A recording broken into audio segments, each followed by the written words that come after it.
of Marburg virus disease in the region, pursuant to provisions of the same Standing Order 44, paragraph 2C, the Honorable Member for Kiamba, Honorable John Kawanjiku, will be requesting for a statement from the Departmental Committee on Lands. This is with regards to disputed ownership of land belonging to Wilson Mutumba Women Group. And also this afternoon, the Honorable Member for Sirisia, pursuant to provisions of the Standing Order 44, paragraph 2C, will request for a statement from the Tourism and Wildlife Committee, and this is with regards to decline of performance of the tourism sector in the country. These are statements that will be requested by various members to relevant committees, and the members will be expecting to get responses on these concerns that they have raised to be looked into by those relevant committees. This is the live broadcast of the National Assembly proceedings, the afternoon sitting. That is the chambers of the National Assembly. Members are expected to make their way into the chambers. The business of the House is scheduled to commence from 2:30. And of course, members are expected to make their way into the chambers and of course also enable the House attain the required quorum for it to be able to commence its business. So if you're just joining us that the House is about to commence its business, in a short while, of course, we will see the Speaker's procession make its way into the chambers, and the House will be called to order for the House to commence its business. But as you can see, those are just a few members who have already made their way into the chamber,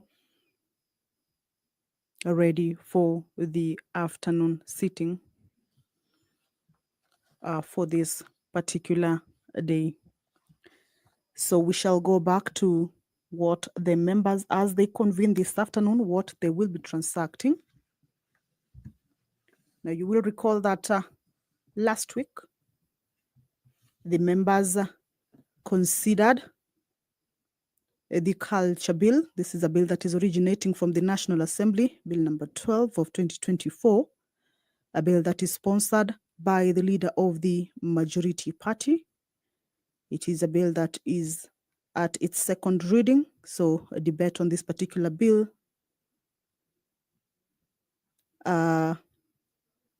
already took place extensively on the floor of the House.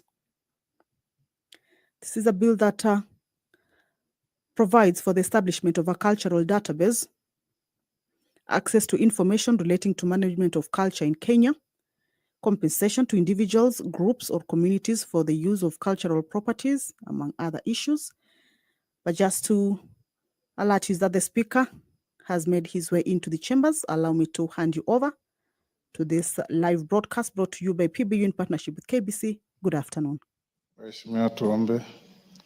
Ewe Mwenyezi Mungu ambaye kwa hekima na wema wako umetoa nyadhifa za viongozi na mabunge kwa ustawi wa jamii na utawala haki wa wanadamu, tukusihi utazame kwa neema nyingi sisi watumishi wako ambao wameridhika kutuita tutekeleze shughuli muhimu za jamhuri yetu. Tukuomba uteremshie baraka zako sisi tulikutanika hapa, na tujalie tuyatende na kufikiria mambo yote tutakayofikishwa mbele yetu kwa njia ya haki na uaminifu, ili utukufu na sifa zako siendelezwe, na ili kustawisha amani, ufanisi na heri ya nchi yetu na wale ambao haja zao umesikabidhi mikononi mwetu. Amen.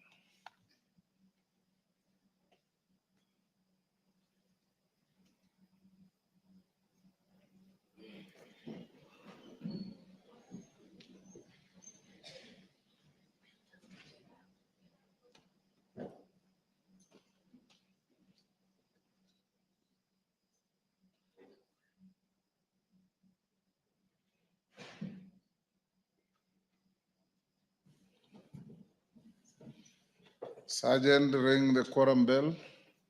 It's clear there's no quorum.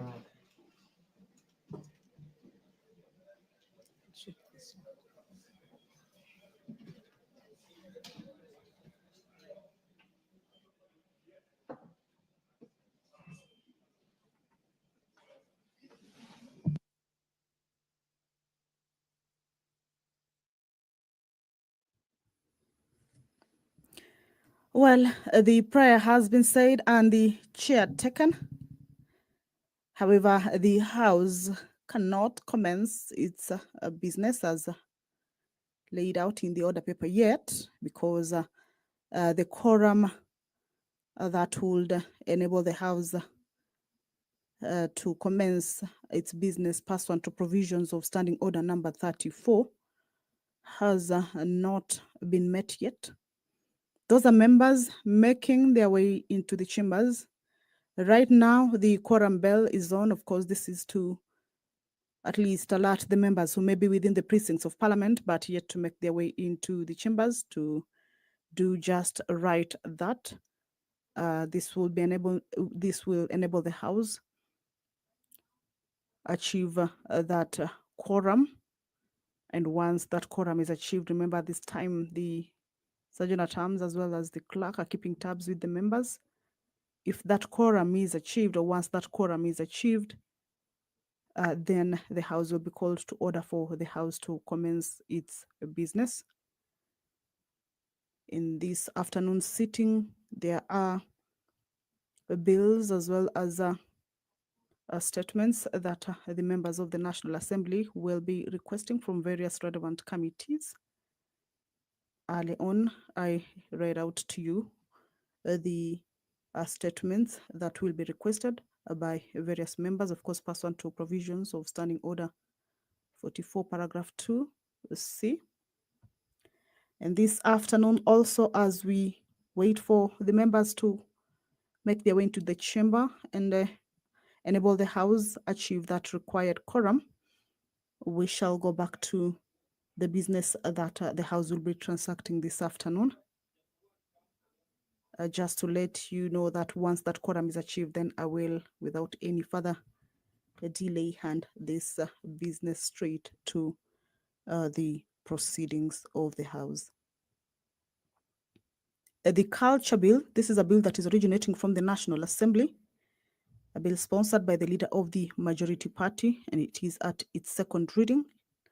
Last week, the House debated extensively on the contents of this bill, but this is a bill that seeks to provide for the establishment of a cultural database, access to information relating to the management of culture in Kenya, compensation to individuals, groups, or communities for the use of cultural properties, research into culture and cultural heritage, and the registration of cultural properties.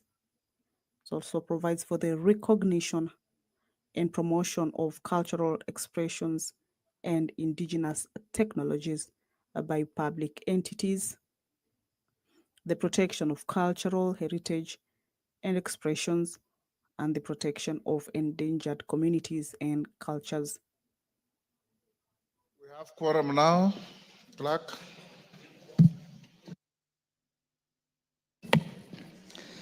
Order number 1, administration of oath. Order number 2, communication from the chair. Order number 3, messages. Order number 4, petitions. Order number 5, papers. Majority Leader.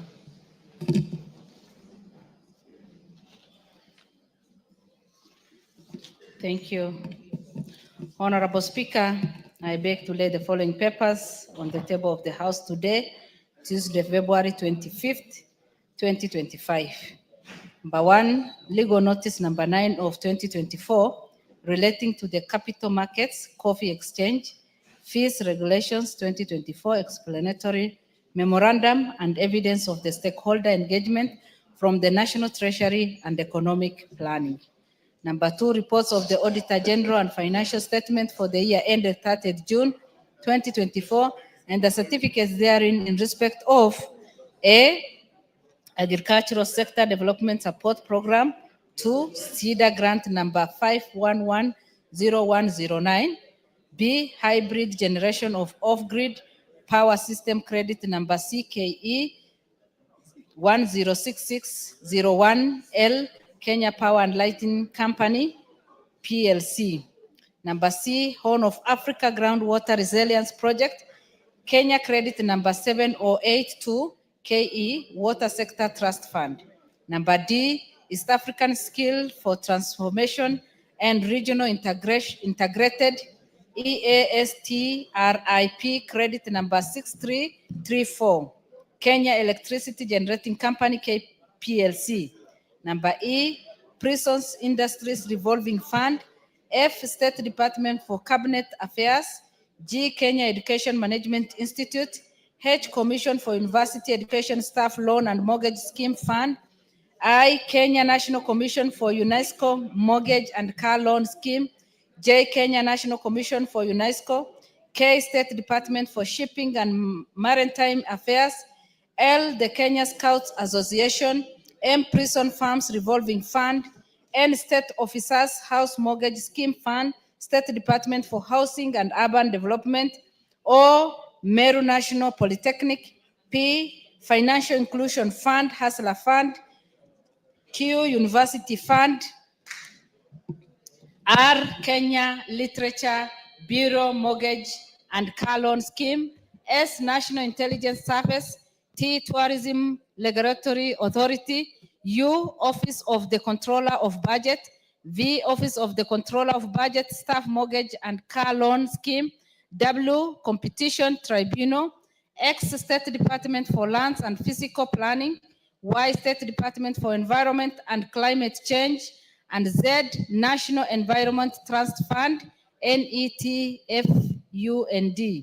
AA, Nyambane Level 4 Hospital, BB, St. Max Kigari Teachers Training College, CC, Miadene Sub-County Hospital, DD, Railway Development Levy Fund Holding Account, State Department for Transport, EE, Engineers Board of Kenya, State Department for Roads, FF Chuka University, GG Meru Teachers Training College, HH Meru County Teaching and Referral Hospital, II Meru University of Science and Technology, JJ National Land Commission, KK Kisumu Urban Project Cash Expenditure Fund, CKE 1035.01.G, number LL State Department for Public Service, MM State Department for Public Works, NN State Department for Wildlife, OO State Department for Transport, PP Nairobi Metropolitan Area Transport Authority, QQ Independent Electro and Boundaries Commission Staff Mortgage and Car Loan Scheme, RR Stores and Services Fund, State Department for Public Works, SS is TVET Curriculum, Development Assessment and Certification Council, TVET CDACC, TT Water and Sanitation Development Project, EDA credit number 60290 and 60230, KE, State Department for Water and Sanitation, UU State Department for Information Communication Technology and Digital Economy, VV ASAL Rural Roads Project credit number CKE 11701, Kenya Rural Roads Authority, WW Roads Annuity Fund, State Department for Roads and Excess Commission on Revenue Allocation. Thank you, Honorable Speaker, and I beg to lay. Thank you, Naomi. Next. Order number 6, notices of motion. Order number 7, questions and statements.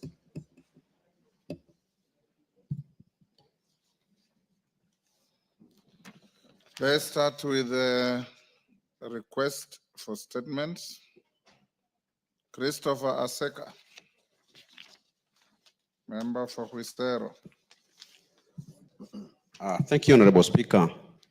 Honorable Speaker, pursuant to the provisions of Standing Order 44.2C, I rise to request for a statement from the chairperson of the Departmental Committee on Administration and National Security regarding scrapping of the application fee for issuance of identity cards.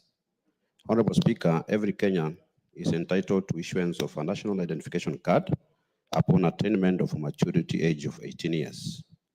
Possession of the ID card is especially critical in facilitating the Kenyan youth to access basic services such as university and college funding, employment opportunity, recruitment to the disciplined forces, and enrollment for financial services such as M-Pesa and banking. Sadly, Honorable Speaker, the government requirement for payment of a mandatory application fee of 300 Kenya shillings is hindering many teenage first-time applicants from acquiring national identity cards. Clearly, at the age of 18 years, teenagers applying for the identity cards do not have income of their own to pay fees and meet other related costs, such as convenience fees charged by Huduma centers. Additionally, teenagers who do not have parents or guardians to pay the application fees for them fail to apply for identity cards due to the cost implications. As a result, most young people are not only delayed from timely access to opportunities requiring ID cards, but also the enjoyment of their inherent identity as citizens of Kenya. Honorable Speaker, it's against this background that I request for a statement from the Chairperson, Departmental Committee on Administration and National Security on the following. One, a report on the justification for introduction of application fees of 300 Kenya shillings for issuance of a national identification card to the first-time teenage applicants who do not have their own income. And two, the immediate action being taken to scrap the fees chargeable for the first-time teenage applications with a view of eliminating the prohibitive financial obligation hindering many eligible teens from obtaining the critical identification document. I thank you, Honorable Speaker. Thank you. Administration and Security. Tongoyo, who is a member of the committee. Majority Leader, tell Director Administration and Security to bring a response in 2 weeks. Next, Lelmengit Joses, member for Mgwen. Thank you, Honorable Speaker. Honorable Speaker, pursuant to the provision of Standing Orders 44(2)C, I wish to request for a statement from the Chairperson of the Departmental Committee on Education regarding to the recruitment process by the Teacher Service Commission, TSC. Honorable Speaker, Article 232 of the Constitution provides for the values and principles governing public service, which includes accountability for administrative acts, transparency, diversity, and merit-based recruitment. Further, Section 4 and 18 of the Teacher Service Commission Act, Cap 212, require the TSC to be guided by constitutional principles and that staff appointments adhere to the prescribed ratios, including ensuring gender balance, inclusion of persons with disabilities, and regional and ethnic diversity. Honorable Speaker, despite these express legal provisions designed to ensure transparency and fairness in recruitment process, concerns have emerged regarding potential irregularities in the recruitment by TSC. These questions regarding adherence to the set guidelines. Honorable Speaker, it is against this background that I request for a statement from the Chairperson of the Departmental Committee on Education on the following. Number one, a report on procedures used by the Teacher Service Commission in the recruitment of administrative positions, including clerks and other support personnel. Two, a report listing all staff employed by TSC in the financial year 2021-2022 to 2024-2025, including gender distribution, regional representation, and persons with disabilities. And number three, copies of documentations of all public advertisements and recruitment notices issued by the TSC during the specified financial years. Thank you, Honorable Speaker. Thank you, Justice. Education. Melly. Any member of the committee of education? Yes, Mongina. Tell your chair to bring a response in 2 weeks. Waithaka Mashua, MP Kiambu, you have the floor. Thank you, Mr. Speaker. A request for statement regarding the outbreak of Marburg virus.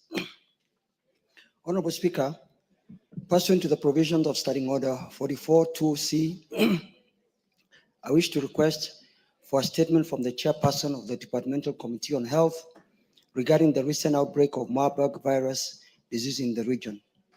Honorable Speaker, Marburg virus disease is a rare but severe illness caused by flying bats and transmitted through human contact and shares similarities with Ebola virus disease. According to the World Health Organization, WHO, the Marburg disease has a case fatality rate of up to 98%. And on 20th January 2025, the government of Tanzania, in collaboration with the WHO, confirmed an outbreak of the disease in Tanzania, our neighbors. This implies that we are vulnerable owing to the ease of movement of persons within the region. Currently, there are no vaccines or treatments for the disease, and management relies solely on early, intensive supportive care. Given our recent experience with COVID-19, there's urgent need to put in place preventive measures to address this outbreak in the region. Honorable Speaker, it's against this background that I request for a statement from the chairperson of the Departmental Committee on Health on the following. 1, the immediate measures that the Ministry of Health has taken to prevent the spread of Marburg virus disease into the country. And 2, strategies developed by the government to ensure preparedness for disease outbreak, including enhancing early detection systems and health awareness initiatives. Thank you, Honorable Speaker. Thank you, Health Chairman. How much time do you need to bring a response? Thank you, Honorable Speaker. Honorable Speaker, I'll give a response in 2 weeks' time. 2 weeks it is. Thank you. Next, Kawanjiku John, member for Kiambaa.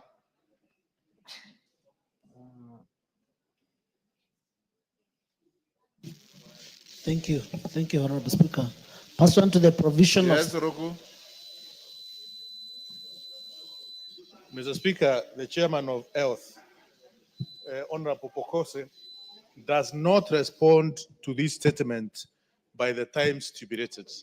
I have a statement which has lasted for the last 3 months now, and he always says next week. He always gives next week. Can the Chairman of Departmental Committee of Health be firm on responding to the statement from members, Honorable Speaker? He has heard you. Chairman, you shall not be heard to keep saying next week. You don't need to respond.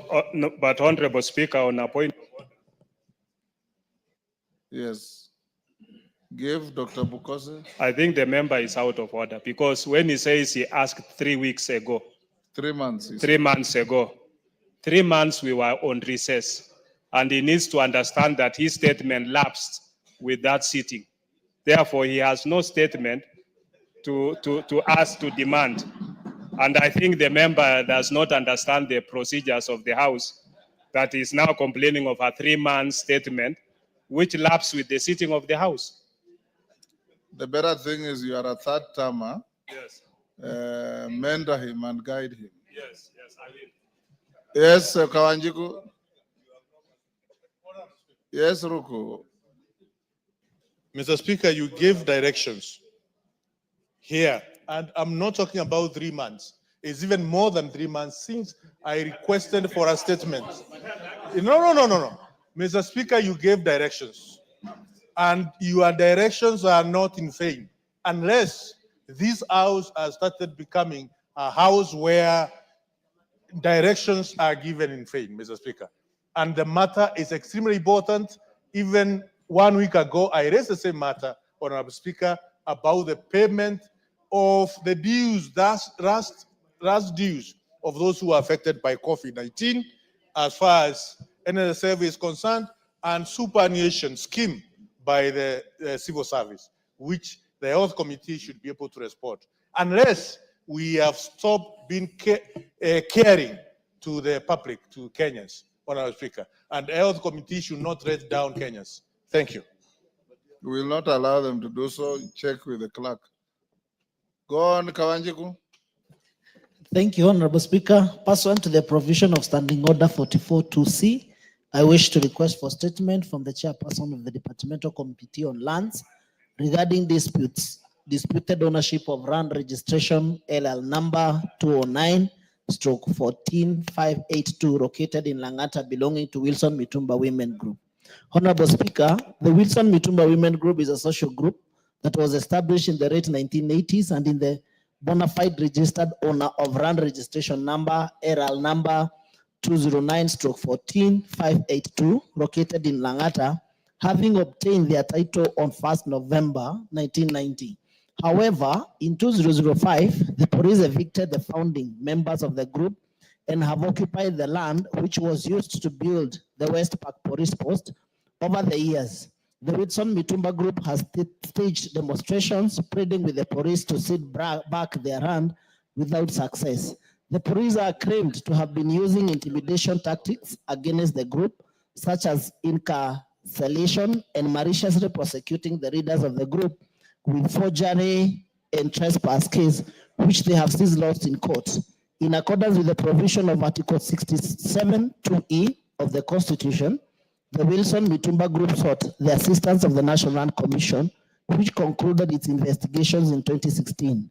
In a letter dated 13 September 2016, the Commission ascertained that Wilson Mitumba Women Group was allocated LL number 209/14582 on 1st November 1990, which they duly paid for on 26 November 1990. And the title was issued to the group on 1st December 1990 for 99 years from 1st November 1990. Honorable Speaker, it is against this background that I request for a statement from the chairperson of the Departmental Committee on Lands on the following. Number one, reason why the police are still in occupation of the said parcel of land, despite the National Land Commission affirming that the Wilson Mitumba Group is the legitimate owner of the land.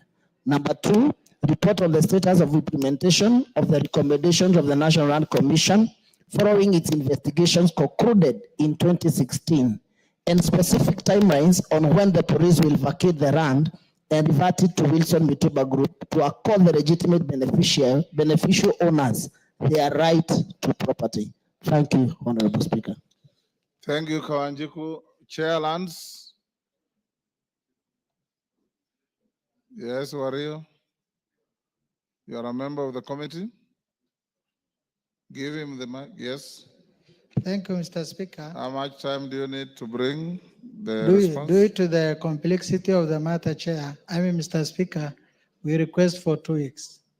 2 weeks. I don't see anything complex in what you have said. Just bring the response in 2 weeks. Yes. Next, John Waluke, member for Silesia.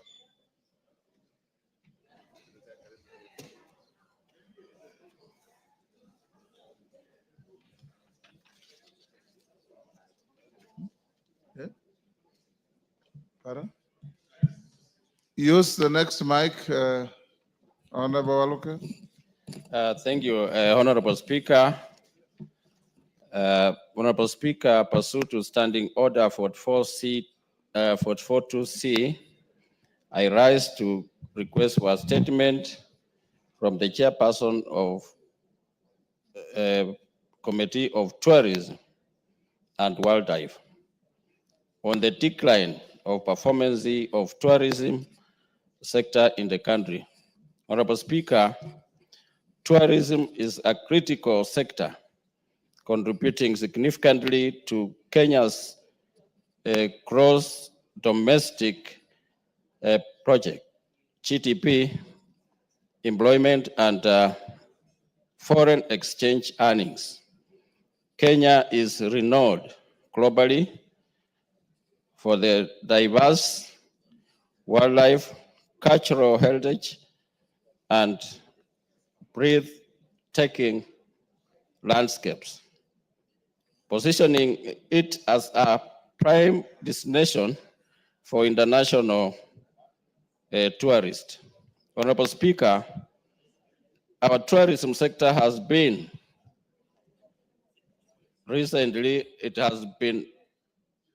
experiencing a serious decline in recent years, with marked reduction in international tourism arrival and expansion to the country. Mr. Speaker,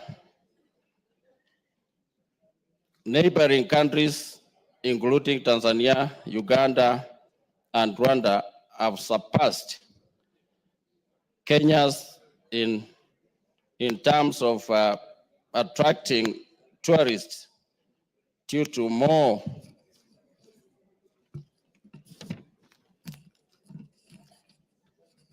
competitive price, including significant low park fees and enhanced infrastructure development. Honorable Speaker, high park fees in Kenya have been identified as a key deterrent to the potential tourists, particularly when compared to similar destinations in the region. The trade undermines Kenya's stability to compete as a leading tourist destination, whereby affecting revenue, livelihood, and conservation of our equal biodiversity. Honorable Speaker, it is against this background that I seek for a statement from the chairperson of the Committee on Tourism and Wildlife on the following. 1, competitive tourist policy,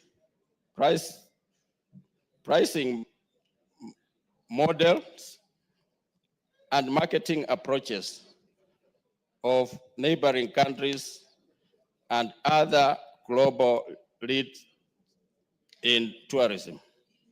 2, the impact of the decline in tourism on the economy.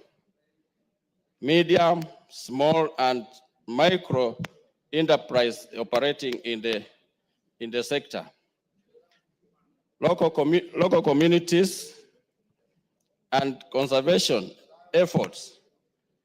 And 3, sustainability measure to reverse the decline and position Kenya competitively as a prime destination, as a prime tourist destination. Thank you, Mr. Speaker.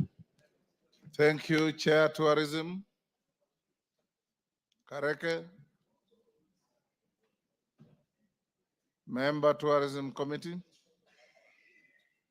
Majority Leader inform Kareke Mbiuki to bring the statement in 2 weeks. Honorable members, allow me to acknowledge the following institutions in the House. In the Speaker's Gallery, Mabetex Group, Switzerland, courtesy of Honorable Felix Odiwuor, Langata constituency, Nairobi. Next, Kapkisiara Girls High School from Bureti, Kericho. In the public gallery, Kirigo Secondary School from Bere North, Embu. St. Clair Girls High School from Gatundu South, Kiambu. Honorable Ruku has requested me to give him an opportunity to welcome the school from his constituency. Do so to all other institutions on behalf of the House. Thank you, Mr. Speaker. I want to take this opportunity to welcome all the schools who have visited this very honorable House to run on the affairs, how the affairs of National Assembly or Parliament are conducted. Mr. Speaker, Kirigo Secondary School is one of the 47 secondary schools which we have in Bere North constituency. It is 100% day secondary school and which operates in a very harsh environment, which is semi-arid area.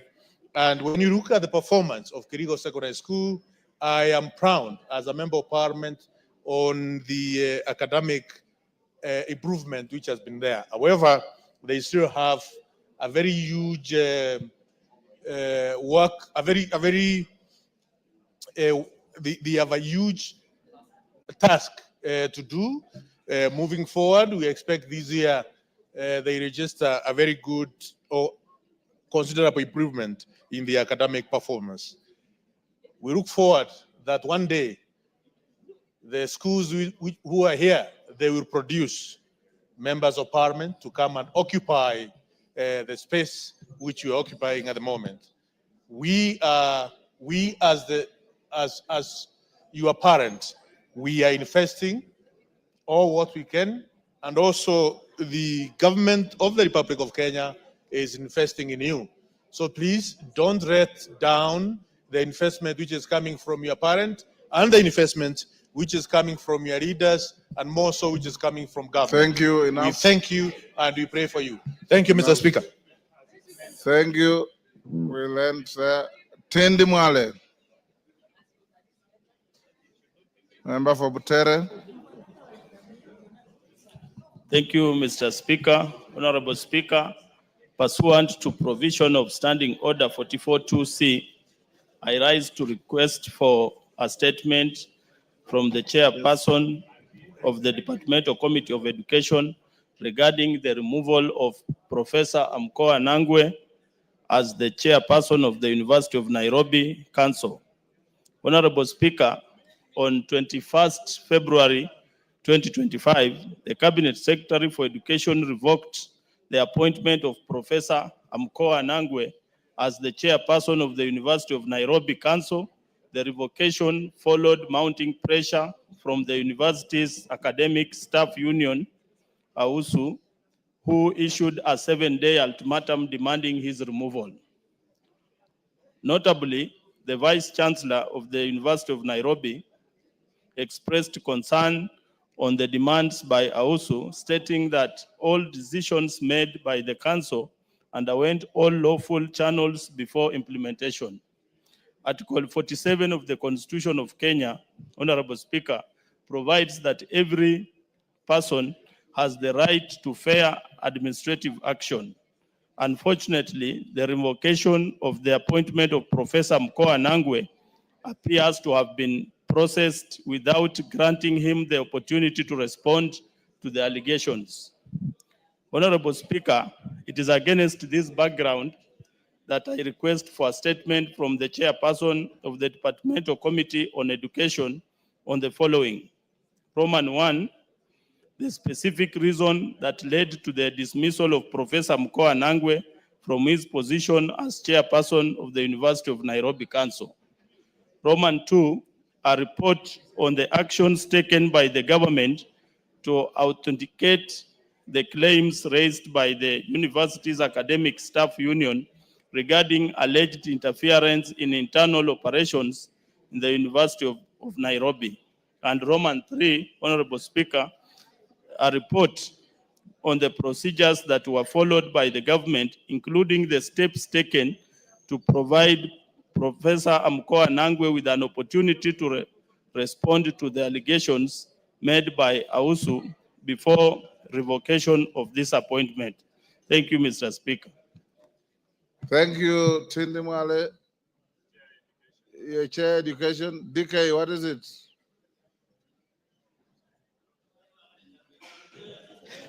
Thank you, Honorable Speaker. I think Honorable Tindi Mwala has arose what on my statement of last year, which is yet to be responded, on how the chairman was mismanaging the university. And it was very well, and we are happy that finally at least the revocation has been done. So for him to allege that it is the WASU that started the whole thing, I think it is completely out of order. And I'm still waiting Order, for that, for my DK. statement. Thank you. DK, you are the one who is out of order. Melly.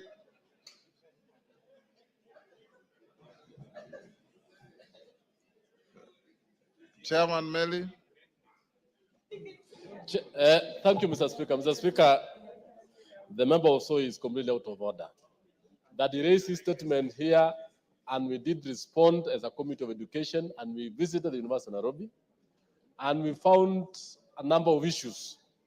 And Order, Melly. He has requested for a statement. When do you bring the response? In 2 weeks' time. I'll bring You the appear statement. to be ready. You can bring the response tomorrow. I'll bring the statement in 2 weeks' time on the issues that pertains to the sacking of the removal of the chairperson. Okay. Thank you so much. 2 weeks. Yeah. Good. Dr. Bukose, Chair Health. Thank you, Honorable Speaker. Karemba and your group, that Kamkunji is illegal. That Kamkunji is illegal. It looks like a Munyoro village. Honorable Speaker, I rise to make a statement on behalf of the Departmental Committee on Health regarding our recent engagement with the Minister of Health and the Social Health Authority concerning the implementation of the Social Health Insurance Fund. During the 2025 midterm retreat for members of the National Assembly, held in Naivasha, Nakuru County from Tuesday, 28 January to Thursday, 30th January 2025, Honorable Speaker, you directed the Departmental Committee on Health to engage with the Ministry of Health and representatives from the Social Health Authority to receive comprehensive responses to the issues raised by the honorable members. The Ministry of Health and the Social Health Authority rolled out the Social Health Authority healthcare services and the benefits under 3 funds. That is the Primary Healthcare Fund, Social Health Insurance Fund, and the Emergency, Chronic and Critical Illness Fund, established under the Social Health Insurance Act number 16 of 2023 that was enacted by this House a year ago. This act currently being operationalized by the government. Access to SHA healthcare services and the benefits being offered by SHA was rolled out on 1st October 2024. Honorable Speaker, members of the National Assembly raised concerns regarding the delays and the caps in the implementation of the Social Health Insurance Fund. In response to these concerns, the Ministry of Health was invited on Monday, 10th February 2025 to provide responses to the issues raised as follows. Number 1, concerns that claims were taking too long to be approved, as well as delays on the activation of new registration, causing frustration among patients. In accordance with the SHE Act on claims processing timelines, providers are supposed to submit claims within 7 days of service delivery and processing by SHA within 90 days. SHIF claims worth 12 billion, that is 75% submitted between 1st October 2024 and 28 January 2025 have been processed and paid to the providers. The remaining 25% comprises mainly of claims that requires clinical review. Those are being processed and payment shall be made immediately the process is finalized. Primary health care capitation claims worth 1.3 billion submitted between October to December 2024 have been processed and paid to the providers. In the initial period of the rollout, SHA encountered challenges of system readiness, necessitating use of manual claims. Further, there were non-harmonized bank details in the system as well as delayed e-contracting which are being addressed. In addition, the remaining claims that are awaiting filing of service delivery returns from facilities are undergoing reconciliation and payment process which will be done immediately. In order to address these challenges, SHA has put in place measures to fast-track claims processing and payment, including enhanced automation to facilitate payment on a monthly basis. On activation of new registration, the activation of new registrations under the Social Health Authority is immediate once a member has registered and or made payments. There is no waiting period for accessing services at SHA contracted healthcare facilities. Once registered and paid up, SHIF members can access services under the following categories. 1, primary healthcare fund. This you access services at level 2 and 3 and some level 4 facilities for outpatient services at no cost once registered as a member or a dependent. 2, on social health insurance fund, this is funded by the 2.75% contributions by both formal and informal population. Once paid up, beneficiaries are able to receive treatment from level 4, 5, and 6 facilities. 3, emergency, chronic, and critical illness fund. Currently, this fund caters for urgent care, that is resuscitation and stabilization within 24 hours for specific emergency services as per casseted benefit package for the initial 24 hours at no cost since the fund is exchequer funded.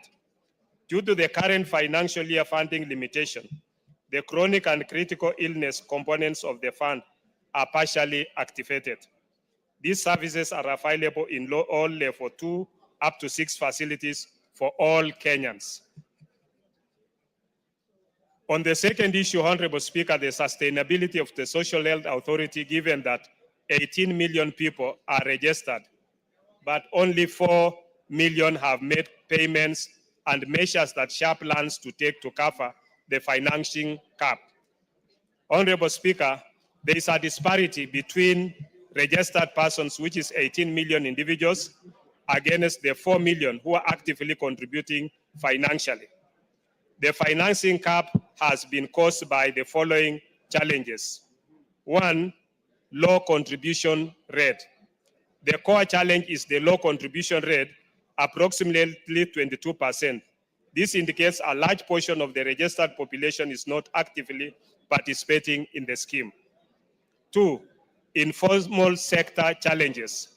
The informal sector has a significant portion of the Kenyan workforce, estimated at 80% of the population.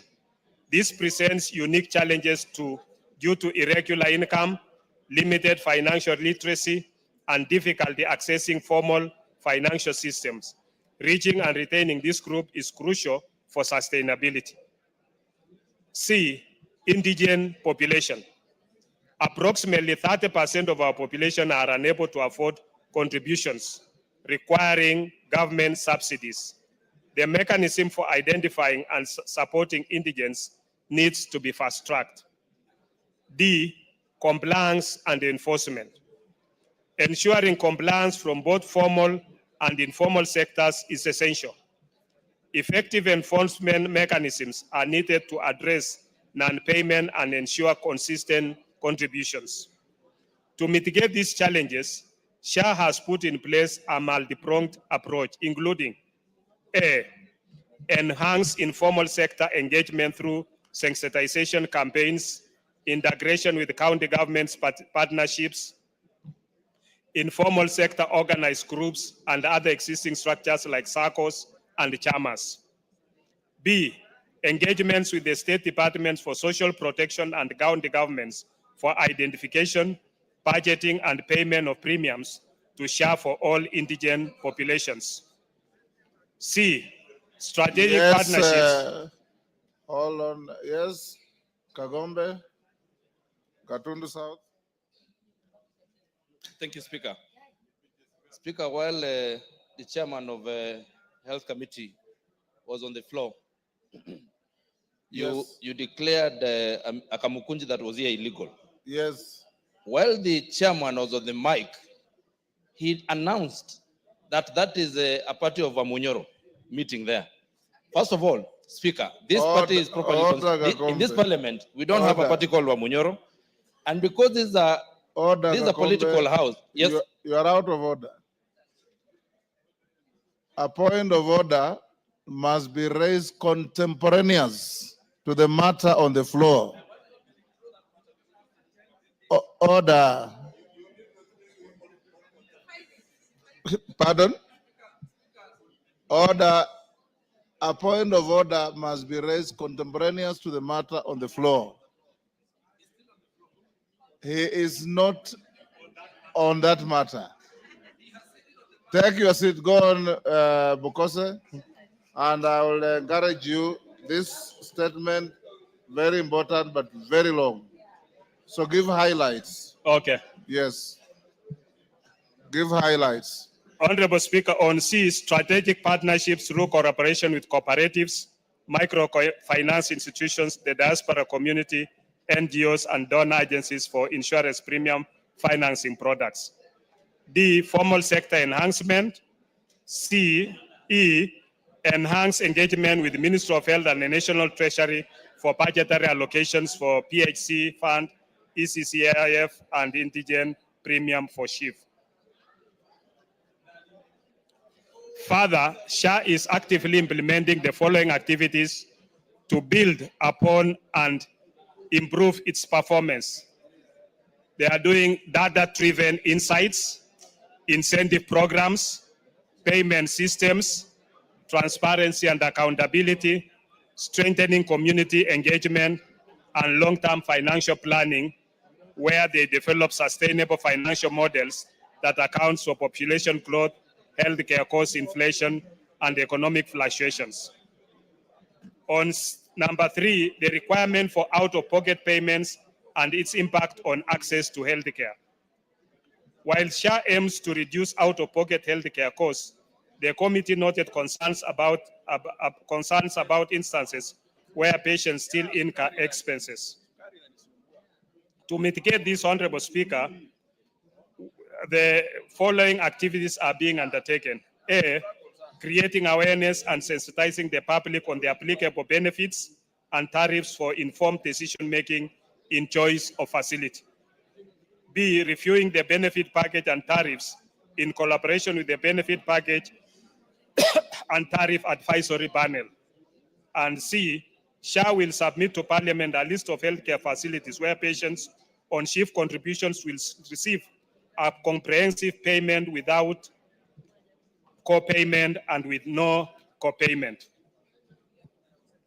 Honorable Speaker, on the difference between SHA and Taifa Care, Taifa Care is a Kenyan government initiative aimed at achieving universal health care, ensuring that all citizens access equitable, affordable, and quality healthcare services.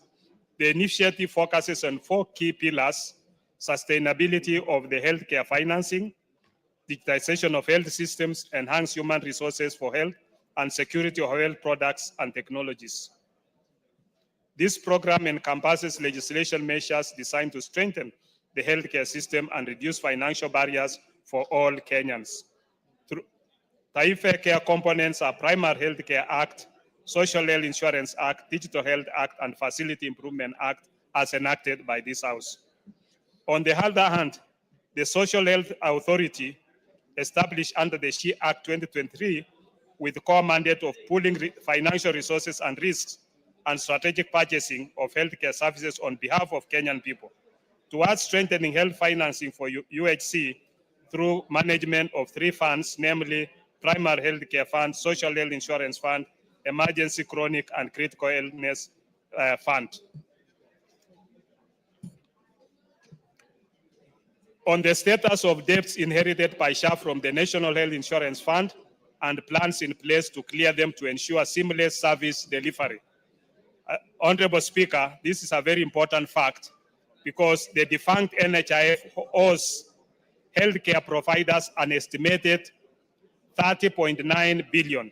Additionally, NHIF owes co-insurance Kenya shillings 8.137 billion for civil servants, wiper claims, and a further 3.97 billion in accumulated wiper claims before April 2021. NHIF also has outstanding premiums receivables totaling 25.5 billion across various government-funded schemes, including the Civil Service Medical Cover, Linda Mama program, and indigent support as annex. These delayed payments have disrupted service provision, putting pressure on both public and private health institutions. SHA has been engaging the various MDAs with a view to recover the outstanding debts owed to NHIF to facilitate payments of debts to providers by SHA. Honorable Speaker, concerning the NHIF benefits were made favorable compared to SHA despite SHA collecting higher premium contributions. SHA benefits have a wider scope of coverage compared to NHIF benefits. The contribution designed for SHA is based on the solidarity principle, where all persons contribute according to their ability to pay and receive similar benefits and tariffs. This is largely due to SHA's potential for larger pooled resources and risks enabling broader coverage and enhanced access to healthcare services. The SHA benefits ensures access to full spectrum of healthcare services from prevention, promotion, curative, rehabilitative, and palliative care. Further, SHA benefits are equitable, affordable, and accessible to all Kenyans in line with Article 43 of the Constitution. A comparison between NHIF and SHA benefits, we have an annex which I'll be able to table here. On the status of staff and whether they will be absorbed by SHA, Honorable Speaker, despite paragraph 1 of the Chief Act, where the Board of the Social Health Authority established under Section 4 of the Act shall competitively recruit and appoint its staff under Section 17 of the Act, subject to the approved staff establishment and on such terms and conditions of service as may be determined by the Board.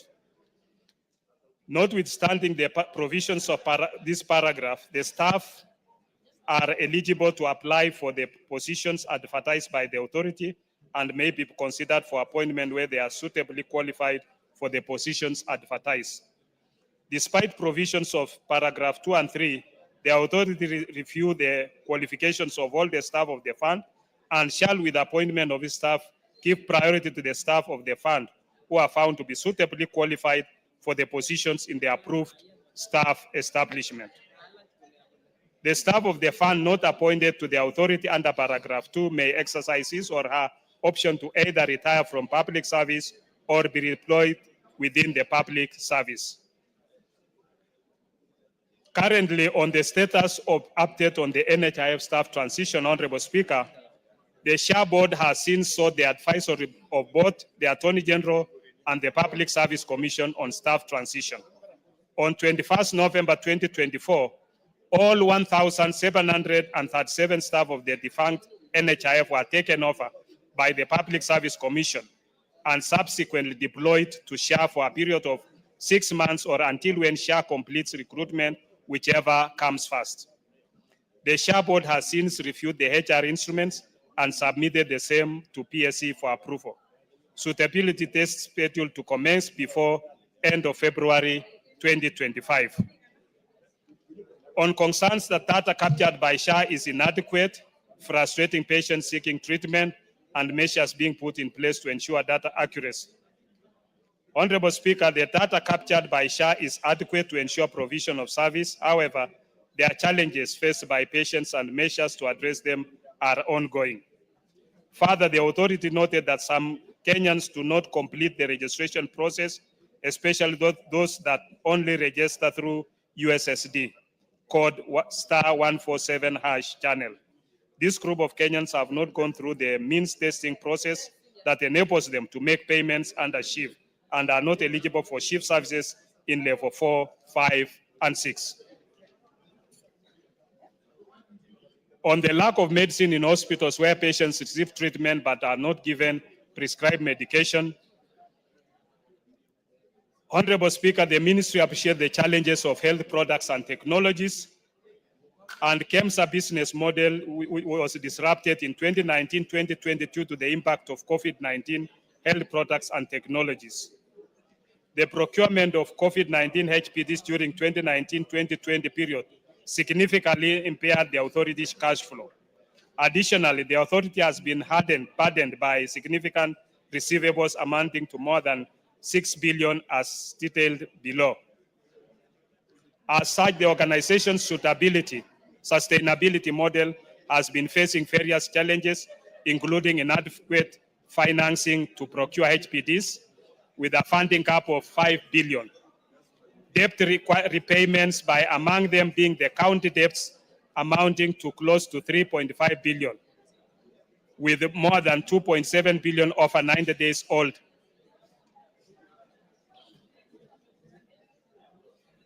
Counties work with KEMSA in generating forecasts for what is stocked at KEMSA. However, when it comes to procurement, they opt to buy elsewhere. The committee will be having a meeting with the KEMSA to develop a way forward. On this issue, Honorable Speaker, to support, we intend to improve HPT availability by recapitalization of KEMSA with a budget allocation of up to 5 billion to replenish deteriorating capital in order to break the various cycle of debt, pending bills, and low order fill rate. The National Treasury has so far allocated 1.5 billion to be factored in supplementary too. This will boost the availability of essential health products and technologies for universal health coverage. Additionally, the authority is engaging the county governments to pay long outstanding bills, currently standing at 3.5 billion. On a report on the public participation conducted before and after the rollout of SHA, Honorable Speaker, the ministry has placed advertisements on print media on 28 November 2023, and the regulations were also developed and posted on official website.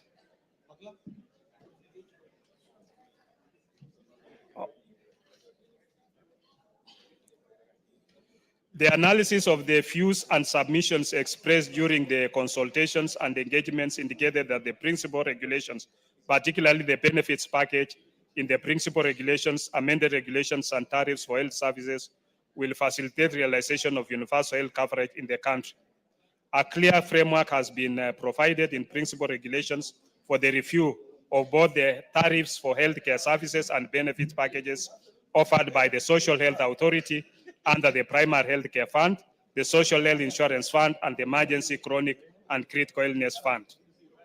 On concerns that SHA branches are unable to adequately address customer challenges at the local level due to connectivity and system hitches, Honorable Speaker, system availability currently stands at 98.2% as at 7 February 2025, 12:38 a.m.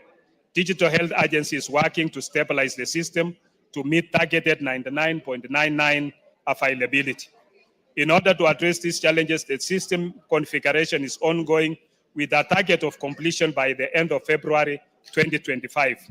The agency is also fast-tracking the integration of existing hospital management information systems and claim management systems to further enhance efficiency in operations. This will improve system availability and experience for Kenyans. Concerns regarding poor public communication by SHA, Honorable Speaker, SHA is employing the following strategies: collaboration and partnership with other MDAs in carrying out public education and awareness, enhanced use of soft as opposed to hard information education and communication materials, leveraging on SHA branches network and Huduma centers for service delivery, partnership and support from development partners, working closely with grassroots leaders, including NGAOs, for enhanced communication, awareness and registration, and use of alternative media, including social media, to reach a wide spectrum of the population. On inadequate service delivery under SHA, Honorable Speaker, The SHA benefits package and tariffs, I'll be able to table them on this, and members can be able to go through it. On strategies that the ministry is implementing to ensure disadvantaged groups are fully covered under SHA, Honorable Speaker, identification of the indigent population through proximity testing as required by SHA Regulation 19 is ongoing, Honorable Speaker. And the government budget allocation for indigent will also be a boost to be able to make sure that indigent population are well taken care of. On coverage for pregnant mothers and teenage pregnancies, this is under Linda Mama program, which is still ongoing, that ensures pregnant mothers, including teenage mothers, receive full health coverage. This is effected upon first contact at the facility. Mothers who are due for delivery and have not paid the SHA premiums, the Linda Mama program automatically identifies and pays their annual premiums covering the entire household. Currently, the State Department for Medical Services is responsible for payments of the premiums. Honorable Speaker, on concerns that despite the high premiums, patients in need of services are being turned away by hospitals. Several issues have been identified where members, despite having made payments, are deemed ineligible as healthcare providers. These include incomplete payment records in the SHA database, absence of corresponding payment reference numbers, payments made via real-time cross settlements and RDGs, and electronic funds transfer EFT methods sometimes lack corresponding PRNs. This omission prevents the automatic updating of individual member amounts leading to service ineligibility. On payment variances, Honorable Speaker, discrepancies between PRN amounts and bank payments. When the amount indicated on a PRN differs from the actual amount paid, the system cannot auto-update the member's amount. This scenario necessitates manual intervention. Employers are required to upload detailed payment information, including employees' names and corresponding amounts, into the SHA system before remitting the payments. Then we have erroneous national identification numbers, which incorrect data entry, cancellation of payment registration numbers by employers. This also has an impact on employee eligibility. Then unprocessed payments. To mitigate this, Honorable Speaker, we have empowerment of branch offices, member service, self-service application, employer notifications, employer sensitization initiatives, development of information materials, simplified registration channels where we have accessible registration methods.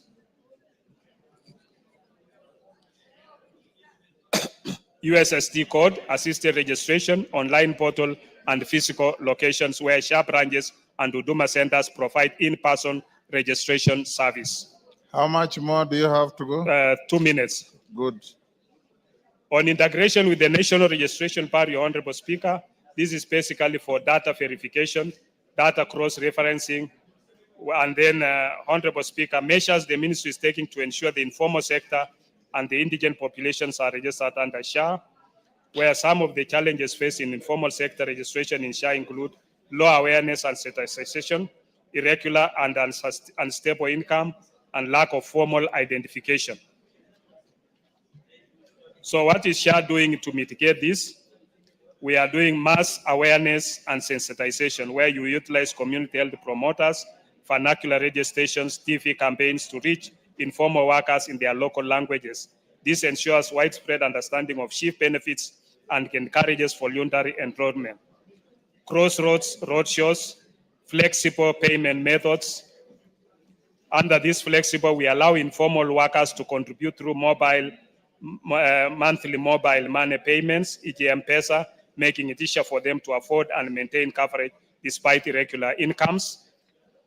Integration with SACCOs and chamas, partnerships with county governments, engagement with informal sector associations such as Border Association of Kenya, then insurance premium financing, where we collaborate with microfinance institutions and government funds like Hustler Fund to provide credit facilities for premium payments, ensuring affordability, and reducing dropout rates.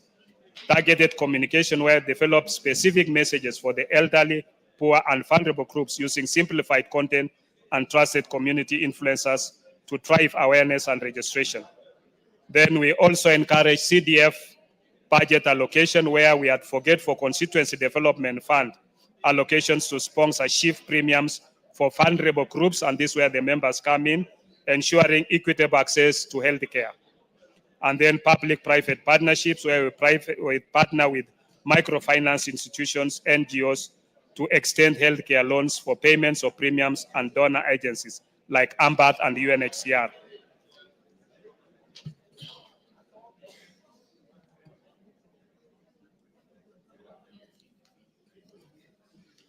Honorable Speaker, the committee has also made our own recommendations, where we shall be engaging MOH and SHA in a retreat to look at the debts that are owed to the defunct NHIF, and we'll also engage them further as most of the issues, such as the mean testing tool used in the informal sector, needs to be looked at to improve its reliability and accuracy through field visits and not online. Then verification of health services by quality health assurance officers with technical knowledge to detect and eliminate fraud. SHA has inadequate visibility and capacity to confirm if services being claimed by contracted facilities are rendered. We will also be looking at the benefits package under the primary healthcare fund, which needs to be enhanced. And also the State Department for Social Protection to leverage on the data provided by SHA and avoid subjecting the indigents to fresh mean testing.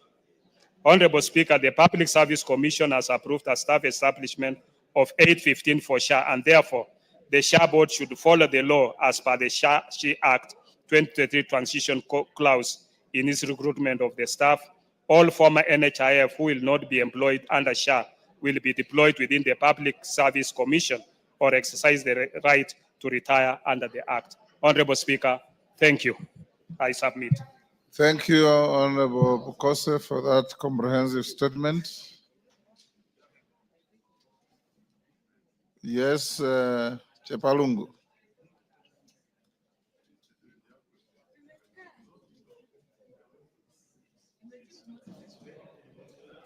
Yes, there's one next to you. Okay, Oh, there yeah. you are. Oh, yes. Thank you, Speaker. While we appreciate the efforts that our chair health has taken to give us that statement, and equally, while we appreciate what SHA has done, SHA has a very successful story, and particularly to one of my relatives, my aunt, who got injured, and 200,000 was required. We paid SHA, and in full, SHA paid all the hospital bills.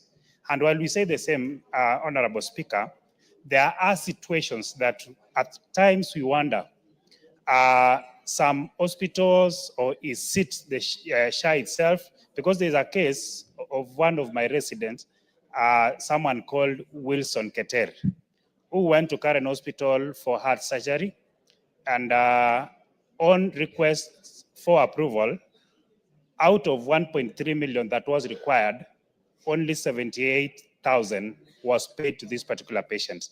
And we, as members of parliament, when we go to these particular families, they give us such questions.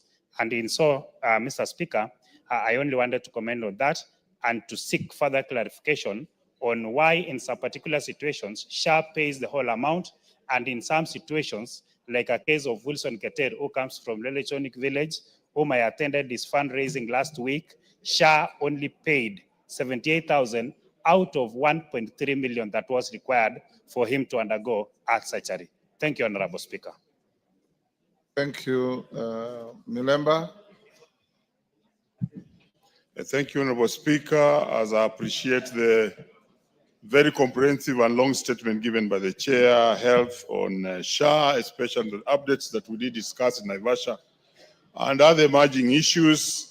Honorable Speaker, I want to be quick to indicate that there are, as he did this, he should be able also further to explain some contemporary issues that are actually with us and which the Wananchi would want to know. Number one is the issue of the private hospitals. You know, as you give this very comprehensive statement, and I'm a statler follower of SHA.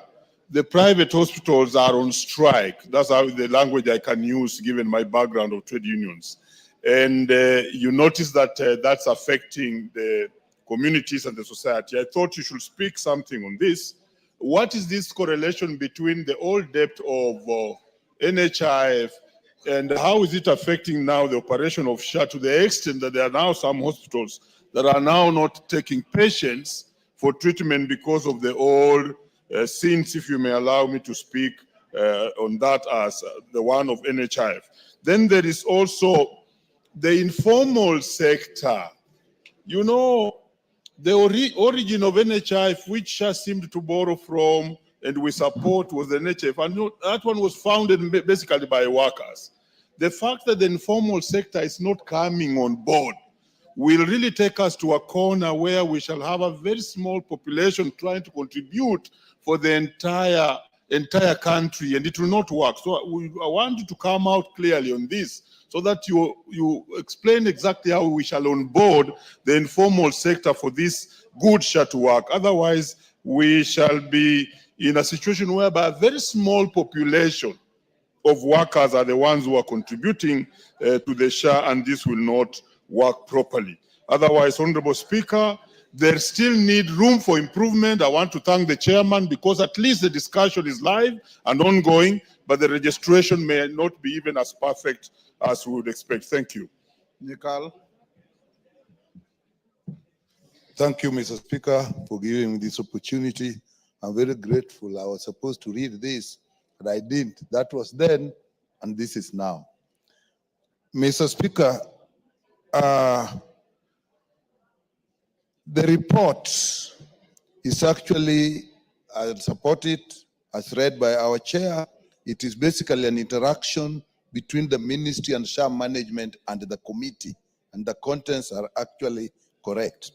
And it is mainly the effort of the ministry and SHA are making, which, as we know, have not resulted in the results that we all expected, and hence the outcry that we have.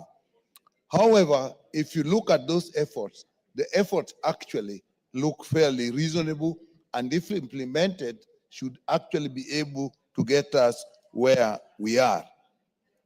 Now, what our committee has recommended is actually on the observations of those reports and what needs to be done to make those efforts yield better results.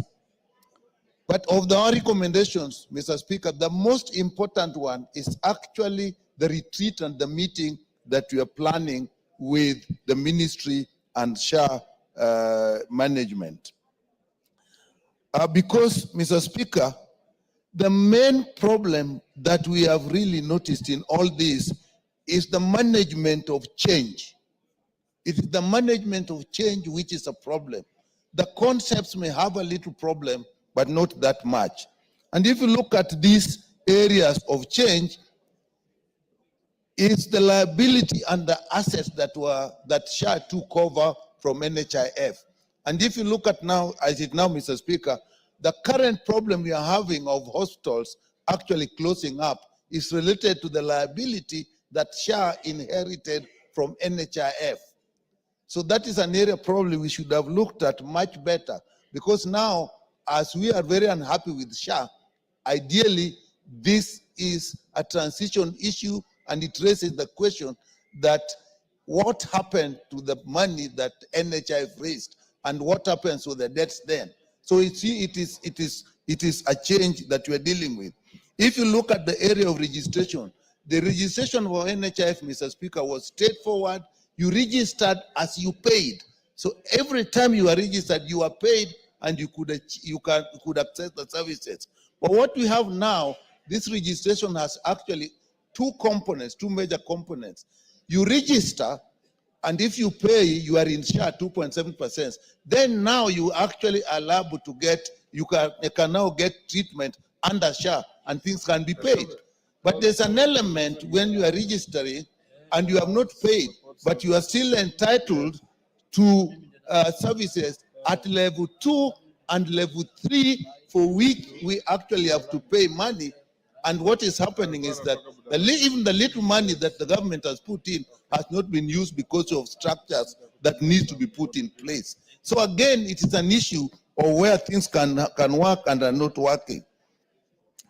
The other one is the approval of services that people need and the payment system. The honorable member has just said in one case, the full payment was done. In another case, a very small portion of the payment was done. Again, it is because of you are dealing with two systems. One, if you are level 2 and 3, one, if you are in level 4, where you are in full share, and then also the benefit packages that are put in place, and depending in the hostel where you go. In some hostel, you will need co-payment or co-insurance. Again, these are things that they are actually in this system, but they have not come out well. The other area, Mr. Speaker, is the issue of human resource. To transit the human resource from SHA to NHIF, and as you can see, the numbers are so different, but all those people are there, although they are now all there as employees of the Public Service Commission who are now seconded to SHA, but these are not people who can work wholeheartedly, because only 800 out of the 1,700 are going to remain there, and nobody as of now knows who will remain. So we don't expect these people to work. So again, that is a system that we are dealing with. So Mr. Speaker, why I say this meeting is important, we as a committee then will have to look at this in fair amount of details in a more sober manner. And Mr. Speaker, let me say that in some areas, we may even have to look at the law.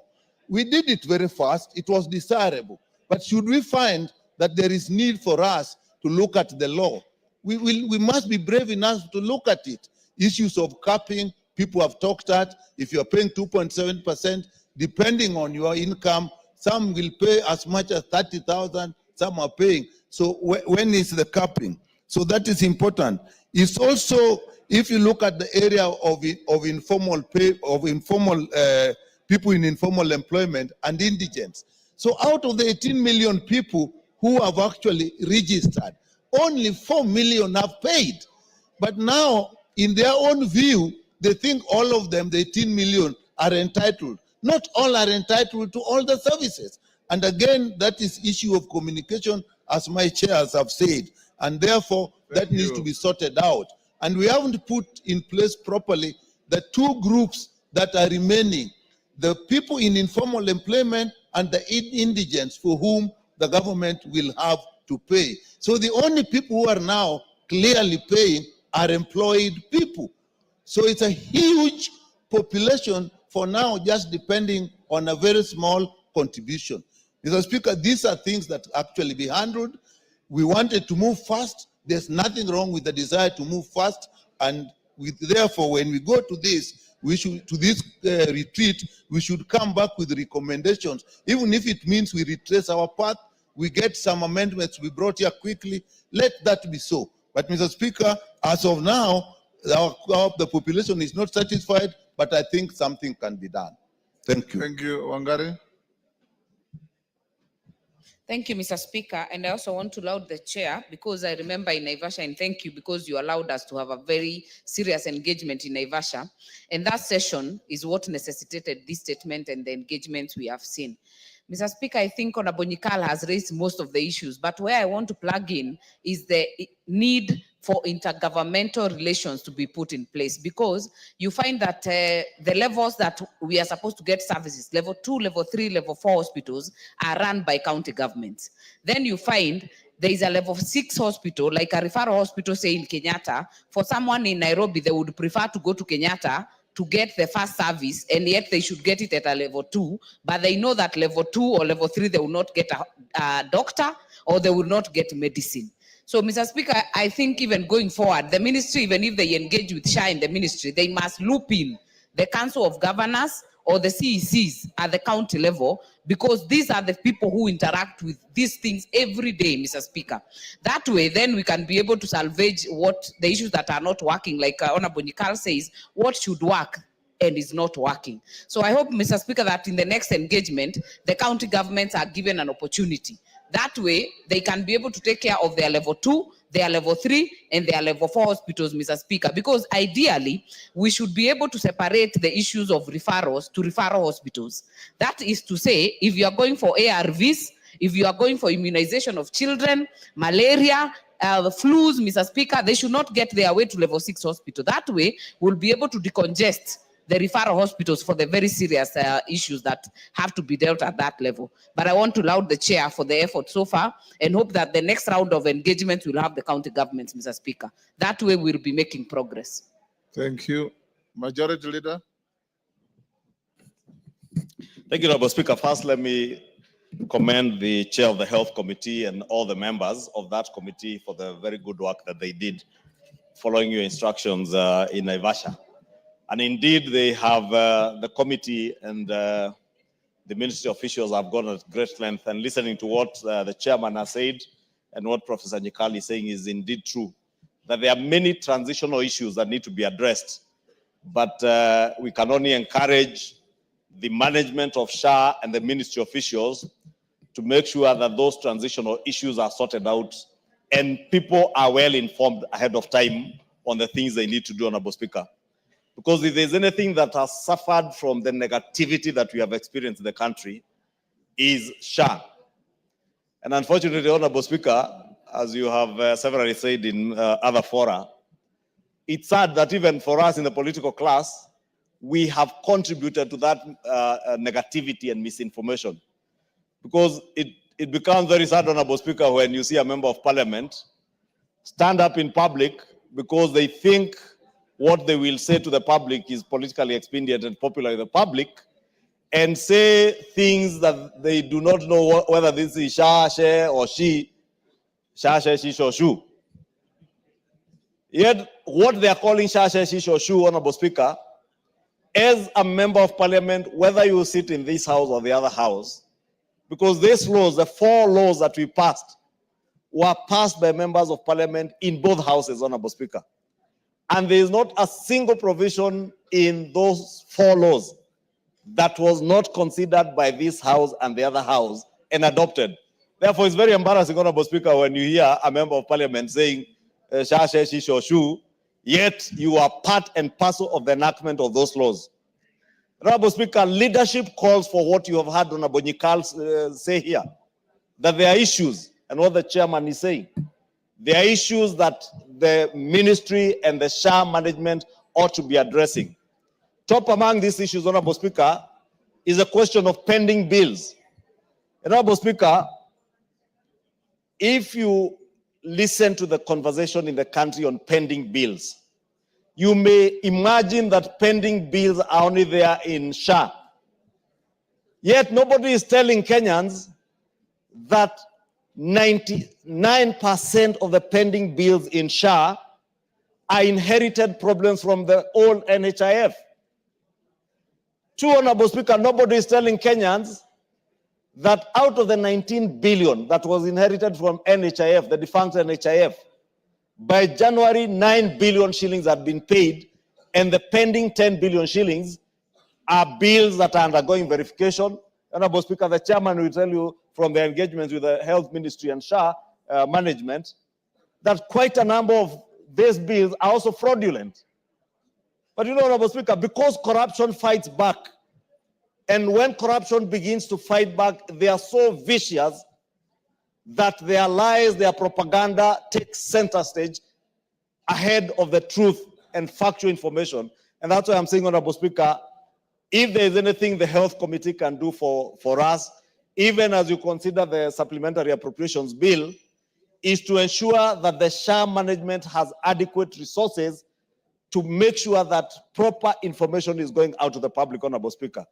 Because it's embarrassing, Honorable Speaker, when I see even bishops pontificating on pending bills, as if even the faith-based hospitals, Honorable Speaker, that are owned by the defunct NHIF have just sprung up when SHA came into existence. And the same bishops who are pontificating, Honorable Speaker, are pontificating and telling us that you should not even be advertising what government is doing. Honorable Speaker, you know, when you are a bishop, you get to church every Sunday and advertise the good work of the Lord by preaching to the good people to convert and become good Christians, Honorable Speaker. It's the same for government. Government is the business of delivering services, and we are obligated by our own constitution to make sure that Kenyans have access to information and the right information. But I know some of these people, Honorable Speaker, pontificating out there, they are pontificating because they are pained by the truth that it is true, Honorable Speaker, that even within the faith-based hospitals, there are very many fraudulent claims that have been caught up in the verification process. But because you want to pontificate and make Kenyans believe that government is not doing anything to address the problems that bedevil even the faith-based hospitals, Honorable Speaker, you want to make the whole world believe that since the advent of SHA, no pending bills have been paid. Yet, as we are saying, Honorable Speaker, out of 19 billion, 50% of those bills that have been verified have been settled. And it's only right, Honorable Speaker, to plead even to those of our bishops who are running some of these hospitals, as much as you may not like this administration, give them what is due to them. Give credit where credit is due. But also, as you pontificate about the fight against corruption, speak about corruption and fraudulent claims from the defunct NHIF also being perpetuated within faith-based hospitals, Honorable Speaker.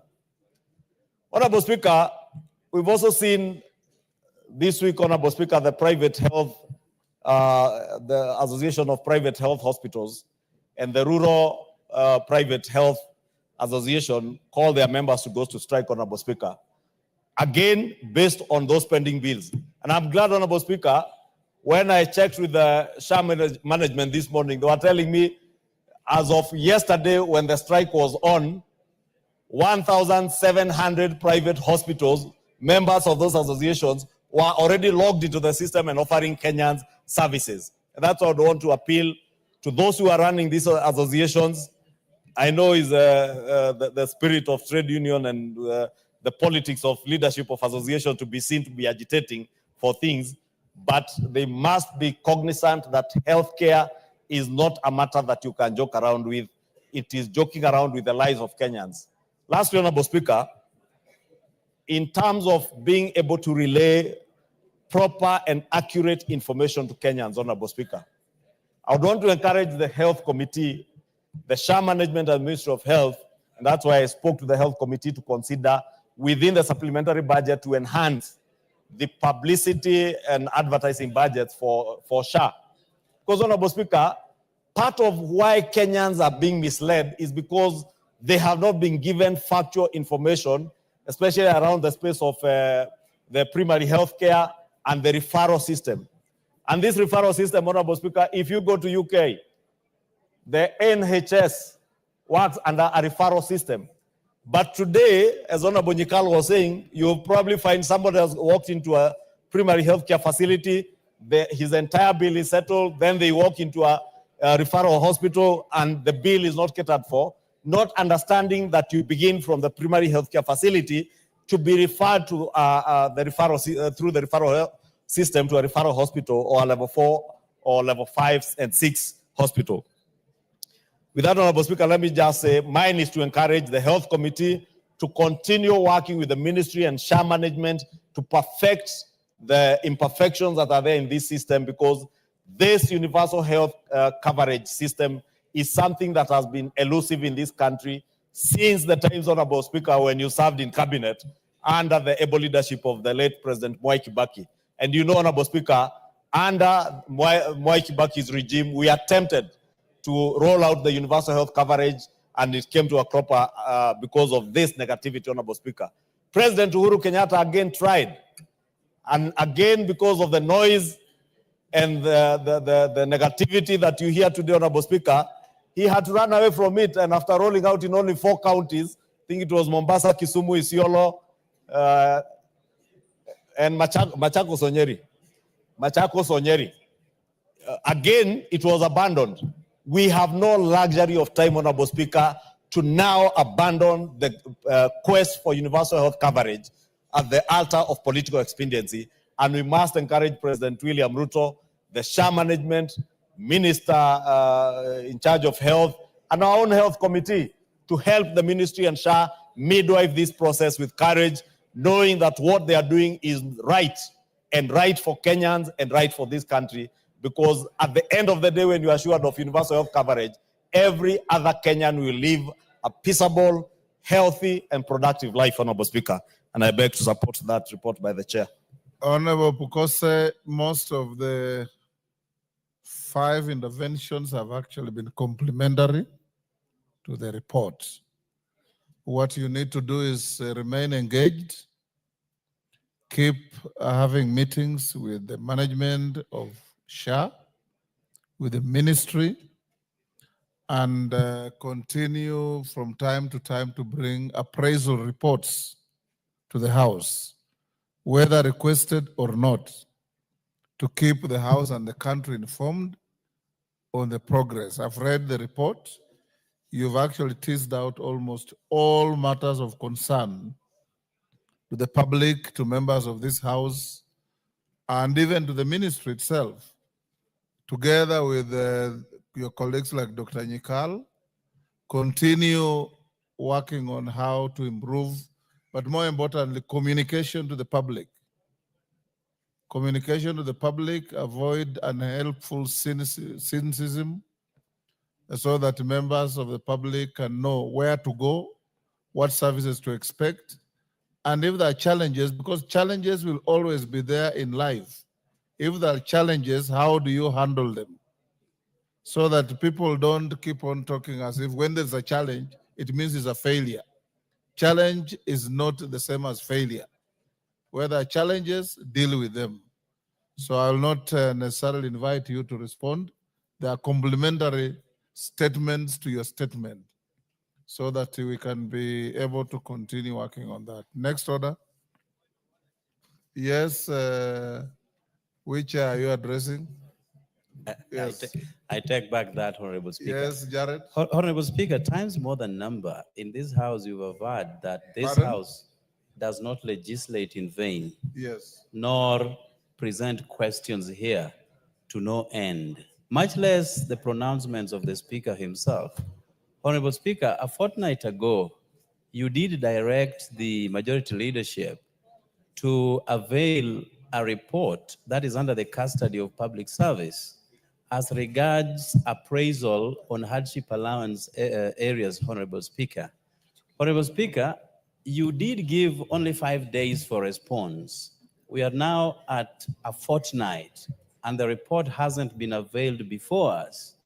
So, Honorable Speaker, during that day, whereas the majority leader, the substantive majority leader wasn't present, Honorable Bayer was directed by you to pursue that report, bring it to this House so that you can give direction as to the next course of action.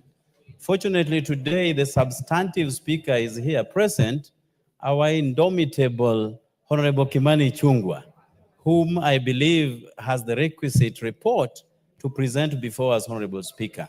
Honorable Speaker, why I'm really pursuing this is because we have begun the budget making process. And if you will so direct that those areas that need to be gazetted should be done so, then it will have a direct connotation on our budget process, Honorable Speaker. And any inordinate delay will only put us into more jeopardy as regards this matter, because we all understand the benefits that will accrue out of your pronouncement after the report is presented before the House. I thank you, Honorable Speaker, but I think the report ought to have been here much earlier so that whatever needs to be infused into our budget should be infused, Honorable Speaker, and I thank you for the opportunity. Honorable Majority Leader, I don't know if you are listening to Jared Okello. The issue of classification of areas as hardship or non-hardship. There was supposed to be a report from OP that was to be brought. If you don't have it now, I direct that you bring it on Thursday afternoon. Do you have it now? Honorable Speaker, let me get from the chair, because I've not seen him today, get to see if we can bring it on Thursday. On Thursday. And the issue is, from what I hear from members, the random and erratic declaration of areas as hardship and others as non-hardship when they are in the same neighborhood or enjoying the same geographical topography. And Honorable Speaker, it disadvantages very many people, especially professionals like teachers. Yes. Who work in those areas. Yes. I have the same issues also in my own constituency. In fact, I was telling the chair, even in my own constituency, there is one place, one location, one sub-location within the same location. One sub-location is a hardship area across a road. The other side is not a hardship area. Thank you, Honorable Speaker. Thank you. Thursday afternoon, Jared, you'll be here. Yeah. Next order. Order number 8, the Culture Bill, National Assembly Bill number 12 of 2024, second reading. Mover to reply. Majority Leader. Thank you, Honorable Speaker. Honorable Speaker, in reply, allow me to thank all the members. I know myself and yourself were away on Thursday afternoon, but Honorable Speaker, I was watching as this bill was being debated online. And we must thank the Parliamentary Service Commission for making it possible that even when we're out of the chamber, even on the roads, we can be able to follow what is going on in the House. And I must express my gratitude and thanks to the many members who contributed to this bill, and appreciating the central role that culture plays in our society, and especially in an African society like ours, Honorable Speaker. Even with the emerging trends and changes, with the transformative things happening within the technology space, that many Kenyans, and indeed many members who represent those Kenyans, still appreciate the central role that culture does play in the lives of our people, and seek to preserve that culture, Honorable Speaker. And I thank the members who contributed, and the Ministry and the State Department for Culture for having drafted this bill that seeks to, among other things, Honorable Speaker, ensure that we are able to register issues that touch on culture and alienate the roles of the two levels of government, Honorable Speaker, those issues that will be catered for by the national government and those that will be catered for by the county governments, Honorable Speaker. Honorable Speaker, more importantly, the bill provides for the management of culture in Kenya, and as I said, alienates the functions of the two levels of government between our national and county governments, and also provides for the recognition and promotion of cultural expressions and indigenous technologies by public entities, something that has not happened in the past, the protection of our cultural heritage and expressions, and the protection of endangered communities and cultures. And Honorable Speaker, it's important because, and I was particularly watching to see how the Ma members of parliament, or those members of parliament who represent the Ma communities, would contribute to this debate, and I'm glad that a number of members did contribute. Because if there is a culture that has been abused over the years, is the Ma culture, Honorable Speaker, and I can see the Honorable Lenguris, because I know she's been very passionate on protecting the Samburu cultural practices, Honorable Speaker. And it's not just the Ma community where you find Kemani Ishongwa dressed up in a Moran shuka, donning the Moran hair, and pretending to jump like a Moran. And many times, Honorable Speaker, many people making money out of the cultural practices of other people. This bill now provides for a mechanism. Majority Leader, you may be interested to know, we went to London. Yes. And I think Alechei was in that delegation for the 75th anniversary of the Commonwealth. And some very stocky Nigerians were brought and introduced as Maasai dancers. To pretend to be Maasai is distorting Kenya's culture. So you should call upon our missions also to know who represents our culture out there. Precisely, Honorable Speaker, and you have narrated that story to us in another forum, I think in the House Business Committee. And it's indeed true. One of the most abused cultural practices of the Kenyan people is a Maasai culture. And it's true, Honorable Speaker, you can imagine now in London, Nigerians pretending to be Maasais. Therefore, it's important even to have these cultures and certain cultural practices registered and known who are the to property make it worse, they're owners. paid for it. Yes. For the pretense. So that when you register your cultural practices, for instance, the Ma community registering their Maasai dances and their cultural practices, if anybody used to use that cultural property, they have to pay you for it. Otherwise, Honorable Speaker, you've seen even things like the Kikoi, Honorable Speaker, that was being done largely by Kenyans and a bit of Tanzanians, Honorable Speaker. The brand and the property rights for that Kikoi is with foreigners, Honorable Speaker, today. I'm told, Honorable Speaker, is an American who patented the Kikoi. Yes. And even by its very name, Kikoi is a Swahili name. This is part of the losses that we've been making, Honorable Speaker. We must also protect our culture from abuse by ourselves. Politicians, Honorable Speaker. You know, Honorable Speaker, we have seen politicians also abusing our own cultural practices for the sake of politics. Therefore, Honorable Speaker, when at times you see people trying to mobilize people, largely on the basis of their ethnicity, but hiding behind culture, Honorable Speaker, we must be in a position where both the county and national governments are able to protect cultural practices from abuse by politicians, Honorable Speaker. You've also seen other leaders or people who pretend to be leaders. Recently, Honorable Speaker, you saw the governor for Nyeri. You know, Honorable Speaker, when a governor insults an entire community, and again, unfortunately, it's a Ma community that was being insulted, that they don't wear, I don't know whether it's underwear or even trousers. But you wonder, when that governor discovered that Maasai males do not wear underwear, what was he doing, Honorable Speaker, you wonder? And how and when did he discover that there are people who don't wear underwear? And it's so embarrassing, Honorable Speaker, that that can come from the mouth of someone who purports to be a leader. I know he has pretended to go and apologize to the Ma community, but, you know, Honorable Speaker, they say, birds of a feather flock together. You will understand why that governor for Nyeri would use such derogatory language against an entire community and a very culturally rich community of the Maasai and the greater Ma community, including the Samburus and the Rendiles, Honorable Speaker.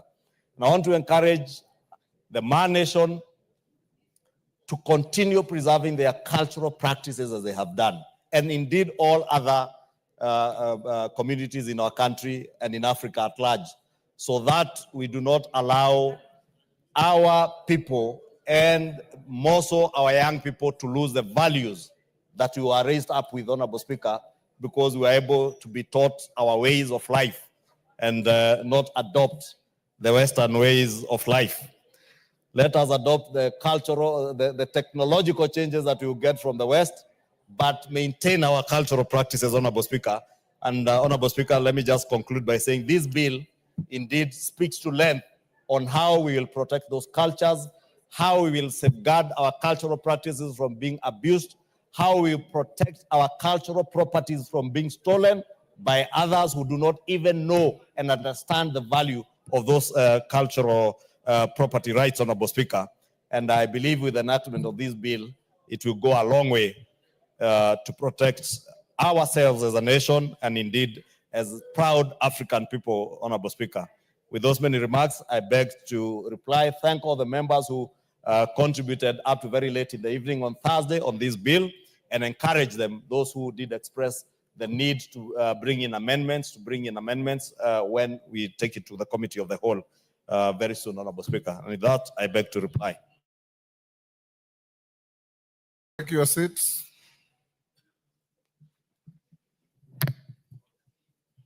Thank you, honorable members. I'll now put the question at order number 8, which is the Cultural Bill, National Assembly Bill number 12 of 2024. Be now read a second time. As many as of that opinion say aye. Will those of the contrary opinion say nay? The ayes have it. A bill for an act of parliament to give effect to Article 11(3)(a) of the Constitution to provide for the protection and promotion of culture and the cultural heritage of communities and for connected purposes. Order number 9. Hold that before order number 9. I know the schools have left, but for the record, honorable members, because of what we are transacting, I was not able to recognize St. Gregory Choral Girls School from Muhoroni constituency, Kisumu, was in the speaker's gallery. Honorable Koyo, I know you wanted to welcome that school. You are still allowed to go and welcome them within the precincts of Parliament out there. In the public gallery, we had Muthengera Primary School from Laikipia West, Laikipia. Ewangani Ema Primary School from Kajiado East, Kajiado. And Ndiaini Girls High School from Kurueini, Nyeri. Although they have left, we still record our welcome to them in the House of Parliament. Next order. Order number 9, the Equalization Fund Administration Bill, Senate Bill number 14 of 2023, second reading, resumption of debate. Member for Chesumei, I'm told was on the floor. Is he in the House?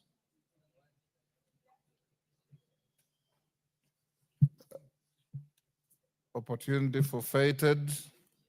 Samuel Atandi, are you on the screen for this? No. Kuria Kimani, are you on the screen for this? Robert Basil, you already spoke. Get yourself out of the screen. Ferdinand Wanyonyi, are you on the screen for Equalization Fund Bill? No, get yourself out. Catherine Omanyo, get yourself off the screen. You want to contribute? You're on equalization. Go ahead.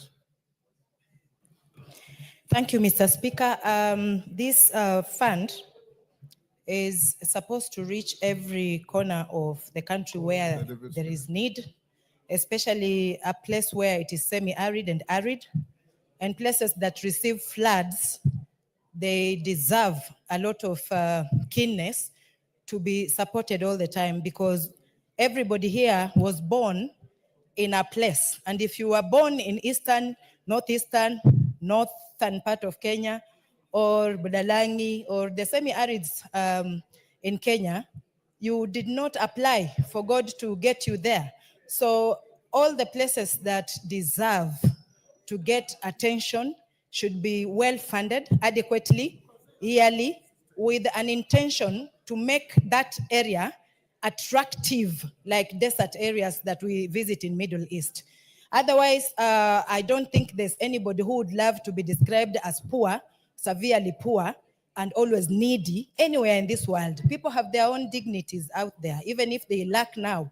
If their situation or standards of living is improved, then they will also just not be waiting to be helped or be called or described as beggars.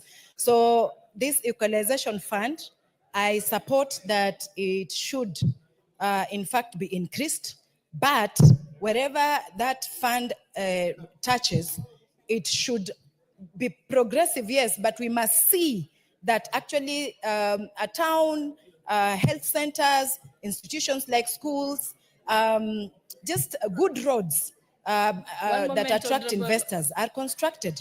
Many investors are not attracted to places where there is a poor infrastructure, and also where even getting a health facility that has real medicine is missing. So we need to make these places more attractive better Hold on a that- minute. Hold on a minute. There's a point of order. Honorable Basil.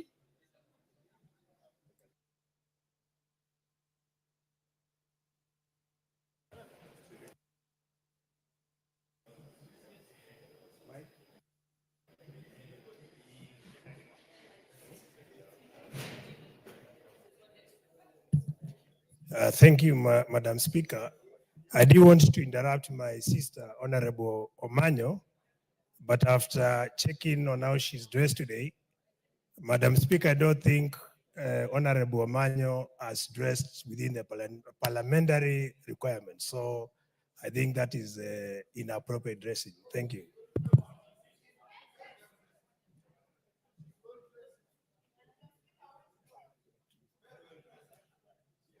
Proceed, Honorable Omaya. My style of dressing is adequate. If you define properly well-dressed woman, look at me. I have a shirt that is well ironed, a windbreaker just in case of the cold, and a trouser that is good. It's fitting me. I have no problem if he wants to emulate my unique elements that are expressing my individuality. You should talk to me nicely to teach you how to dress.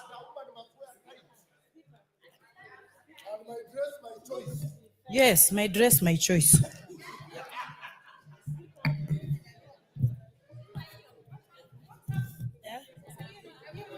Honorable Doyan.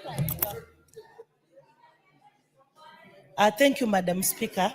For Honorable Basil to say that Honorable Catherine, she's not properly dressed, he should tell us if he's used to with yellow color, so that, because we have very important things, Madam Speaker, to discuss, only to point out to a gorgeous white in color, you know, the best color that most people don't want to have in their closet. Next time, Madam Speaker, Honorable Basil should be put into task for wasting honorable members' time by bringing pettiness, opaque, null and void things before this hot air, before this hallowed house. And why a woman, Madam Speaker? What is wrong with him? She's smart. Look at Catherine. He's asking, she's out of order. Maybe he wanted to be felt by his constituents that is in parliament. He has been missing for the last 5 months. Thank you, Madam Speaker. Okay, honorable members, let us proceed. Honorable members, let us proceed. Honorable Beatrice Elachi, you are contributing to this.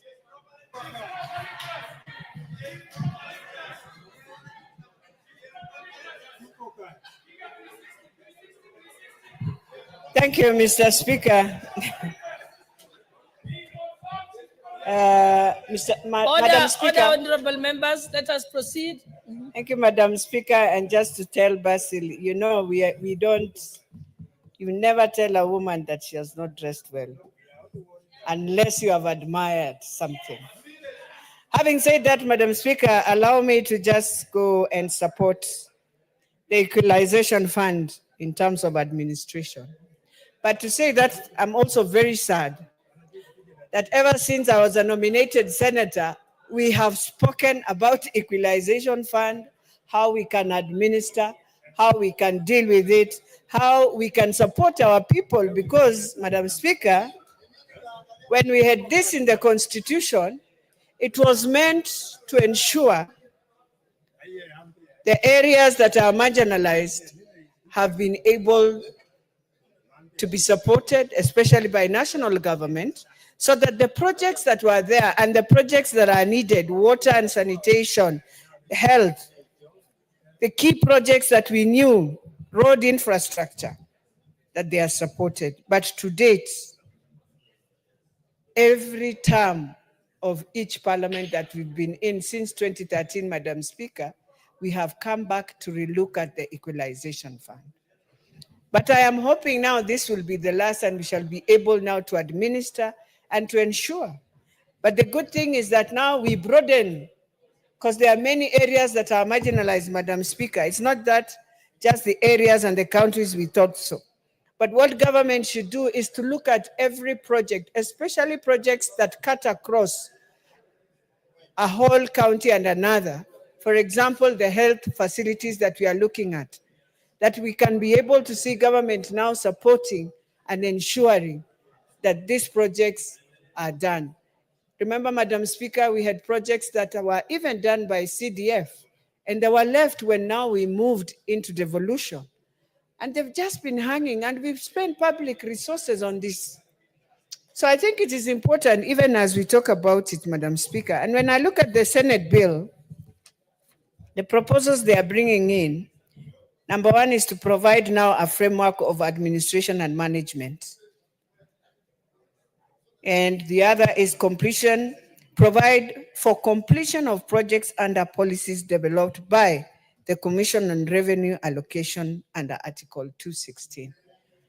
That means that this board that they are also proposing is a board that should come in and look at the different projects. But I'm hoping the advisory board can go beyond, not just looking, but looking across the country, where we've had projects that have used public resources, and especially that were projects of national government and were 80 to 90% in completion, should be completed so that people are able to use. So, Madam Speaker, even as, again, the Senate proposes there is an officer of administering the fund, which shall open a separate account at the central bank. I think that is where now, again, if we are not careful, you find yourself with challenges.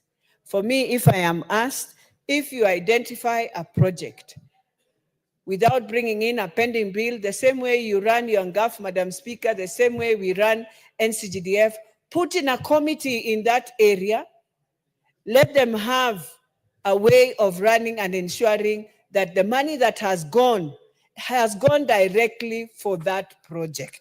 But if we put again money in an account, and then in this account we are saying, operate and maintain the books account, yes, consult again with the cabinet secretary, then that project will not move, Madam Speaker. We just need to have a committee in the area the project is in, ensure the money goes.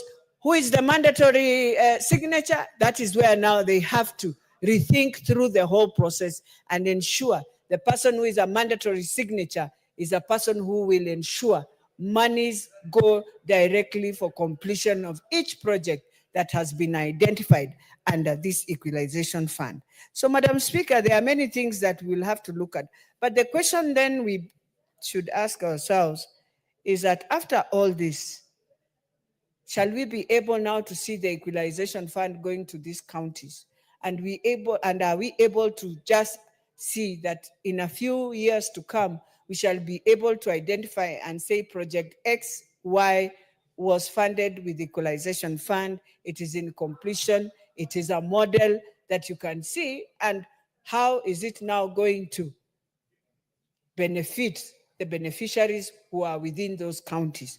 So, Madam Speaker, the other thing we need to ask ourselves, even in that equalization fund, where we have electricity, is whether, for example, the last miles we are doing, since they are going through constituencies, do they really arrive into the counties and ensure that some of these projects are also being done in either way? But the report that comes in the House should now tell us, within this, the last mile was done, and the constituencies in an area that we identified that qualified for an equalization fund are now with electricity through this process. Then it is important in that report to show the counties we identified have also benefited. And so that issue of electricity is taken off from the checklist. And now we concentrate now on water and sanitation, concentrate on roads.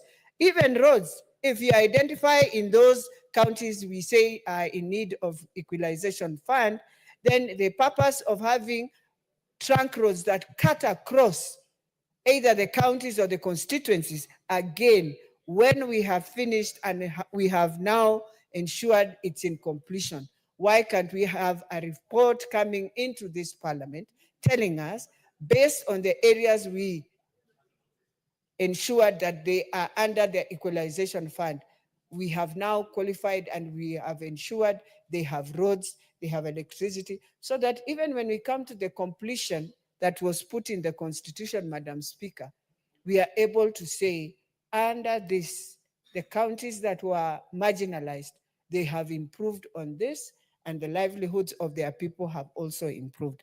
Madam Speaker, when you look at one thing that we need to ask also, what the Senate says, functions of the county, the technical committee.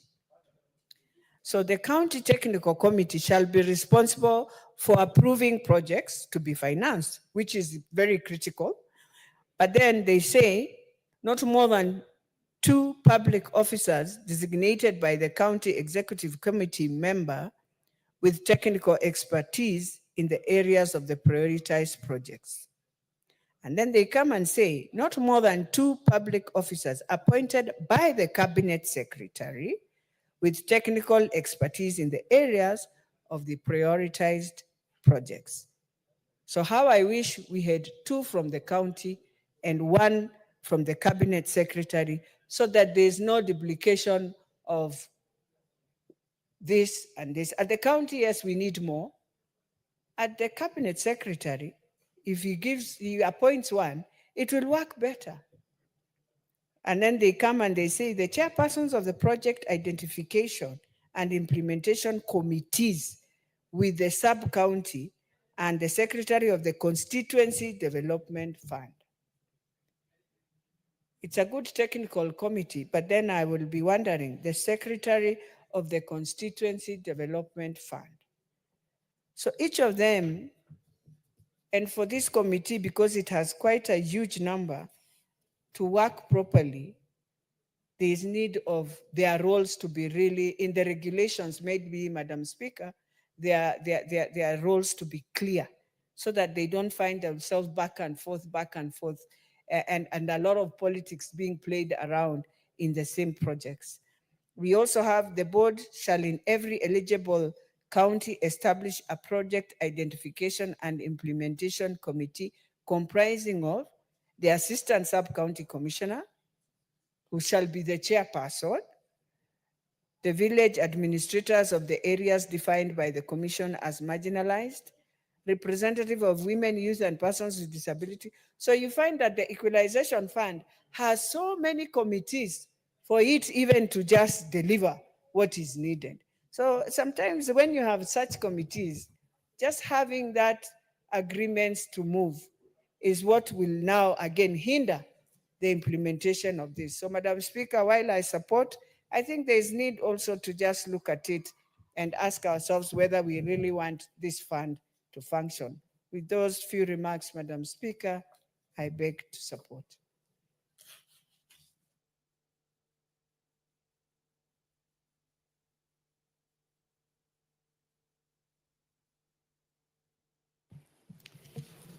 Thank you very much, Madam Speaker, for the opportunity to be able to contribute to this Equalization Fund and Administration Bill, Senate Bill number 14 of 2023.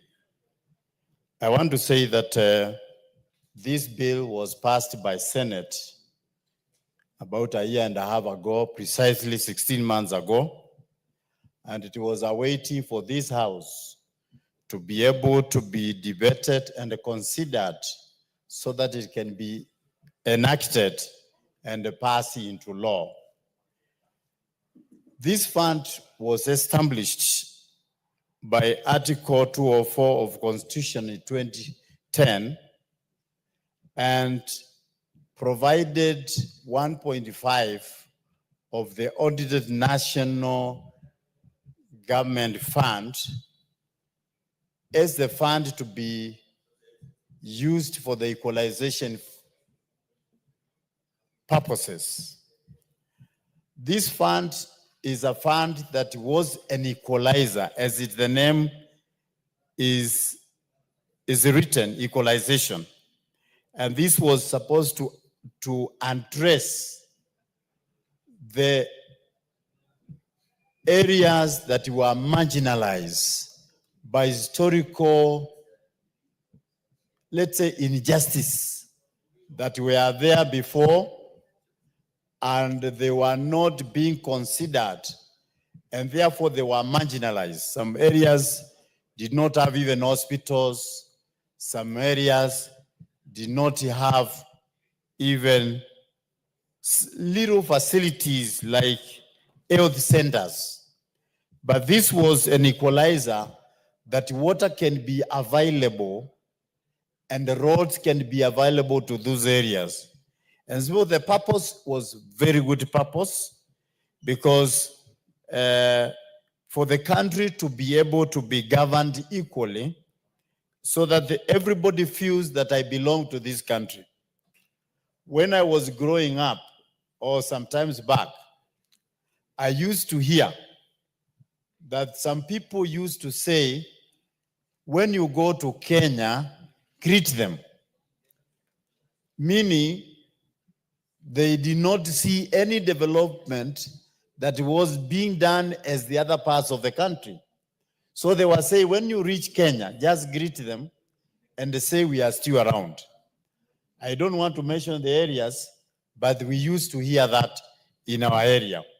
So those are the areas that needed to be developed so that they can catch up with the others. And I'm sure we have seen a lot of developments in some of the marginalized areas, and the things have turned to be better because of this fund. The only undoing of this fund is the exchequer's delays, whereby the exchequer delays until another cycle of budgeting is realized. But the beauty of it is that the money does not go back to the exchequer. It does not go to treasury. It is retained the way NGCDF is retained. Once the NGCDF money is sent to the board, it does not go back. And this was crafted to be the same, to be administered the same. I must say that in my constituency, 23-24, we were given equalization fund of 13.5 million. And an hospital and a borehole in different places were earmarked for installations and implementation. And even up to now, the fund has never been sent to the count to be able to be channeled to my constituency.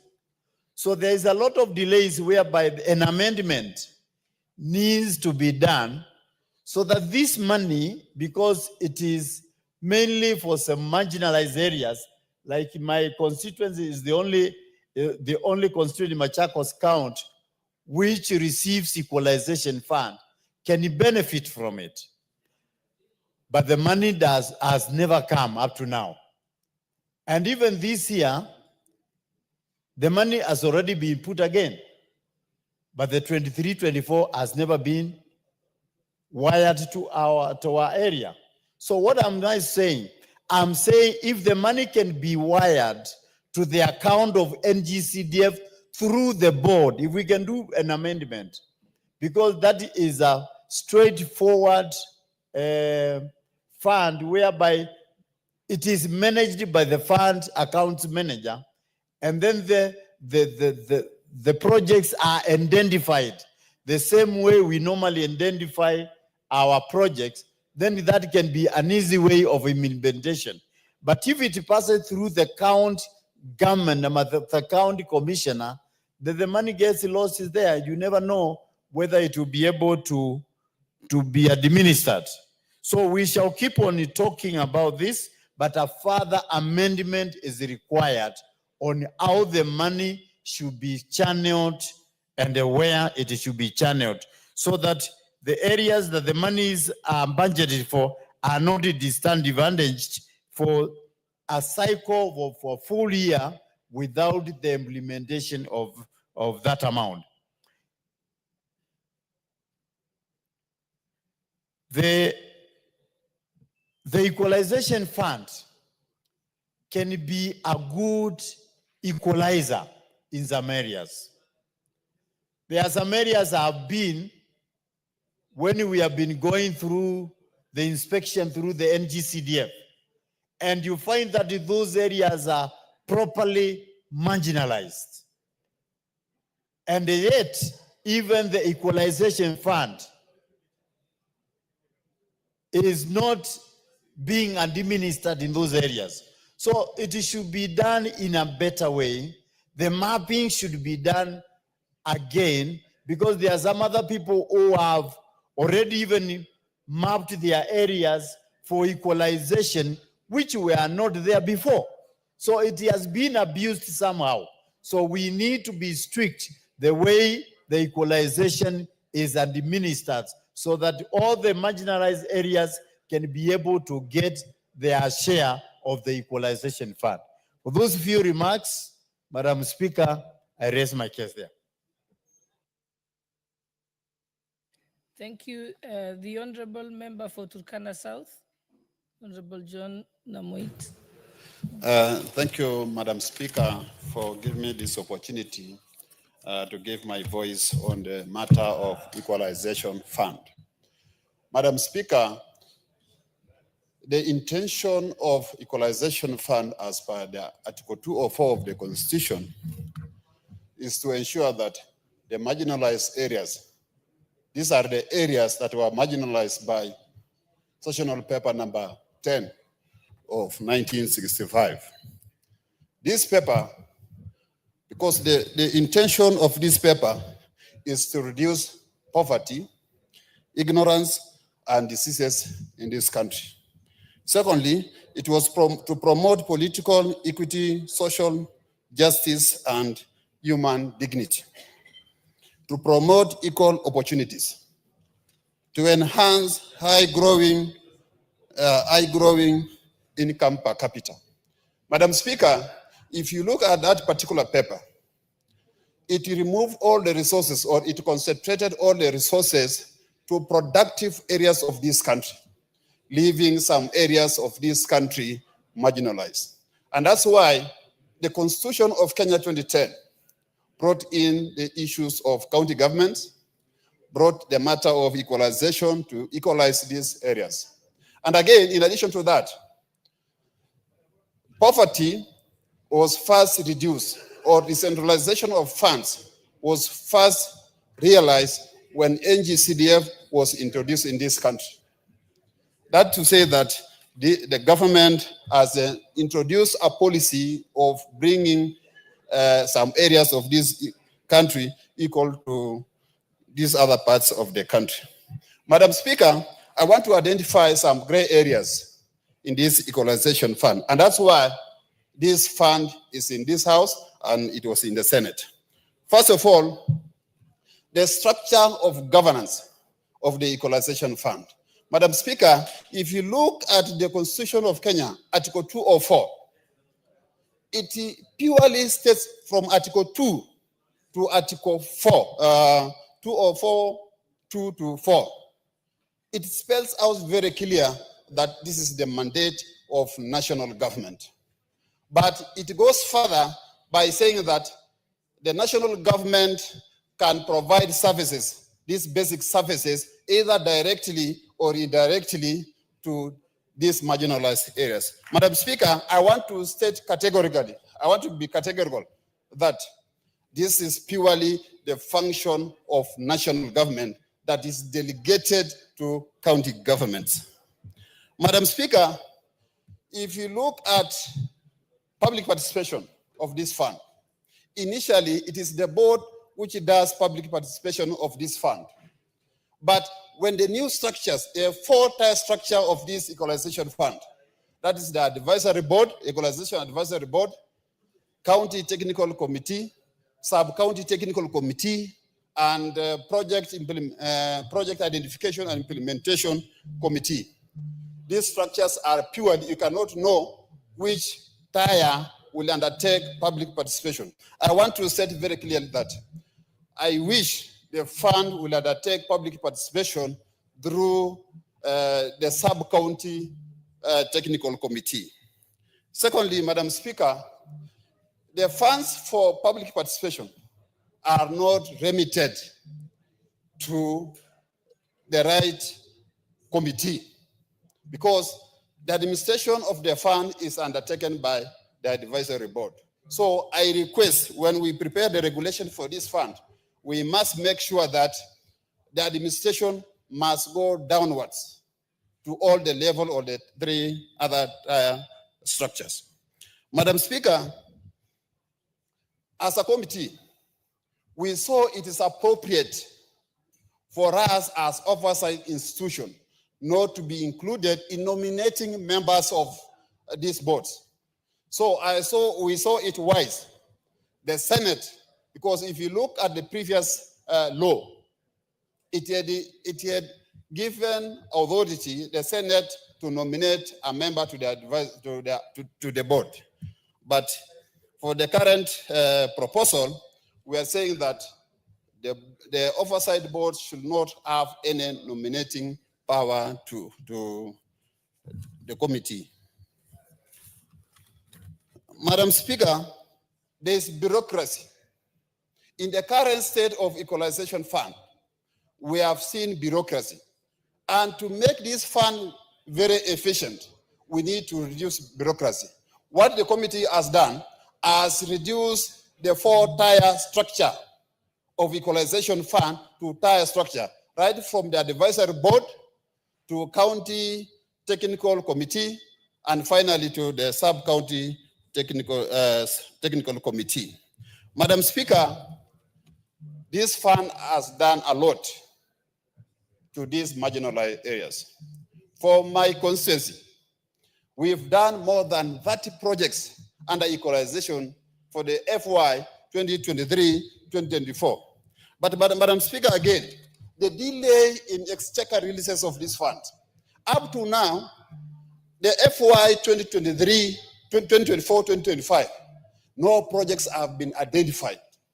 And this is where the community that is marginalized in this country has not realized the value of this fund, Madam Speaker. Madam Speaker, again, if you look at the functions,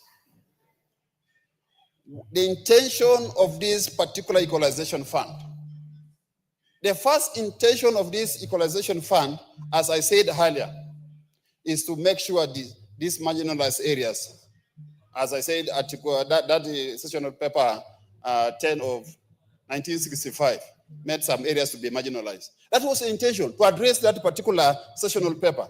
But unfortunately, this house, the leadership of this country, has mutilated the intention of this fund. If you look at the first counties, the 14 counties that were identified in the year 2013 to 2017, there were only 14 counties. But now, if you look at the beneficiaries of this particular equalization fund, it has gone even to Nairobi, because the intention of the Constitution of Kenya 2010 under that Article 204 was not meant to dilute the 14 counties, the beneficiaries of the benefiting counties, that were only 14. But now this has been diluted, everybody is benefiting. The intention was not to address the emerging marginalization. That was not the intention of this fund. The intention was to address the matters raised by the article.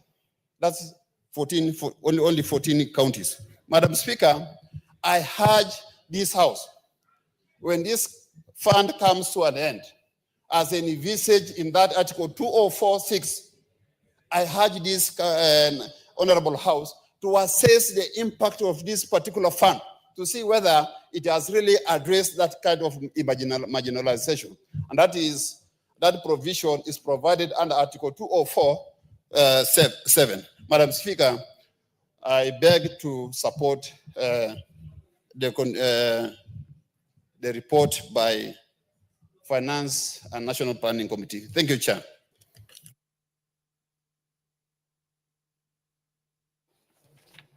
Thank you very much. Honorable Victor Quech.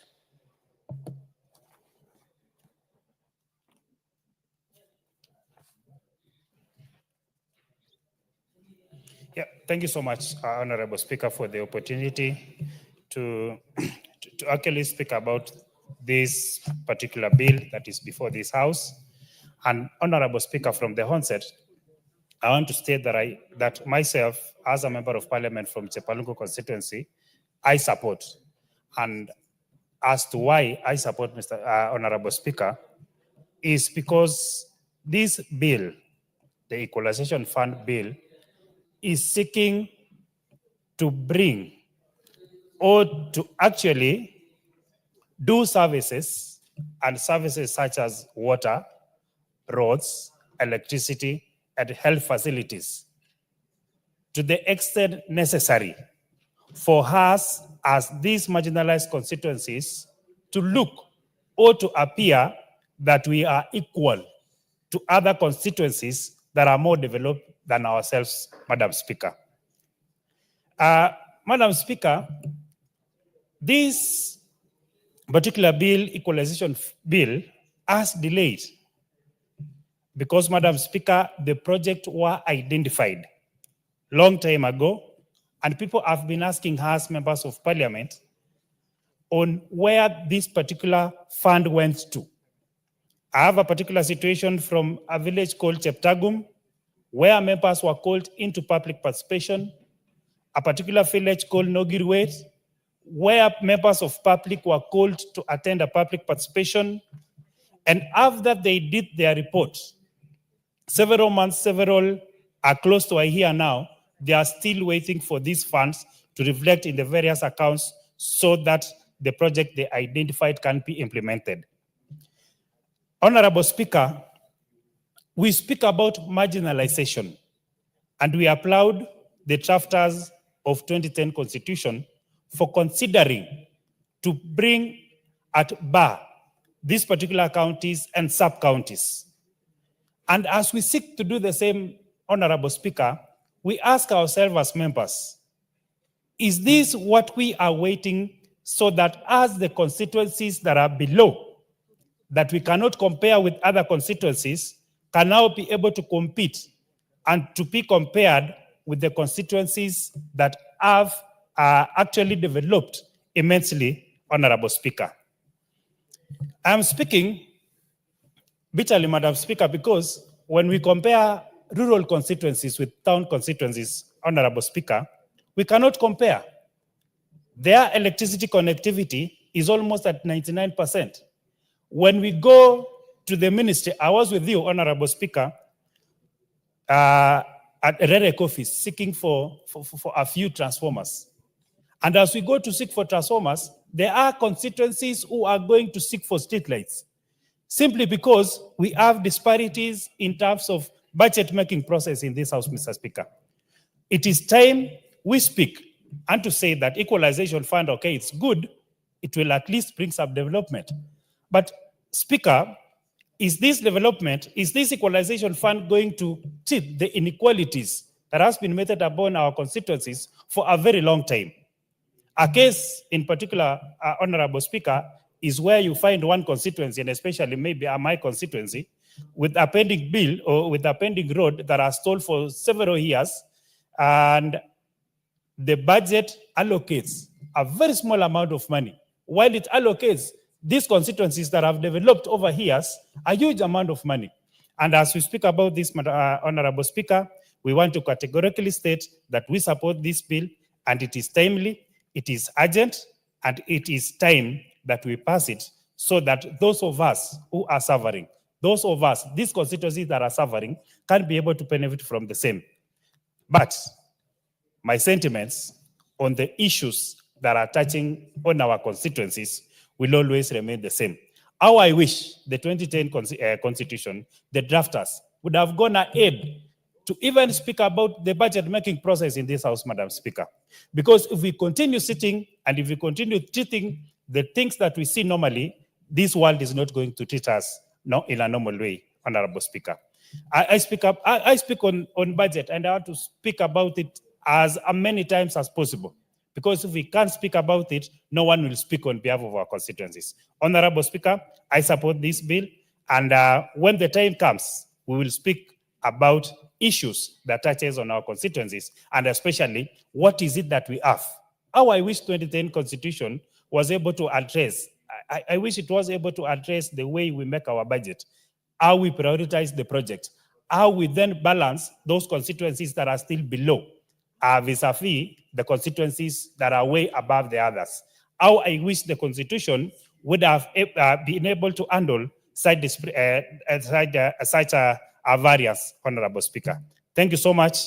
I want to say that I support, and as soon as this bill is passed, we would like to encourage the ministry or the treasury to be able to set aside this fund and to transmit this particular amount to the various accounts so that we realize and we see to it that what we had planned, that what the board had planned is actually done and the value for money is being seen. Thank you so much, Honorable Speaker. Thank you. Member for Tigania West, Honorable Mutunga.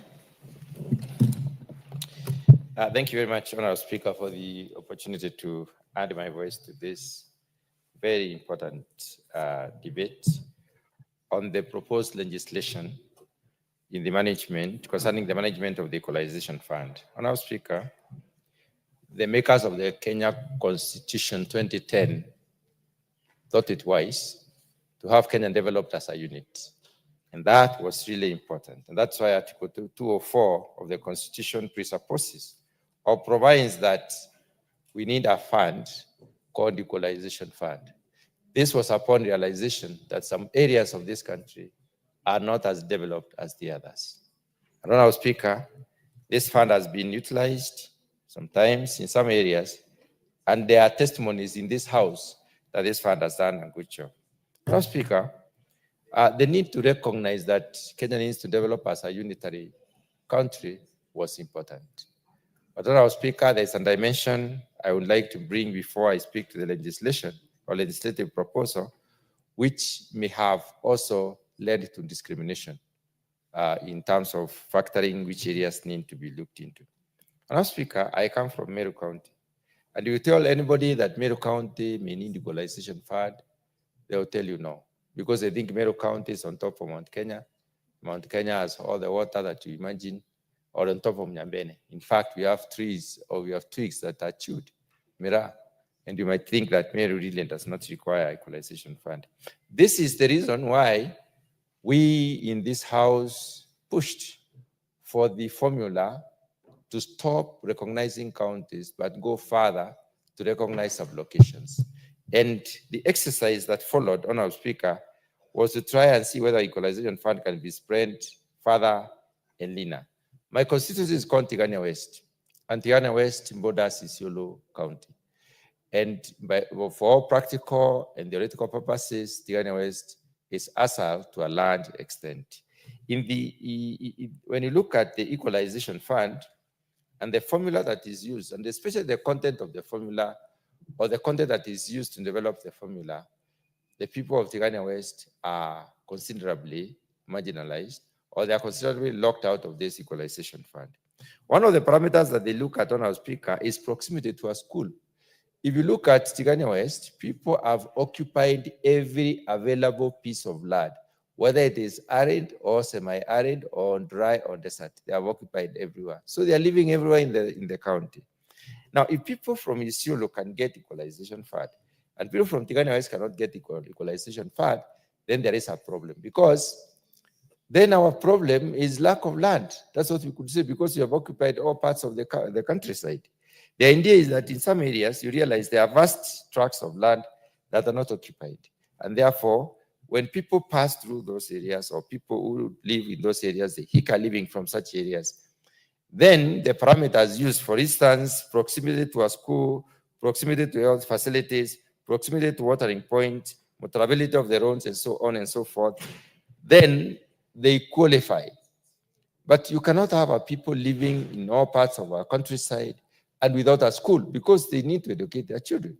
But then, Honorable Speaker, what you need to look at is, what is the nature of the school? How improved is that particular school? I have schools which are really in pathetic situation, despite having trying to bring them up. And CDF alone is not enough. And the effort that is being put through by the Ministry of Education is also not enough. So equalization fund is important in some of these areas. When we proposed that these areas be looked into, and a team was sent from headquarters to go and reassess, they used the same formula, and therefore the exclusionism. So we were again excluded from being factored as part of those sub-counties or other sub-locations that require equalization fund. Equalization fund is important because if you look at Meru County, for instance, most of the parts couldn't be developed. But if you look at Tigania West, maybe parts of the other ASAL, sub-counties are not developed. And there is a serious problem. But what I've said is that you cannot have people living in an area without water, so they have to try anyway to get some water. They may be accessing water because they are living there. They are not just grazing and moving around. They're living there. They occupy because they are farmers. They are not grazers. They are not hunters. They are basically cultivators of the land. On the other hand, when you look at health facilities, they may have some makeshift health facility, not really high standard, not really quality health facility.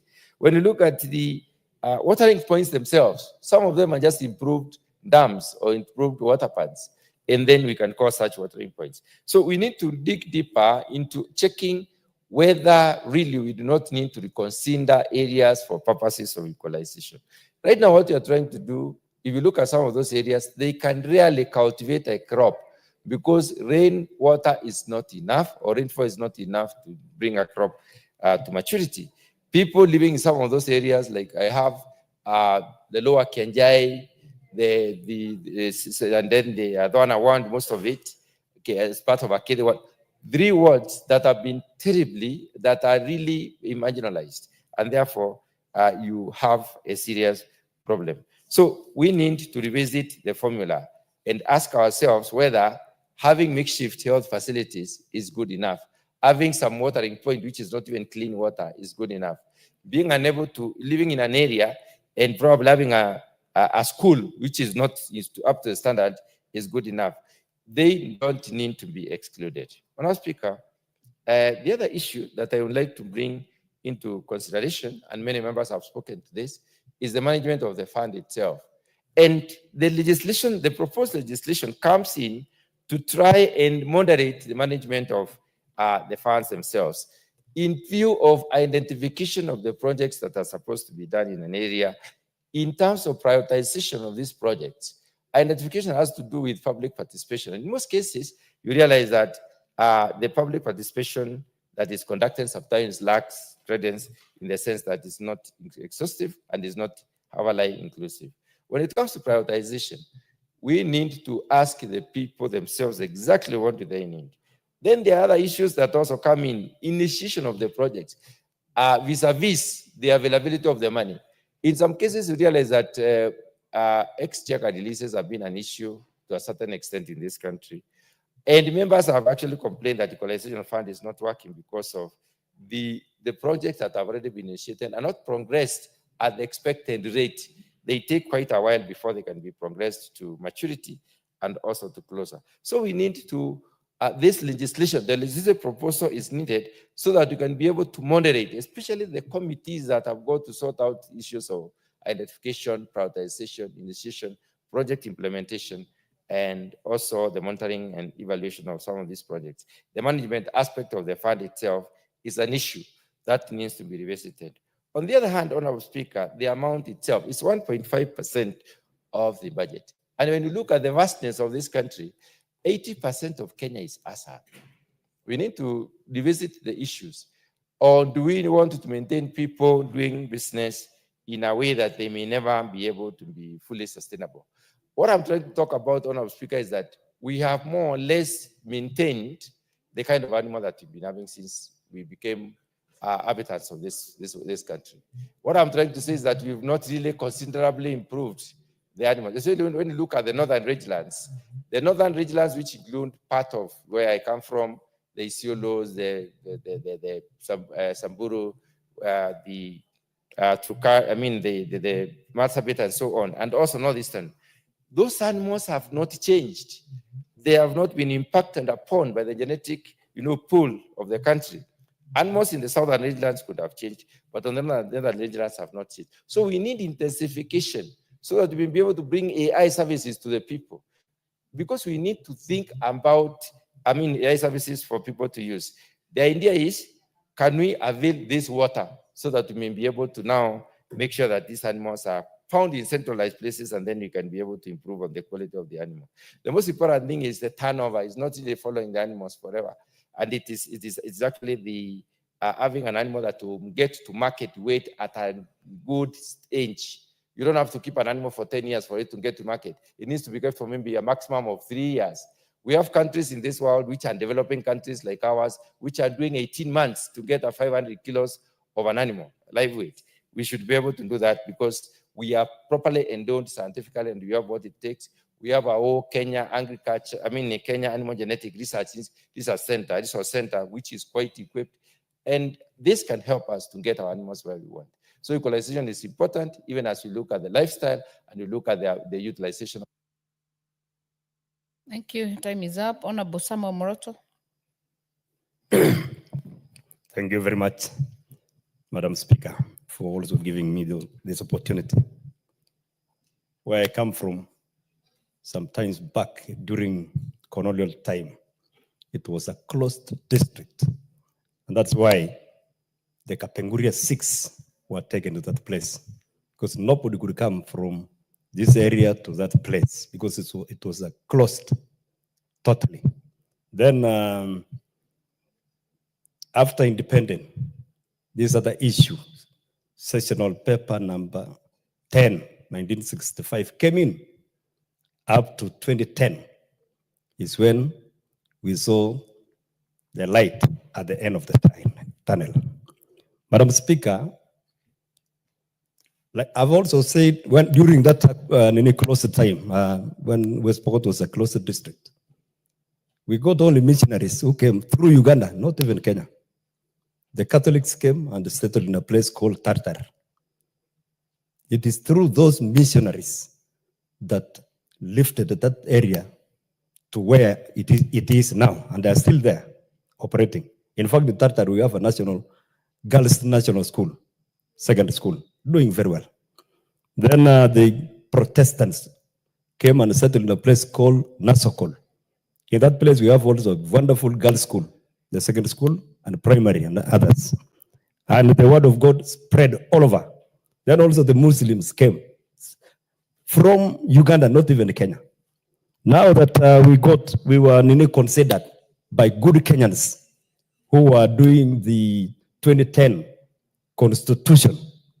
Remember that there are also Kenyans suffering somewhere, like this, the ASAL regions. Madam Speaker, there were 14 counties, as somebody have said here, and they were given timeline for only 20 years to improve and come to the status where the others are. It's unfortunate now that there's nothing going on. We only dispatched it because I was there. I was just still a member of parliament. This is my 5th time to be here. The people were called for public participation. And West Pokot, all of them came to a place called Mutelo Hall. And then others to other places. And we agreed some areas to be improved. We were considering even schools, because like myself here, when I started class 1, 1972, I went class 1 to class 4. I was taking my lessons under a tree with those problems. Sometimes the blackboard and the books were flown. Then we ran returning the books. Coming back, it's already noon. We just sing. Everything remained under that tree. Now when this equalization issue came up, we really prayed and thanked God that God has given us good people, good leaders who can listen and say, there are some areas who are suffering. Now it is not working. Okay, we don't care if they can extend. And then by getting that 28, 34, 38, even to 40, even all the way to the 47 counties. It's not an issue to me. They are Kenyans. If there are some places where they are suffering, but we need also to increase the amount that goes to this kit so that they can cover these other areas. I'm a teacher by profession, and I've been with people for a long time, seeing what they are doing.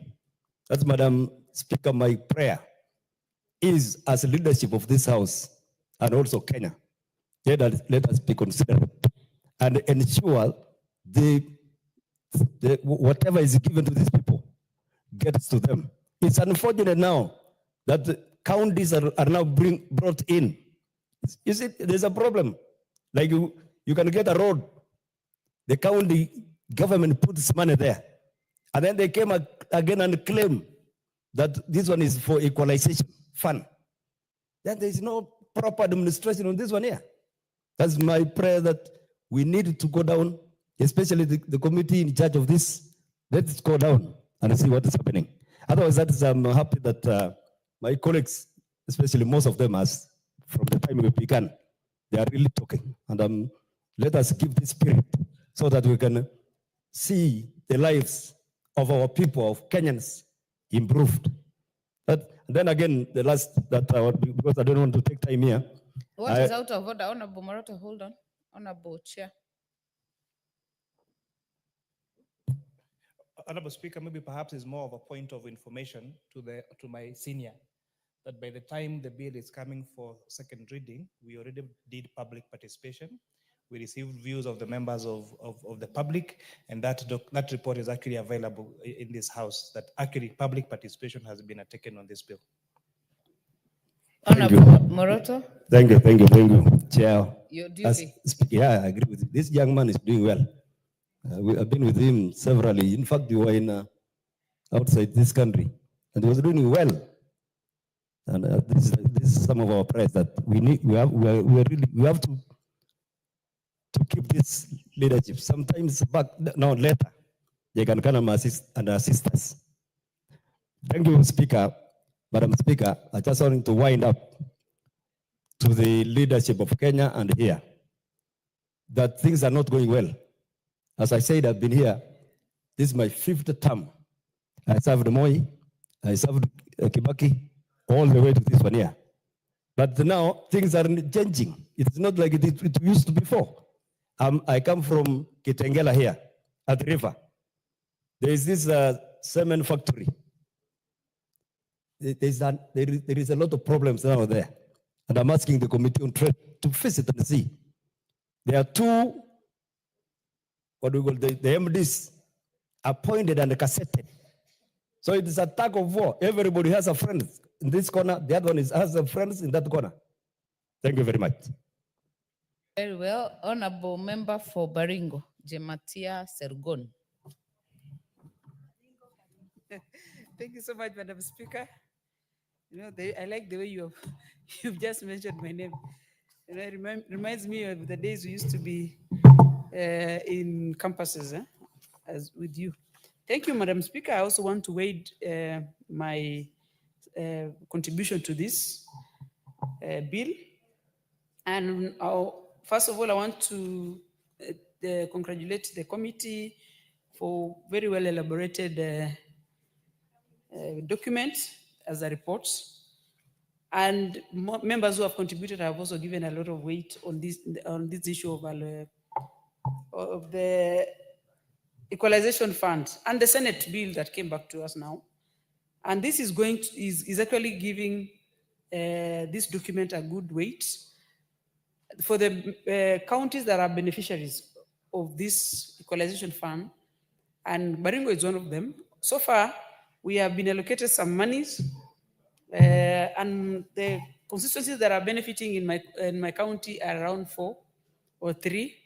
That is mainly Tiati that got some sizable amount of money. We have Baringo South and Baringo North, and also Mogotio. These are the areas that have a very dire need in terms of amenities that is very basic, that water, schools, that is largely in sparsely populated areas. Madam Speaker, as you also know that this bill is coming at a time when we are trying to recorrect the colonial eras and bad administration that was in this country long time ago, immediately after independence, on the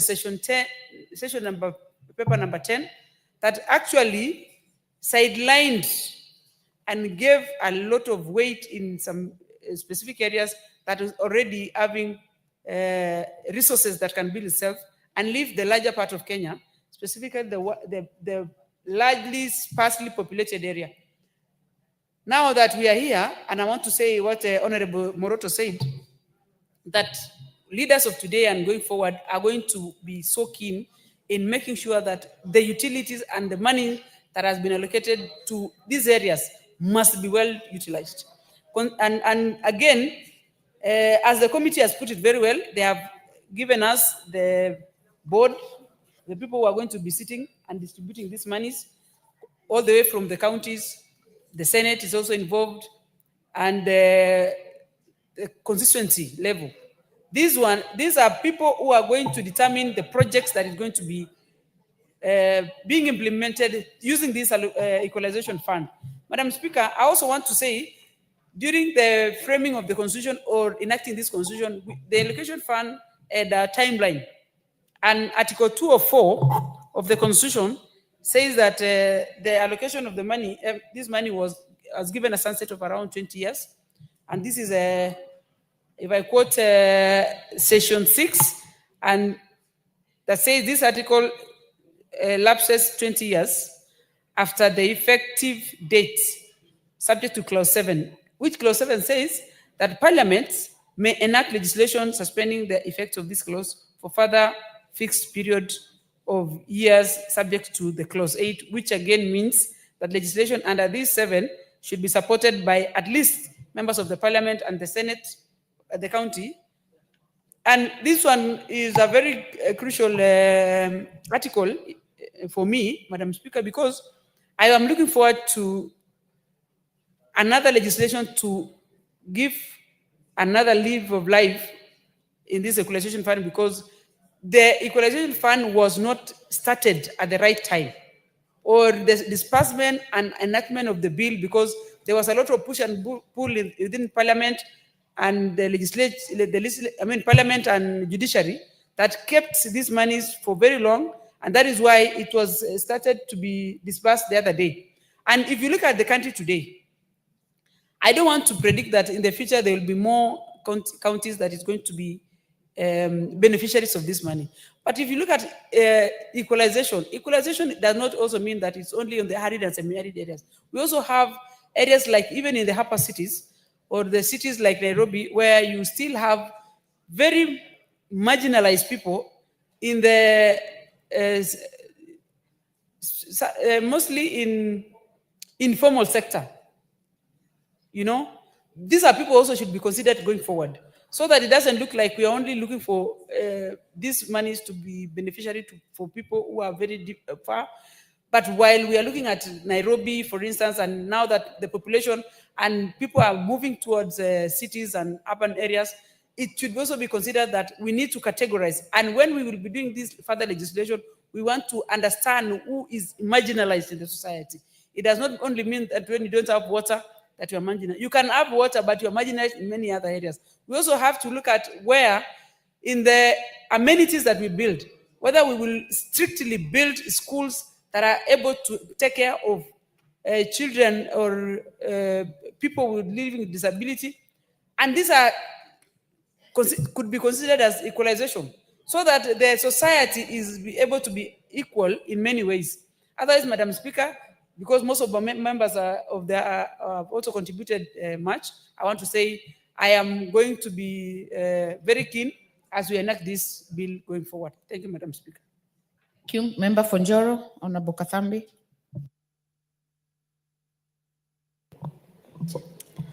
Thank you very much, Madam Speaker, for granting me this opportunity so that I can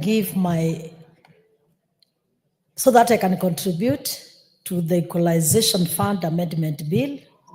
First, Madam Speaker, allow me to thank the team which has been led by our able colleague. And Madam Speaker, just allow me to go and just do some comment. Equalization fund is very important in this country. But my observation, Madam Speaker, this money should not only be meant for the arid and semi-arid areas, because there's also some culture and also some thinking that sometimes it is only arid and some arid which might be purely in need of this equalization fund.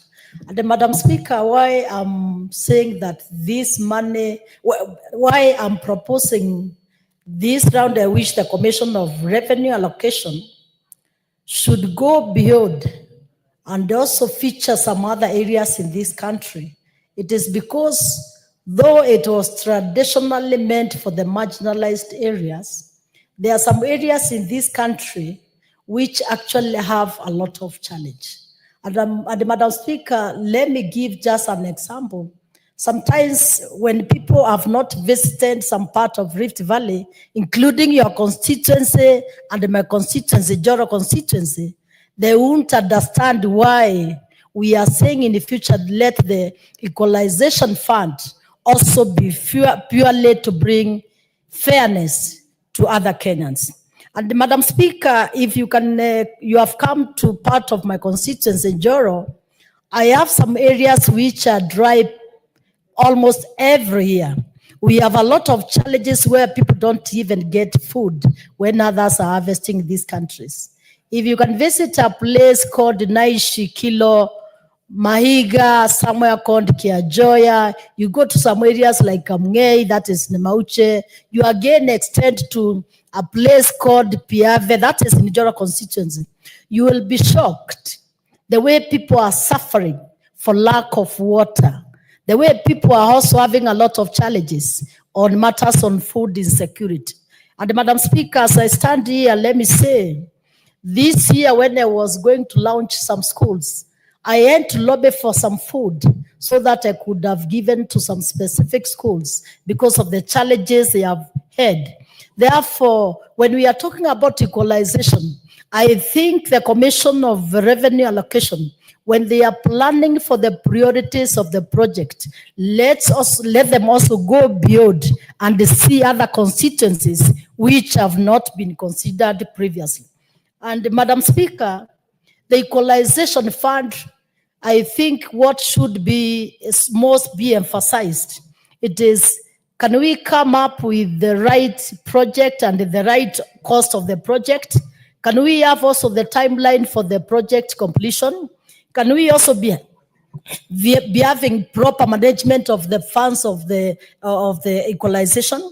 And Madam Speaker, why I'm saying it should be extended to majority of the constituencies, like my colleague has raised also, who come from Rift Valley, which has not benefited from this equalization. It is because if it is going to be considered, we also expect even a lot of irrigation project to be initiated in some areas where we are also affected. And when we are saying that we have so many arid and semi-arid areas with who have not gotten basic needs like water, the health, the roads, in some of our constituencies, like my constituency is one of the largest constituency in Nakuru County, and when you see the challenges of roads network, the matters of electricity, it is a big challenge. Therefore, when we are talking about fairness and also the equalization funds to be distributed, it should be known that even some of our constituencies, we still have a lot of challenge when it comes to health matters, services, when it comes to the matters of electrification, when it is matters of water, when we are talking about roads, when we are talking about food insecurity. So that in the future, let us ensure that if we are to do mainstreaming of these funds, let also other areas which have gotten a lot of challenge be considered. Therefore, Madam Speaker, the equalization fund is very important, and we are proposing as also members of parliament who have undergone a lot of challenges in our constituents, which have never been considered. In the future, let us think how we can do inclusion. Therefore, this is very important, and thank you for that time you have given to me. Thank you, Madam Speaker, for that opportunity. Thank you very much. Member for Trans Nzoia, Honorable Sioi. Thank you, Madam Speaker, for giving me an opportunity to also contribute on this equalization fund. And I would like to say that the equalization fund is a good fund that was supposed to meant good for the areas that are marginalized. And when I was going through this document, Madam Speaker, I realized the fund was a national government fund. And because there are some areas that are not marginalized as per se, but the levels of poverty are too high, it is important that we consider such areas. But again, when I go through the document, I realized the fund is being disbursed to the county government. I have a feeling, Madam Speaker, that this fund could be given to the members of parliament, because these are the people who are closer to the people. The constituency belongs to the members of parliament, and they will be able to know which part needs what and which part needs to be done for what. So, Madam Speaker, I want to support this report, and as my colleagues have said, it is important that this fund equalizes all the constituency, all the wards, and any other area that is a little bit lower than the other, so that we come to the levels all together to ensure that Kenyans get the services that other Kenyans are also getting the service. Thank you so much, Madam Speaker. Honorable Umi, member for Mandera. Thank you, Madam Speaker, for giving me this opportunity. Madam Speaker, Article 204 of the Constitution establishes the Equalization Fund. And why this fund, Madam Speaker, why it was established is to bring regions that were not developed at par with the regions that were developed. Unfortunately, the Equalization Fund is not what it was meant to be. We've seen constituencies saying that they have pockets of marginalization, so it has really lost its meaning and why it was created in the first place. And Madam Speaker, as you know, it has a sunset clause of 20 years, Madam Speaker, and we are at the 14th year. 6 years to the lapse and nothing to show for it, Madam Speaker. And that is unfortunate. Madam Speaker, if I speak about Mandera County, Madam Speaker, is behind in all forms of development, be it water, education, healthcare. So, and I feel that it's the members of parliament themselves that have let down the people they represent, Madam Speaker. Because if this is the 14th year and nothing to show for it really, and you have healthcare built with 3 million, 4 million, it doesn't really say what it was meant to be. So I would urge and say that at least each county that is part of these marginalized counties where equalization fund is being established, Madam Speaker, should have one big project that is impactful to the community. Not small things that really do not make sense, Madam Speaker. Madam Speaker, I support this report. I am part of the Committee of Finance and National Planning with my able chair seated here from 2:30 p.m. up to now to ensure that this bill sails through. And I commend Honorable Kuria Kimani for the good job he has done and he's been doing. Madam Speaker, I therefore support. Thank you very much. Thank you very much. Member for Kuresoi South, are you on this one?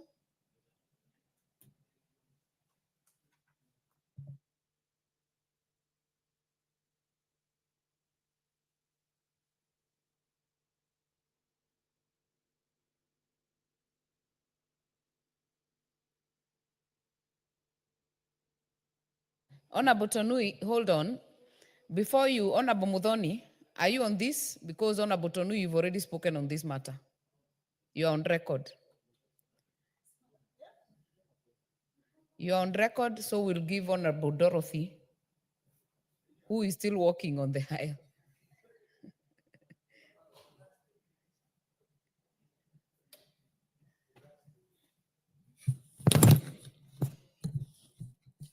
Thank you, Madam Speaker.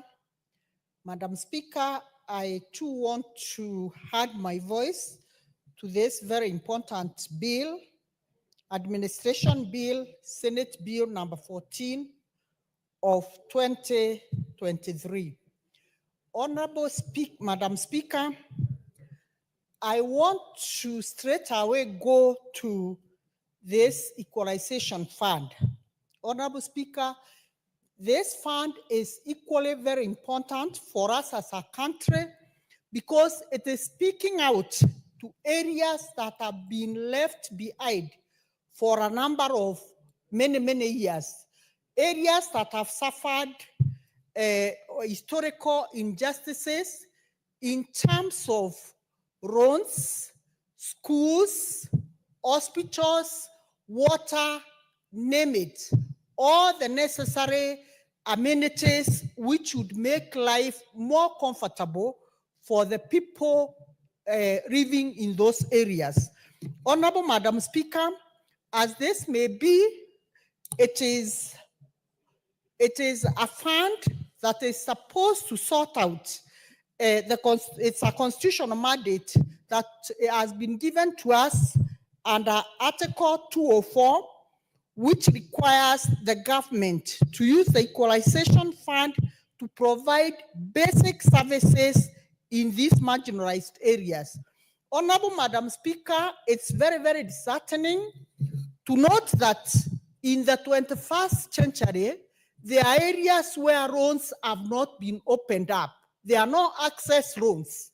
You'd be shocked, Madam Speaker, that some areas, even when somebody passes on, people in that particular area, they are tasked to carrying the coffin on their shoulders so that the body can be taken to its final resting place. Honorable Madam Speaker, we have areas, mentioned areas in this country where we have women giving birth by the roadside because, Madam Speaker, the nearest health center is kilometers away from where they reside. Madam Speaker, we have areas where children don't know what electricity looks like. Madam Speaker, these are the areas we are speaking out to, and these are the areas that we are saying this fund is very crucial. But Madam Speaker, surprisingly, the areas that have been gazetted to benefit from this fund are not necessarily the only areas where this fund should go. Because, Madam Speaker, we have areas, other areas which have been left behind, but still they require this fund. However, Madam Speaker, we will not be selfish, and say those areas should not benefit. All what we are saying is let there be a thorough audit when this particular committee sits down. Let there be a thorough audit so that we can be able to map out this country and see, other than these areas that are now benefiting, which other areas deserve to have this fund. Madam Speaker, I'll speak out where this fund is going through the county governments. Madam Speaker, I will be moving an amendment so that this money goes to the NGCDF kitty. And Madam Speaker, I'm making this proposal because when I came to Parliament, I had an opportunity of serving in the decentralized funds.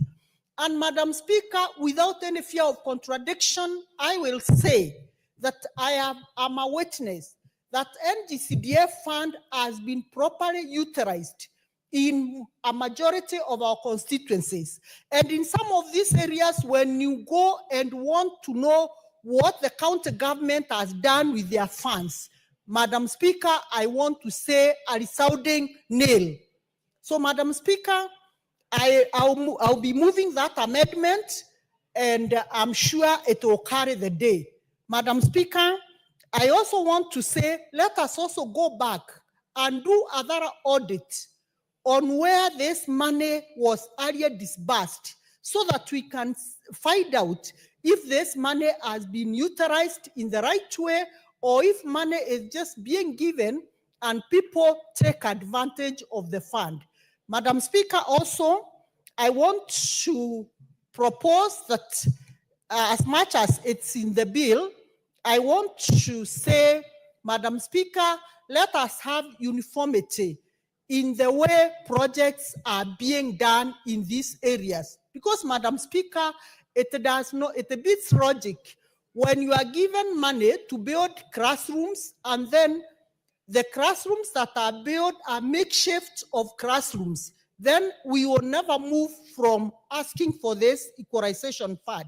So let us have uniformity in the way these projects are being administered so that at least we move from these areas completely, because you can never remain marginalized for life, Madam Speaker. But if we do things the wrong way, then these areas will be marginalized, and then again, we still continue calling for equalization fund, for the same purpose that has already been done. Madam Speaker, let us look at the percentage in terms of development from these areas that are benefited, Madam Speaker.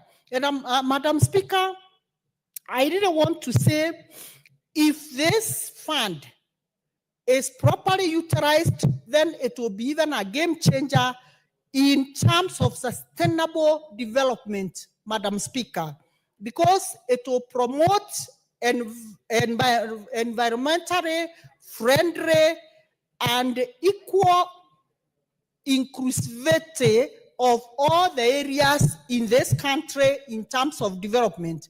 Madam Speaker, I want to speak out to the areas like Nairobi, where we are assuming that the area is very, very well developed. Madam Speaker, we will see that there are pockets of areas which require this equalization fund. However, I want to route the government of Kenya the better program, because like the housing projects that the government is undertaking, this housing project will be a game changer in most of the areas because it's giving equal opportunities to everyone. Citizens will be able to own houses, decent houses, which are affordable. So, Madam Speaker, the government is doing its part. Let also the people who are the people who will use this money, Madam Speaker, utilize it in the best way possible. Madam Speaker, I want to say we have countries like Australia where they have equalization fund, and when you visit that country, Madam Speaker, you'll be able to see what this fund is doing to bring people closer. So the inequality gap will be lessened if we use this equalization fund properly. Madam Speaker, I also want to say, let this money also be disbursed in a very timely manner so that people don't vet projects, people don't sit down, do public participation, and then at the end of the day, they finish 2, 3, 4 years before this money hits their accounts. Otherwise, Madam Speaker, I strongly support this bill and say, let us relook at other areas. There are areas like in Meru where we are in their need of this equalization fund. Thank you, Madam Speaker. Thank you. That brings us to the end of that debate. The mover, Honorable Kimani, mover to reply. Thank you very much, Madam Speaker. From the onset, I would like to thank the many members that have made very, very good contributions onto this bill. We like the proposals made by Honorable Dorothy and Honorable Sergon, Honorable Kathambi, and all those, Honorable Umi, and all those good contributions that will be made on this bill. And my advice is, as we'll be coming to the committee of the whole House, please liaise with the clerk's office so that you process those amendments, and we will be happy as the sponsors of the bill, the Committee of Finance and National Planning, to make sure that we actually have a law that that's going to be watertight, because what you've had the problem with the Equalization Fund Act, it was declared unconstitutional by the court. So we are looking forward to have a piece of law that is watertight. Also to have a piece of law that balances the distribution of these resources, because as Honorable Umi was saying, we need to have these projects so that they're not so thinly stretched that the impact that they're supposed to do in bringing those marginalized areas at par with the rest of the country are not realized. Because what you've seen, Honorable Speaker, as I think it was Honorable Kaluma who was saying, when little money is allocated to, say, a water project in a big town, a big city, then or in that marginalized area, then the money is too little to really have a good impact. So we would rather have fewer projects that have an impact to the community. And what honorable members were saying, they also have a way of assessing those. The success of those particular projects, Honorable Speaker. But Honorable Speaker, another bigger debate that we should have, and I think this needs to be addressed better by the other house, the Senate, is there are some also areas that are marginalized because of political interests. Where you find some counties, governors, because they probably perceive a particular area, they do not have political support, they end up neglecting that area in terms of allocating resources for those projects. And unfortunately, even some of the NGCDF committees also neglect some of these areas. So in as much as we want to bring those areas that are marginalized at par with the rest of the country, I think it's also important that we have political goodwill of all the leaders and all those people that are assigned with allocating resources to our communities, so that we do not disadvantage some communities, we do not marginalize some communities because of our own political differences. And with that, Honorable Speaker, I beg to reply. Very well. I will defer the putting of the question to the next appointed time. Next order. Order number 10, the Insurance Professionals Bill, National Assembly Bill number 13 of 2024, second reading. Honorable Kimani, today is your busy day. Could you move the bill? Oh, you had moved.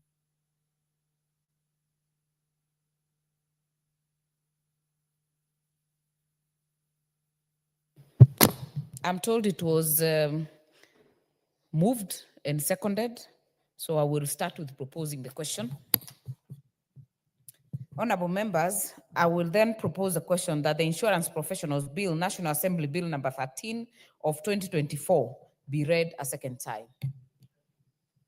We'll start with the member for Kitui Rural, Honorable David Mboni. Thank you, Madam Speaker, for giving this opportunity. Let's say on onset, I support the bill because, of course, it's from my committee. And Madam Speaker, this bill came to Parliament in the 12th Parliament, and it was really, it was not well drafted, but the one which we got this Parliament, it was very good, and of course, we are also requesting the members to propose for amendments to make it more better. Let me say this: this sector is a very important sector in this country. It contributes 2.1% to the GDP and employs over 10,000 people, either directly or indirectly. And together with manufacturing, banking, and ICT sectors, they contribute around 53% of tax revenue. However, insurance penetration in this country still remains low. It is at 2.4%.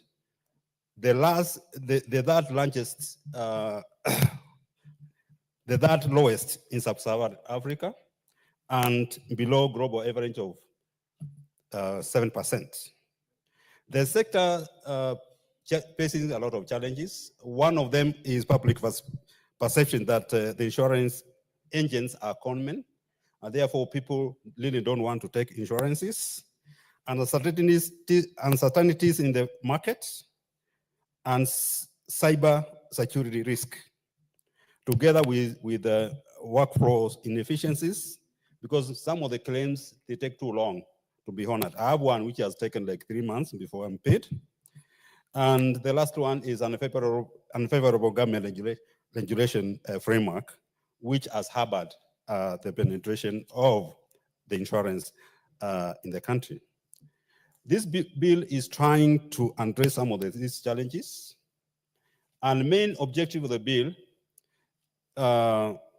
is to provide framework for regulation of professionals in the sector, to enhance the standards in the sector, and also promote professionalism and address certain concerns regarding professional misconduct in the sector. A lot of people fear this sector because people don't have, the people who are there, they don't have a very good conduct. The bill seeks to establish the Insurance Institution of Kenya. In fact, this bill is trying to establish two things. One, to establish Insurance Institute of Kenya, and also Examination Board, which will be doing regulating the exams, which are going to be taken by professionals in this sector. So in the case of Insurance Institute of Kenya, this body is going to regulate professional conducts and maintain level standards of services rendered by professionals in the sector. This is like equivalent to ISPAC, if you know ISPAC, whereby if professionals in the sector misbehave, they are going to be penalized and put in order. Part 4 of the bill contains provisions for the registration of insurance professionals, so that the professionals can be registered, and therefore their conduct can be monitored, and those who are misbehaved, they are going to be punished. There is also going to be a registration committee that will be mandated with the registration of professionals. That's what ISPAC does, basically. All the professionals work who have done in accounting profession are registered, and they can be monitored. And the bill will help to promote the recognition of insurance professionals in Kenya and beyond, so that at least even those Kenyans who have they have the professional qualification, they are recognized like the way accountants are. The bill provides for examination board, professional examination board, which is going to be entrusted in preparing syllabuses and set up exams. Madam Speaker, when we are doing public participation, we realized that College of Insurance is the one which is which is actually setting up exams. And some of the courses, they are 2 weeks. So somebody starts wondering, if somebody like assessors, they go for 2 weeks and then they become professionals. Somebody starts wondering, if somebody does an exam, a course of 2 weeks, how does that person become a professional? So these are kind of standards which we are talking about. So this examining body is going to prepare for syllabus and set up the exams, and also issue certificates for professionals, and promote a reconciliation of these exams, so that at least anybody who is doing this exam is recognized as a professional. Currently, as I said, there's no professional examination board for the sector. And this body, that means if the exams are going to be set here, somebody who has a college, a student who is taking courses in somewhere in Keses, or in Kitui Rural, or in Mwea, can take the exams in that college, because they are going to be the same exams for each and everybody for that particular course. So as I said, I think this bill is very important, so that at least we can be, the penetration of insurance can actually be enhanced, and the contact of the people working in the sector can be good, and people are not going to lose their claims as it has been happening before. With a few remarks, I support. Thank you. Member for Kitui Central, Dr. Makali. Yeah, thank you very much, Honorable Speaker. Honorable Speaker, I also join my colleague, Honorable Bonnie, in supporting this bill. And it's important that, Honorable Speaker, this bill is in the House today because you and me, you remember this was in the 12th Parliament. And you couldn't see the end of the day because the term of the 12th Parliament ended before the bill could be passed to be an act of Parliament. So how I wish that this time, Honorable Speaker, we'll be able to see this bill going through. This bill is very important, Honorable Speaker, and it has remained important for many, many years. It's only that we are doing this when, according to me, it's a bit late. This should have been done many, many years ago. And why am I saying that? Honorable Speaker, insurance sector in this country is a very important sector, and it plays a very key role in assisting the country even grow economically. And when you look at this bill, it captures some very critical areas of what needs to be done for us to have an effective insurance sector in Kenya. One of the areas is the institute, where we are saying we need to be able to say who is an insurance professional, so that by the time you are called a professional, Honorable Speaker, you'll have gone through some training, you'll have met some minimum hours of training for you to qualify to be called a professional. Honorable Speaker, this is one of the sectors where we have what we call briefcase insurance brokers, agents, and all that. And as a result of having this briefcase agents and brokers, Honorable Speaker, our people have suffered. Honorable Speaker, I'm sure if I were to ask you, or one of my colleagues here, how many people you know in your village who have either been involved in a car accident or have paid money to an insurance for something, either insuring against fire, and when that act happens, Honorable Speaker, it becomes an issue to get that money back or the payment for that particular insured item, Honorable Speaker. We have so many cases in this country. And this is basically because, Honorable Speaker, people are very good when they come to sell the policy. When they come and they want to talk to you, at the time of selling the policy, they use any language you can imagine so that you buy that policy. But once it comes to pay, it comes to the time to pay, Honorable Speaker. That's where now the war starts. And by this bill, Honorable Speaker, I see a situation whereby we'll be having professionals who will now be able to Honorable Speaker, to work professionally and get claims paid on time, because that is critical. The other part, Honorable Speaker, is important is the issue of the examination, which has been administered to these professionals, Honorable Speaker. Honorable Speaker, in most professions, there are minimum required hours you must cover in terms of lecture or hours, Honorable Speaker, for you to be qualified. And if you go to the ISPAC, if you go to the lawyers, if you go to the engineers, there are minimum hours. Unless you have achieved that, Honorable Speaker, you'll not be able to be called a professional.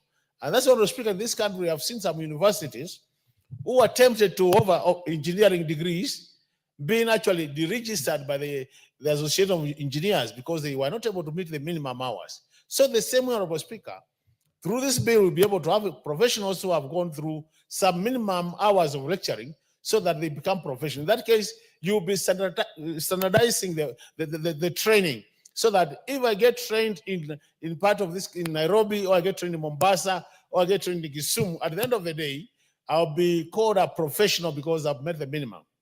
The other point which is important, Honorable Speaker, is the issue of having a data bank of who are the professionals.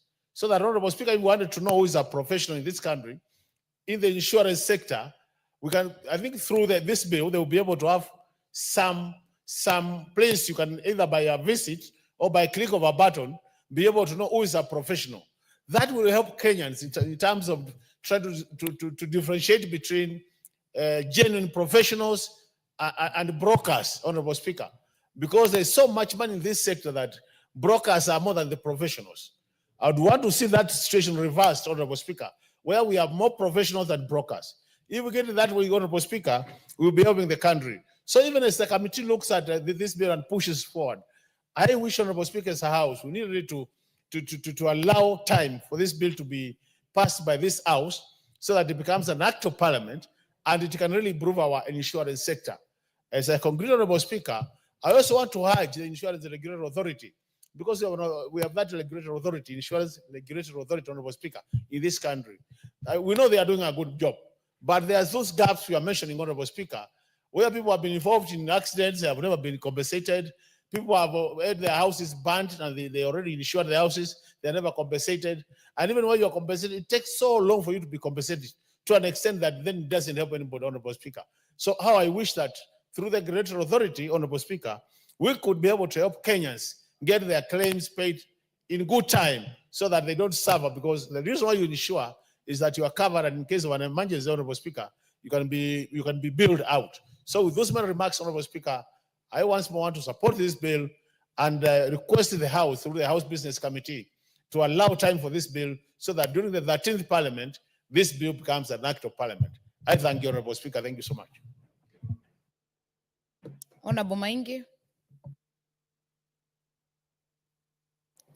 Thank you, Madam Speaker, for giving me a chance to support as I contribute to this very important bill. Madam Speaker, the Insurance Institute of Kenya was formed in 1948, operated as an affiliate institute of the Chartered Insurance Institute of London until 2002, when it finally got registered as a society by the Registrar of Societies in Kenya. Madam Speaker, every year we send Kenyan students take away money from this country to London to pay for their exams in the Chartered Insurance Institute of London. If we recognize the Insurance Institute as a professional body of this country, we're going to have Kenyans register for their exams here. We are going to retain our money, and we are also going to have members of other countries, our neighboring countries, register with us and bring in their money into this country. Madam Speaker, when we have a controlled insurance sector, our insurance sector employs thousands of people in this country. In fact, we have more than 13,000 insurance players in this country. If we go back to the contribution to the GDP, the 6.7 that was contributed by finance and insurance, 2.4% came from the insurance, from the insurance sector. Such a sector cannot go unchecked. If we talk of insurance penetration, there exists a direct and positive correlation between insurance penetration and economic growth. If we look at those countries that have a strong insurance penetration, they also have strong economies. If we look at South Africa, if we look at economies like the UK economy, the US economy, those economies have a very strong insurance penetration, a very high insurance penetration. That means that the uptake of insurance is up. It's more than we have in this country. And why? Just because we are not regulated and people have no confidence, our customers have no confidence in the insurance industry because of lack of regulation. If we have the Insurance Institute of Kenya as a regulatory body to regulate all the professionals, then we are going to increase the confidence level in this country, and we are going to have more partakers of insurance. Then we are going to have the insurance exams even provided by our TVETs out there, because they know that insurance, AIIK is going to be recognized, and that the insurance body is recognized, and that their exams are going to be recognized. Thus, we're not going to have people send out money, going to book for their exams all the way in London with the Chartered Insurance Institute. Madam Speaker, the role of insurance cannot be underestimated. Insurance, without insurance, serves to provide a provision for to provide for cash for investment through the financial markets, capital investments like the real estate, the banking sector, construction, and also to protect lives and properties of people. If we look at the bombing of places like the Westgate Mall, or even the World Trade Center, or even more recent, the attack of Parliament by outsiders. If there was no insurance, then we would not get back to operations as quickly as we would like to get back to operations. Thus, people get back to operations and people continue to work and the economy continues to grow. The role of insurance, again, insurance helps in creating employment and making nations even more prosperous, because people are going to invest and they are going to take higher chances. They are going to risk even more because they know in the event of anything, in the event that their businesses go under, then there comes insurance to compensate for their losses. That way, the confidence levels will go up and people are assured that there's insurance to take care of their businesses and even their lives. So with those few remarks, I beg to support this bill and to thank the Chairman for Finance for bringing it up for discussion. Madam Speaker, I support. Member for Busia, Honorable Omanyo. Thank you, Madam Speaker. This is a beautiful bill that is long overdue. Many of our people have lost their lives or have been rendered handicapped or have been mentally challenged after losing to some dubious, uncertified brokers or agents of various insurances. Some of them actually just con right away. They come with very nice language and say, if you pay this per year, in case of any emergency, you'll be taken care of. If you are sick, you don't have to worry if you have money in the pocket or not. In case of your demise, you know, your next of kin and children, they will get all this compensation. And in case you are handicapped, you are paid per week or after every 2 weeks. So you get drawn into paying some money yearly or monthly, knowing that there is an assurance at the end of it.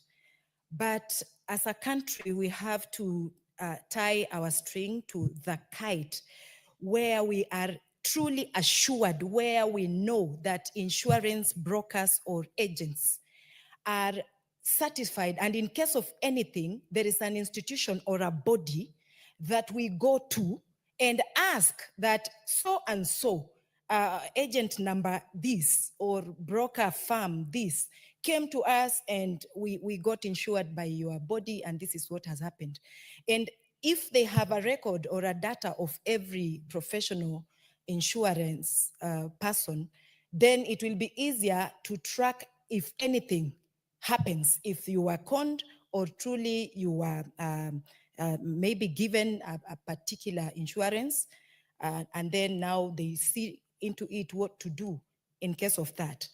But what happens today in Kenya, many of these people especially have gone into the villages, into the towns where people like border borders have paid, but when they get an accident, there is no compensation. They go to court and they find out that they were played, they were conned, they have nobody to run to, no institution to run to and report. So as a nation, we have lost a lot into the hands of some, let me use maybe a harsh word, a con man or con woman who came in the name of an insurance firm, but did not really mean it. They just took the money And also some of these farms, knowing that they cannot be taken anywhere, they make sure that they don't compensate. It's like they make sure that they don't pay according to how they promise. So we need, because if I went to TSC, if a teacher misbehaved, if I went to TSC, then they will know what to do to that teacher. If it's a lawyer who conned me or didn't purchase what I wanted, maybe I trusted him, gave him money. If he eats my money, I'll go to LSK and LSK will handle him. They will punish. They'll, you know, if I go to nursing councils, they are orderly.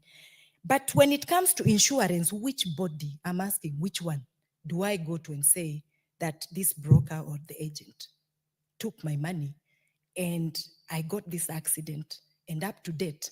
Because going to the courts, the long bureaucracy makes somebody just gets tired on the way and gives up.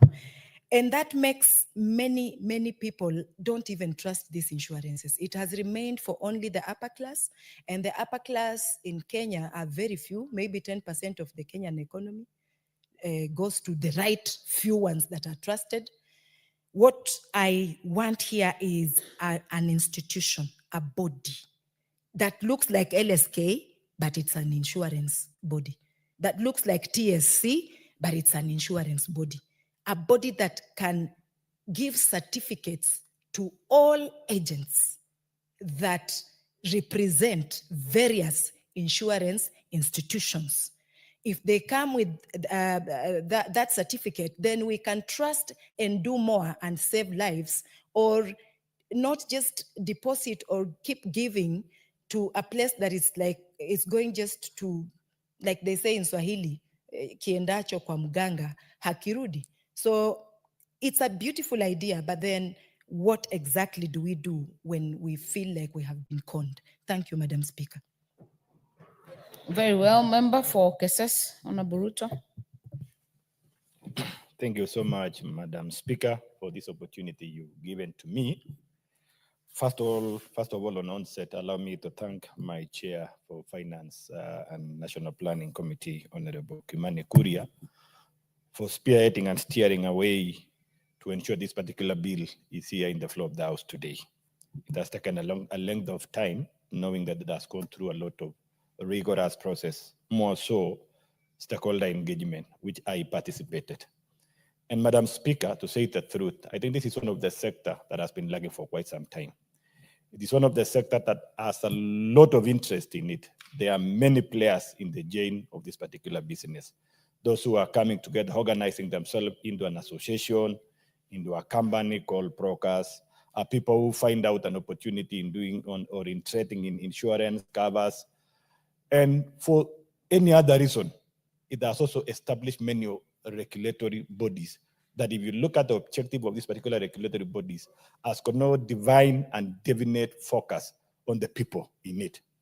And I want to say this, that this particular bill is coming at the right time, that the sector and the financial sectors being put together is crying to have a people with technical knowledge, with level of competence, that not only they can do the business, but more so they can provide advisory to the people.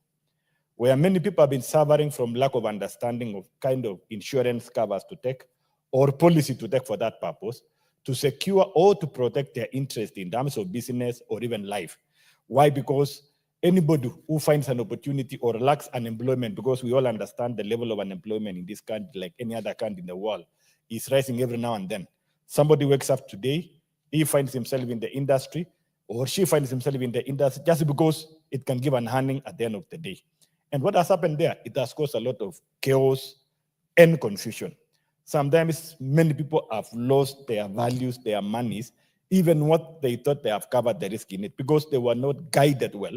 Neither there are no clear instruments or tools that can confer confidence to this particular person. Madam Speaker, this particular bill today, whereas you can hear many people talk about the whole sector, it is a unique thing that is coming to organize the sector. Because a system minus people is a failed system. We've had many systems in place that has created a lot of levels, that has created a lot of confusion in those levels, and there is no way when somebody gets affected, you can have a clear body to run to or a person to go and bleed or to make your appeal on your case. But this particular bill, Madam Speaker, is going to put three major things. Number one, establishing an institute. This institute is tasked with an enormous role. The major role is to ensure that it puts up a people that are going to operate within a given standard environment. A standardized environment that is guided with legal framework that is able to guide this particular practice. The other issue is to give a definition of the person who is an insurance practitioner. Because what we've been lacking, unlike the other professions like accountant, where I come from, I'm a certified public accountant, where an accountant is defined by Accountants Act. And for this person to be an accountant, other than going through normal education, knowledge, and skills, this person has to be subjected through another training to ensure that this person is well established in the knowledge of this particular practice. To the level after accomplishing that training through the through the Accounting Standards National Examination Board, CASNEB, that person is certified.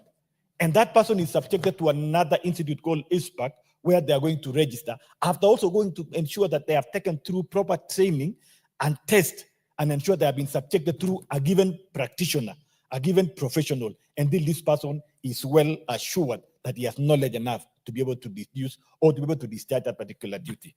And for this purpose, on the Insurance Practitioners Act that we are bringing in through this particular bill, this is going to ensure that consumers, that Kenyans will have confidence in the people they engage.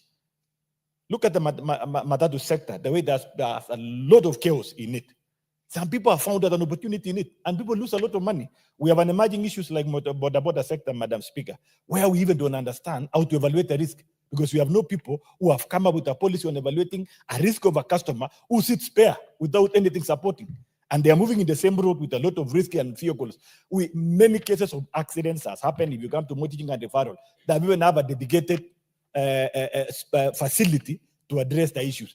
But if you look at the kind of suffering the families are going to go through, there is no insurance that is ready to take up those challenges because the sector is not organized, because there are no people to give us knowledge. One of the issues that, Madam Speaker, we have to appreciate that this particular bill is going to bring about is to ensure that Kenyan insurance sector can be standardized and matched within the national standards, so that any business or a Kenyan can have a business that is covered in Kenya and can be accepted even outside Kenya. Or anybody can come and take an insurance in Kenya and undertake the risk, the risk that has been undertaken, and give the confidence for that business to take place. Because this body will have a role to ensure that it's going to have linkages, have partnership, have liaisons with the other insurance body, and ensure that world standards also is brought back to the Republic of Kenya, so that Kenyan insurance sector is appreciated in the global, and that one will give a latitude of our country move forward. Another issue, Madam Speaker, is the issue of discipline. You realize most of these practitioners, some of them have been going scot-free, and they have been messing up around because nobody's checking on them. But this particular body will ensure that quality assurance is enhanced and proper supervision every now and then, and quality assurance being undertaken, follow-up every now and then.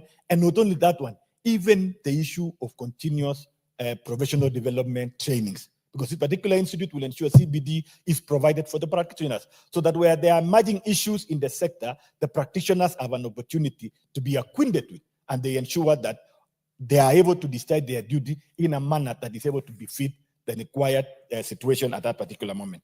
The other issue, Madam Speaker, it's about when we were in public participation, a little bit we had issues with the sector which has been existing, and they were feeling threatened that probably are we taking away the roles and their functions they have been doing, like the Kenya College of Insurance. They fear that probably establishing an examination body is going to take away their role. No, this particular bill doesn't bring about an institution or a college, but instead it's just going to establish a body, a board that is going to sit down and define and design the standard training and examination that the same colleges, not only the Kenya College of Accountants can do, College of Insurance can do, Kenya College of Accountants can do, any other institution can offer, any other private college can offer training, but the examination that is going to be set for every practitioner across the board within the country, and who knows even outside the country, because Kasneba, I'm aware, they are training South Sudan accountants, Uganda accountants, and even sometimes even Tanzania, and both around that, that we subscribe together to the same formation. The other issue, Madam Speaker, probably is the concern of the people who have been in the sector for quite some time. There is a worry that how will the transition be?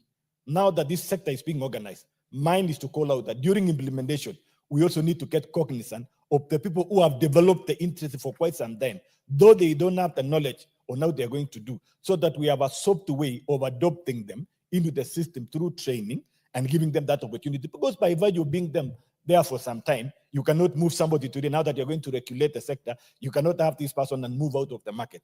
My concern is for the implementers to ensure they provide a proper transition mechanism so that those people who are already in this particular sector, they are going to be adopted, they are going to be onboarded in a manner that they are going to move on well.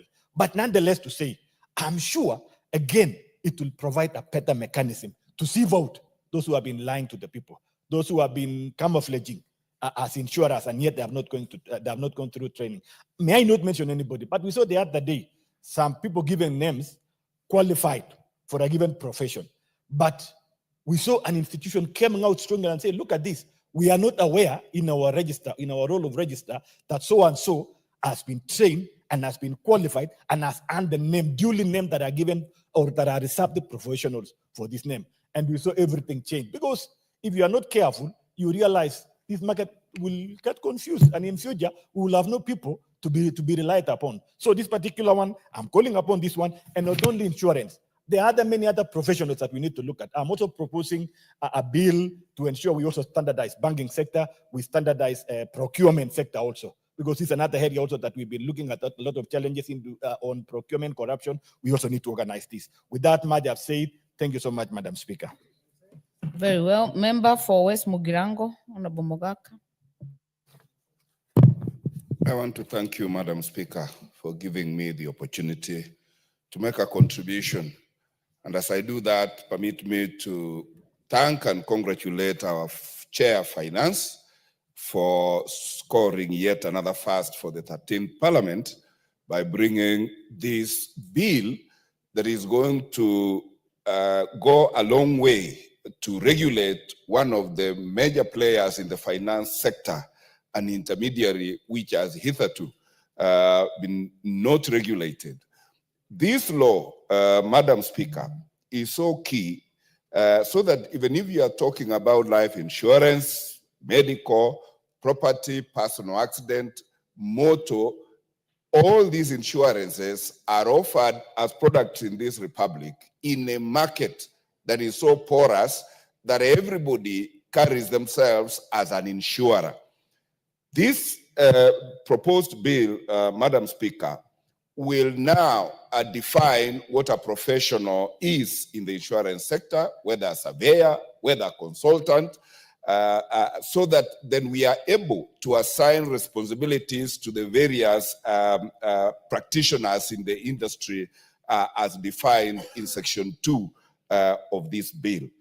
In particular, and as a lawyer, we always say that when you hold somebody liable in negligence, they must have a certain level of qualification against which you judge whether they had reasonable knowledge of a reasonable person in that profession for them to carry a certain level of responsibility and liability expected of that kind of training, certification and registration. So until now, Madam Speaker, we have been operating in a market where salespeople in insurance carry themselves as insurers, insurance professionals, where they give advice to unsuspecting, vulnerable persons who enter into insurance contracts, which, Madam Speaker, you know, are always in very small letters, and many uninsured do not understand what contracts they have entered into. This bill now distinguishes who is an insurance consultant who can give you advice against which you can rely, and if you find that you have lost, then you hold that a consultant liable. It then also now makes it easier for whoever is a professional practitioner in the insurance sector to take a professional indemnity, so that in the event there is a claim against the advice they have given, then that person will also have an insurance cover that will cover the liability that will crystallize in the event that they misjudged the advice they gave to a client and that client lost money. Madam Speaker, all professionals in this country are almost now getting regulated. When I was practicing banking, I was a member of the Kenya Institute of Bankers. As an accountant, you cannot practice without being a member of the Institute of Certified Public Accountants.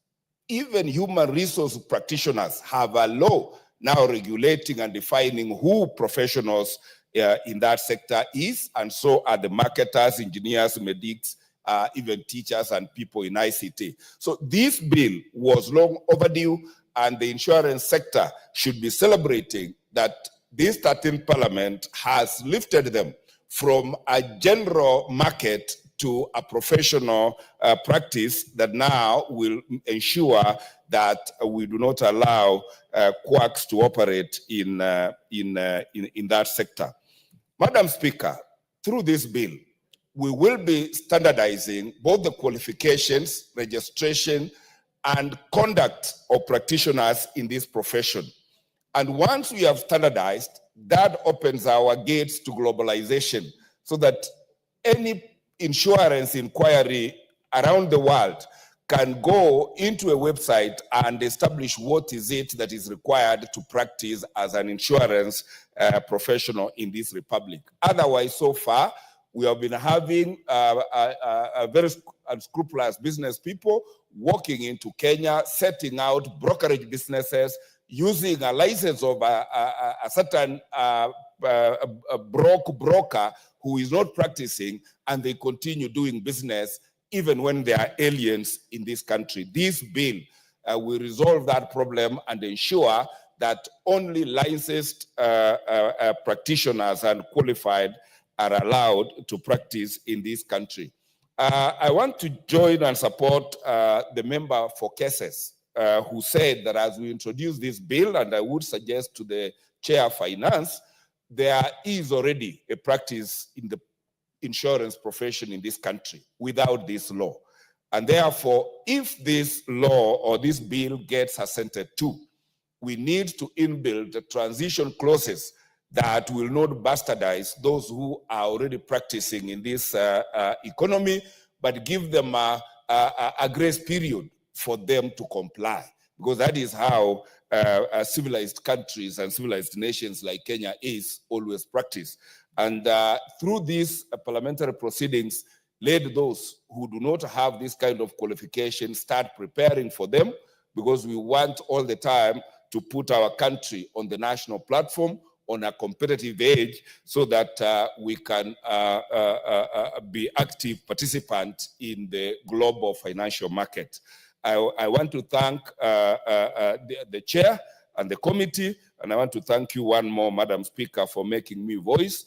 And I can't sit before appreciating the people of West Mogrango, to whom I'm forever grateful for giving me a chance to bring my brains to assist in formulating such legislation. Madam Speaker, I support. Thank you very much. Member Fonjoro.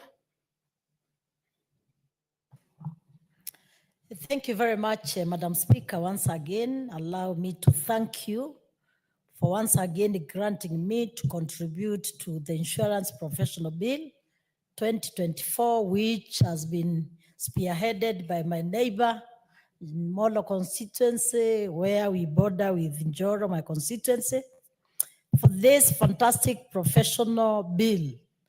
Madam Speaker, when I was looking with the presentation which is there, this is the bill which is going to make Kenyans to do work with a lot of confidence with insurance companies, because we have gotten a lot of challenge with what is happening in this country.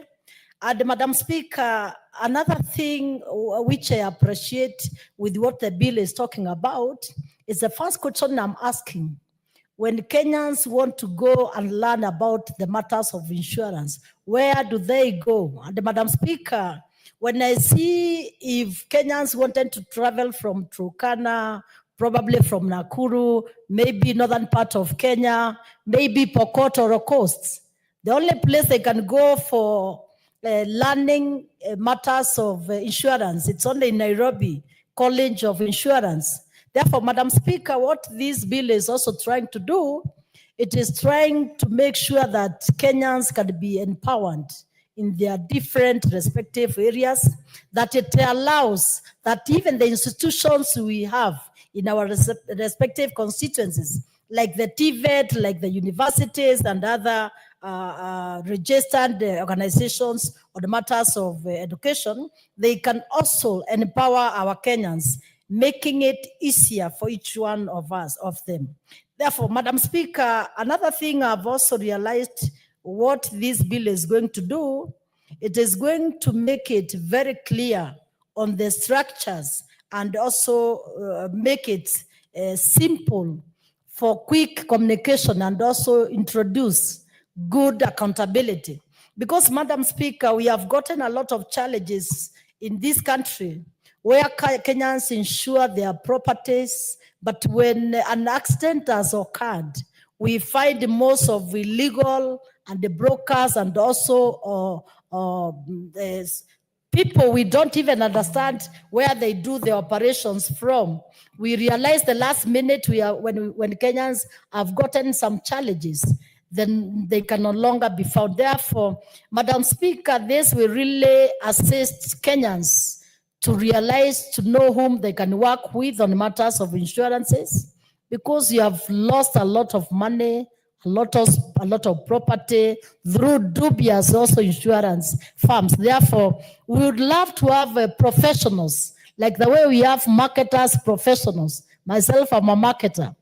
Therefore, we would admire to have such professionals which have are really guarded well in the law. And Madam Speaker, another thing I thought it will also assist Kenyans.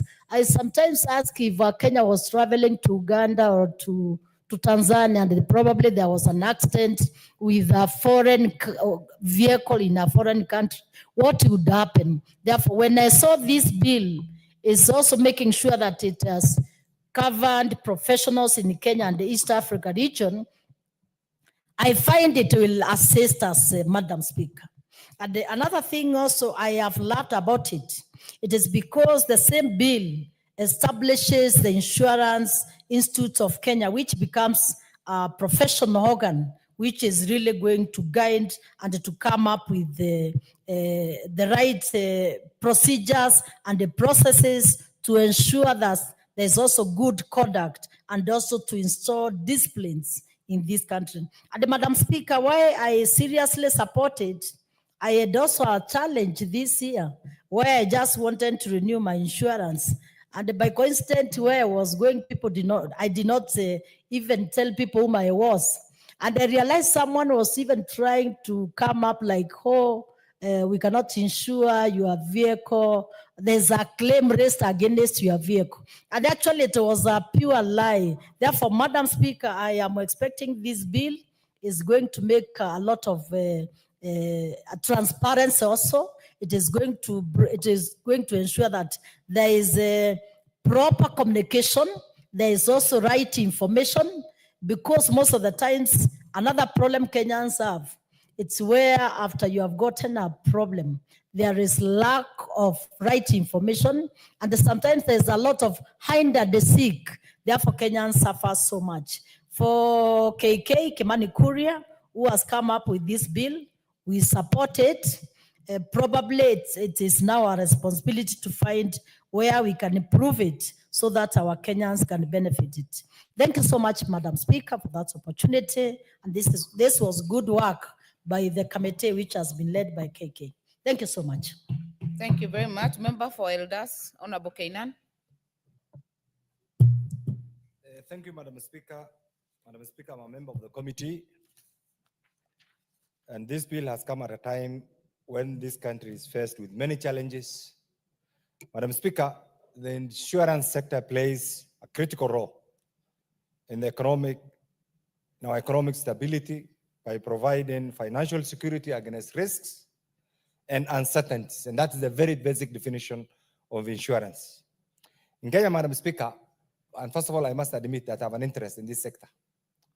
was the first sector that gave me an opportunity to make a living when I left university. So it's an area that I'm very familiar with and I'm very fond of.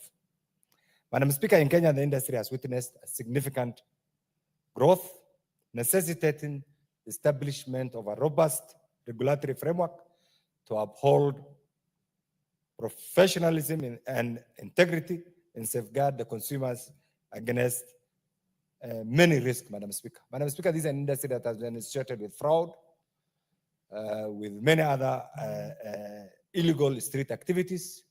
It's only fair that at this time, in this modern day Kenya, some of the critical activities in the sector must be predictable, must be measurable, must be practical, and must be value-driven.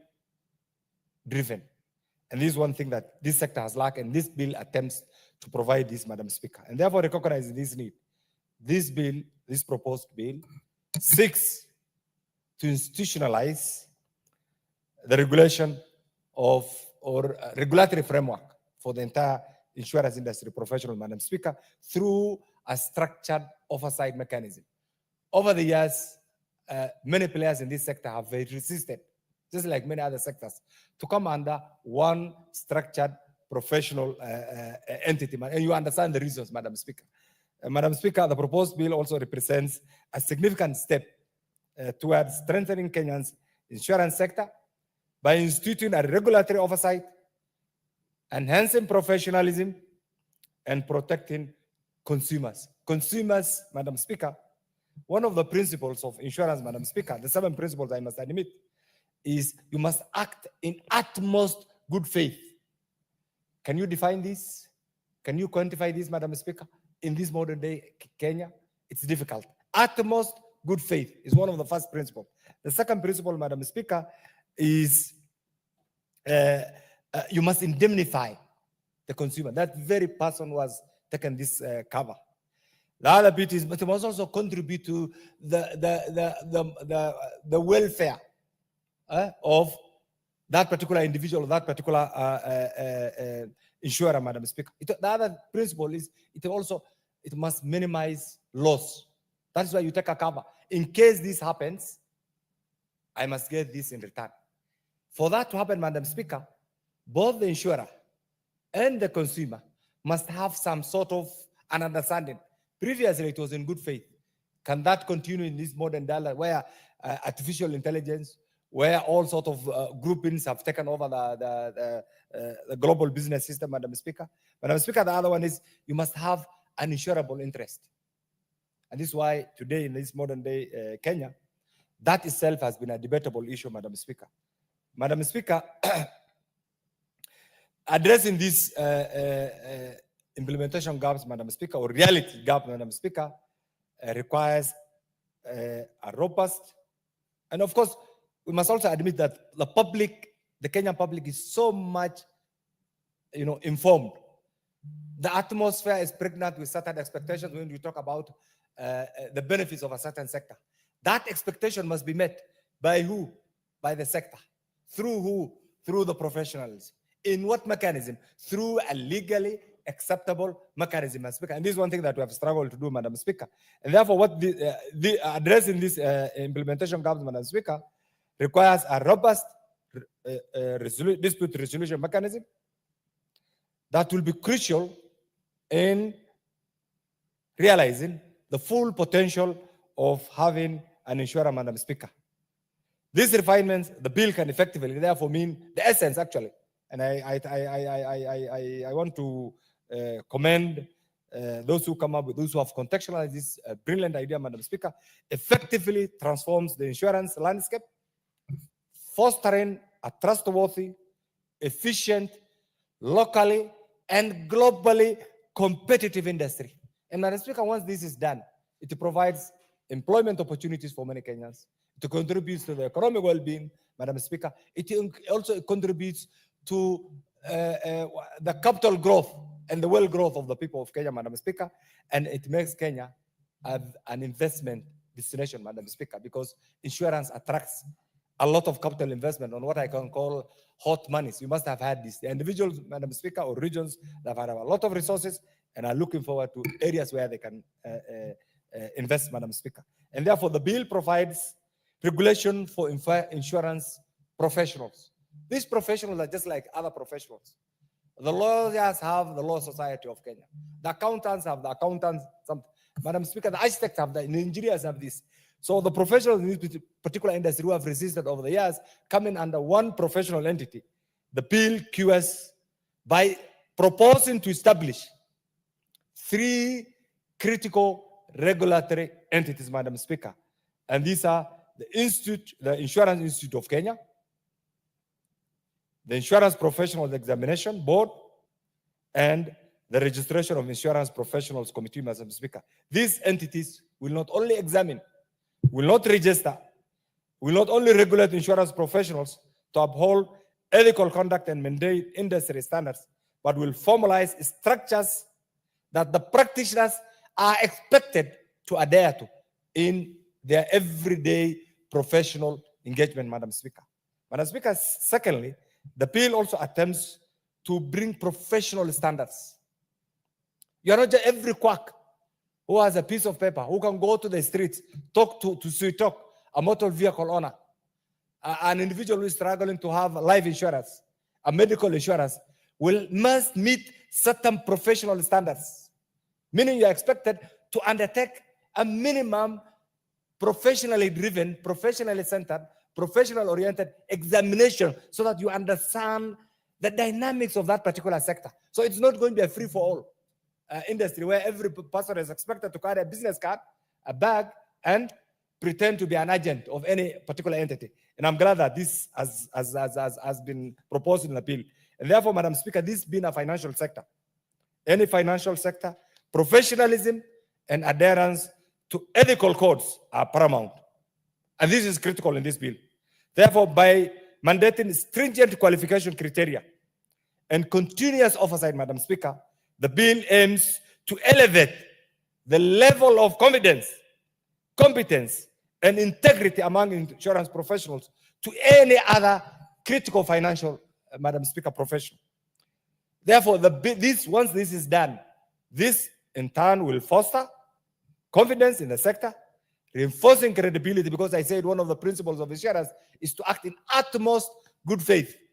I think this only happens in certain societies, Madam Speaker, and it's slowly waning because of the changing dynamics of the human race, and therefore reinforcing the credibility of a sector that is largely driven by action in good faith, Madam Speaker. The other bit, the third component in this bill, Madam Speaker, is consumer protection. What safeguards do we have for the many vulnerable insurance seekers, Madam Speaker? And therefore, a well-regulated insurance industry directly benefits the consumer, Madam Speaker, thereby making the Kenya insurance industry not only competitive in Kenya, regionally, but also globally. And this is one status that Kenya has been attempting to acquire over the years, Madam Speaker. Madam Speaker, and therefore, this will minimize the risk of fraud, misrepresentation, and malpractices. And therefore, the bill attempts to ensure that only qualified professionals are allowed to practice, Madam Speaker. Madam Speaker, the other bit is industrial growth. What do we expect from this? Kenya, we have a struggling economy, Madam Speaker, and we're not supposed to be where we are today. We're supposed to be a leading nation in every sector. And the insurance sector being one of the critical components has also been struggling. And therefore, this regulatory framework that emphasizes professionalism and ethical conduct characterizes industrial sector growth, Madam Speaker.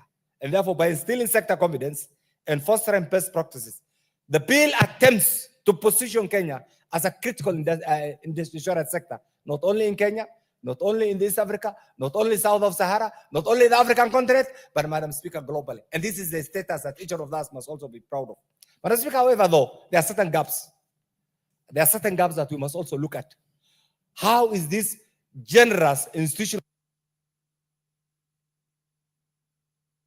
Your time is up. 1 minute to wind up. Thank you, Madam Speaker. The establishment of these regulatory bodies, Madam Speaker, we must have who is going to fund, who is going to staff, how are they going to also be managed? Is one thing that I think we need to think out of the box after this and come up with a platform. Madam Speaker, the other bit is who will administer this continuous professional development, Madam Speaker, in the name of continuous professional assessment. This, again, we must look at it in a wider insurance sector globally. The other bit, Madam Speaker, is public access and consumer protection and consumer education. We must also look at it. The other one is dispute resolution mechanism. Again, we must come up with a level of arbitration. It is there as one of the things, but I think it must also capture within this bill, Chairman, and the other groups, so that as we go to the public, this is that. Otherwise, I support the bill, and it's critical. And I pray that once it's enacted, it goes through the other stages, the Kenyan public is going to benefit from this reformist bill. I support, Madam Speaker. Very well said. The member for Kaiti, Honorable Kimilu. Thank you, Madam Speaker, for giving me the opportunity to contribute on this important bill, Madam Speaker. And I want to, before I give my contribution, I want to thank Honorable the member for Molo, Kimani, for coming up with such an important bill, because, Madam Speaker, where we are in our country now, we need to make things right, Madam Speaker. Madam Speaker, I want to support the insurance bill 13/2024 because, Madam Speaker, it is very important for such a bill to, because it will make, we make things right in our country, Madam Speaker. Madam Speaker, insurance bill, once it becomes a law, will be in a position to strengthen the sector and make the sector to gain a lot of support and weight. Madam Speaker, professional insurance bill, it will come up with a good measure to make sure that, Mr. Speaker, as a sector, we make sure that we make those quacks who sometimes just pause to be insurance men and women, Madam Speaker, that once it becomes a bill, because it will make sure that before you become a insurance person, you have to meet a certain criteria, Madam Speaker. And this will also make sure that no quacks who will be enter in this sector pretending to be insurance people, Madam Speaker. Madam Speaker, we also need to, once it becomes a law, it also educate Kenyans, Madam Speaker. And Madam Speaker, I have a case in my constituency, Kaiti. And last week I was handling a case whereby a guy had got an insurance with his car. And after an accident, he has been taken to SACCOs for more than a year without being paid. Madam Speaker, when this professional bill becomes a law, some of these small things will be avoided, because things will be right, because we will not be in a position to take our clients into SACCOs, Madam Speaker. Madam Speaker, the bill will also help empower the institution and make the institution look more better than it is now, Madam Speaker. Madam Speaker, also the bill will also help the sector to gain, as when people are trained into a certain level, they have certificate and they will not hide anywhere, Madam Speaker, and pretend that what they are doing is right, and hence they are not doing the right thing, Madam Speaker. Madam Speaker, also the bill, when it becomes to law, it will help the business of this insurance to be recognized. Madam Speaker, if I was going through the bill, Madam Speaker, and I see even globally, Madam Speaker, if you go to a country like France and UK, they have the same bill, Madam Speaker. And this bill, it's important because if even globally, we can have somewhere to go and benchmark, and a country like Kenya, we need to come up with such a law. In fact, it came at the right time, Madam Speaker. And this is the time we need to join hands together. I urge all my colleagues to join hands together. We pass this bill to become a law so that we can also help our country, Madam Speaker. It will also, Madam Speaker, help make the profession, like we have a law profession bill. We also have the same law profession in law in medics, and having this in insurance, Madam Speaker, it will be very important. Madam Speaker, also con men and con women, UPAUs. I remember there are some of financial institutions whereby someone was conned, and when he was trying to follow his money, he get that he ended up and because he had already insured the organization, he borrowed the money, was insured.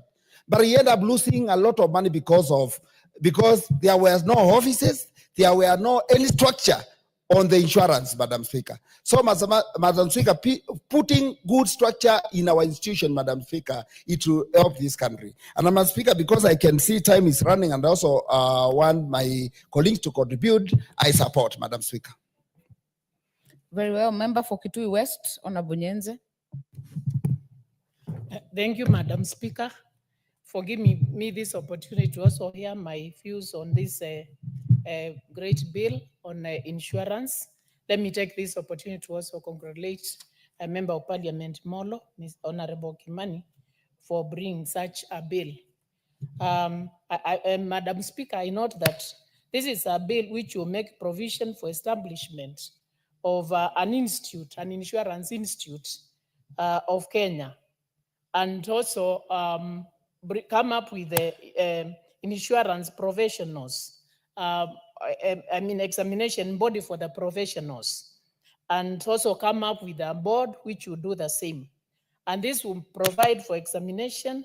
It will also, this body will also provide for registration and regulation of standards and procedures. And by doing so, such an institute and such a body would bring checks and balances to this institution. So this institution will be run with the standards, with the guidance, and it will bring regulation, it will bring supervision of the insurance sector. And by doing so, it will just be like another professional body, like we have in other fields, like with engineers, with marketers, with lawyers, with the human resource personnel. All these people have their institute, and whereby there are checks and balances. It's also very important to note that such professionals will actually be issued with the practicing certificates. And these certificates, which they'll get from this institution, will help them in their registration. And this one will make sure that people who are not disciplined, because it will also bring about discipline, that people who are not disciplined can be deregistered.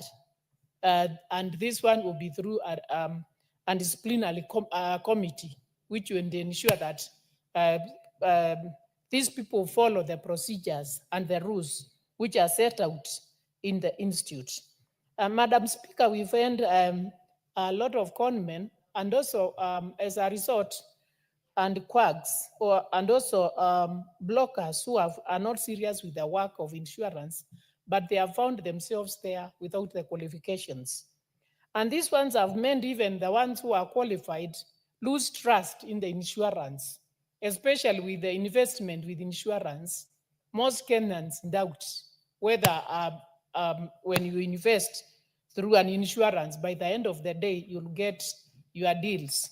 So with such an institute, they will give confidence to Kenyans. They will give confidence to people, even when they insure their vehicles, even when they invest with insurances. They will know that there is somebody where I can report.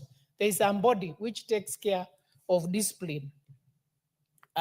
Such instances have happened where people, and I know of a person who insured with an insurance for the vehicle, and then they thought they were fully covered, only for the person to be turned down when the car had an accident, only to find that in the first place they were not insured at all because the money was not remitted where it was supposed to be remitted.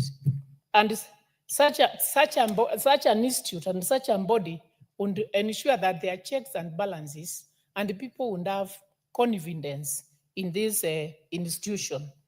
So this is a very good body which will bring assurance to the insurers that things are being done in the correct way.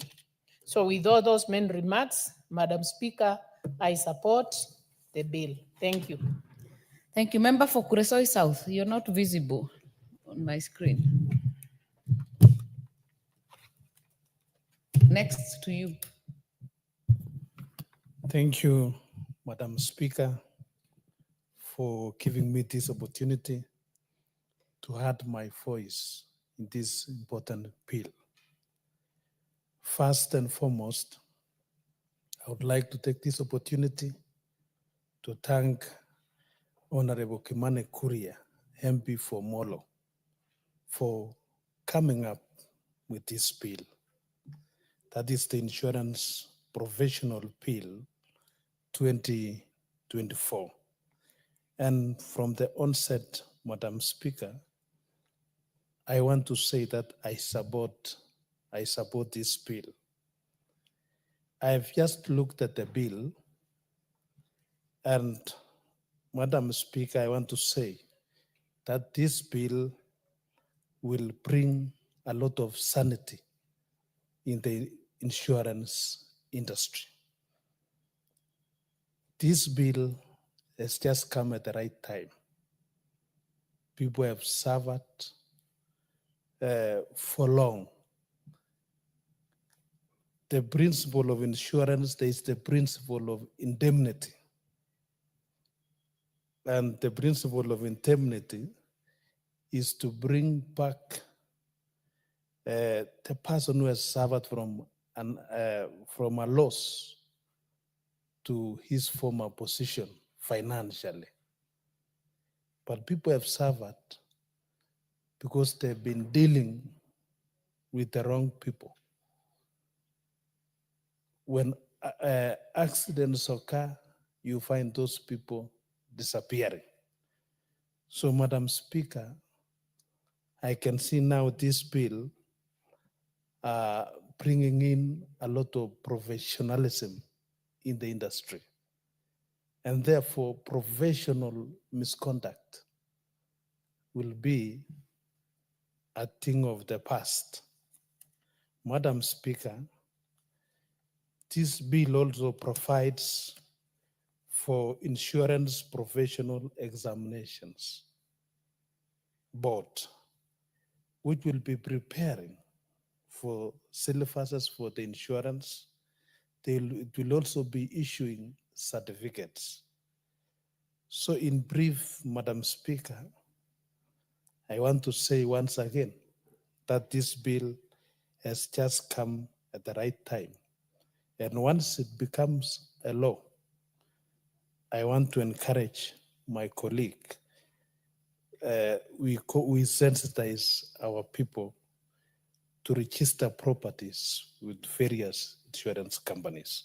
Otherwise, with those very few remarks, I want to say that I support. Thank you.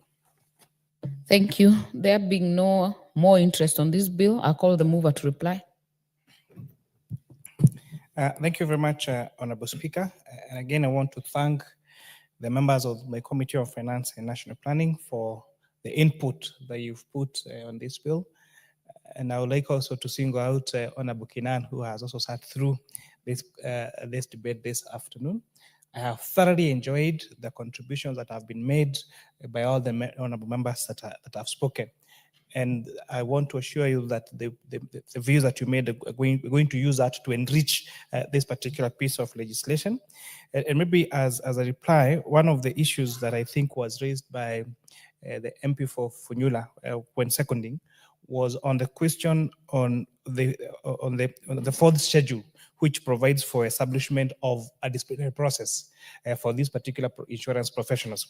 Honorable Speaker, the intuition by the honorable member was that this could disadvantage these professionals or be a source of unnecessary bureaucracy.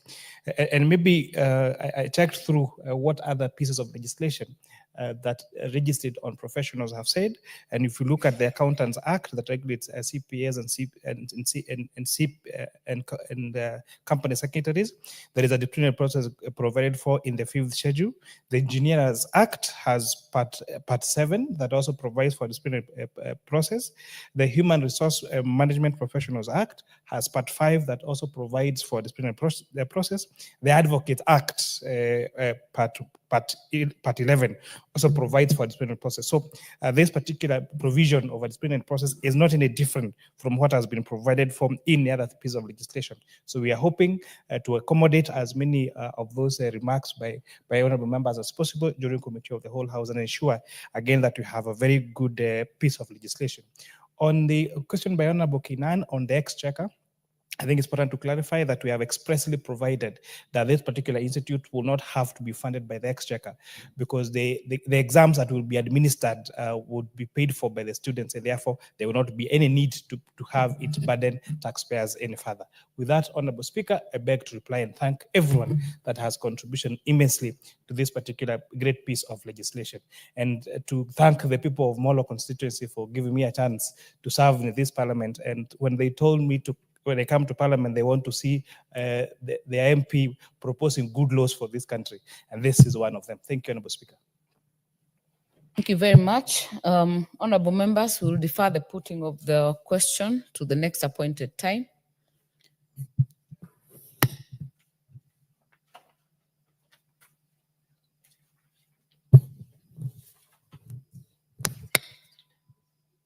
Next order. Order number 11, the Political Parties Amendment Bill, National Assembly Bill number 35 of 2022, second reading. Honorable members, for the convenience of the House, this business will be deferred to the next appointed time. Order, members. Honorable members, in the time being 6:58 p.m., this House stands adjourned until Wednesday, 26 February 2025 at 9:30 a.m.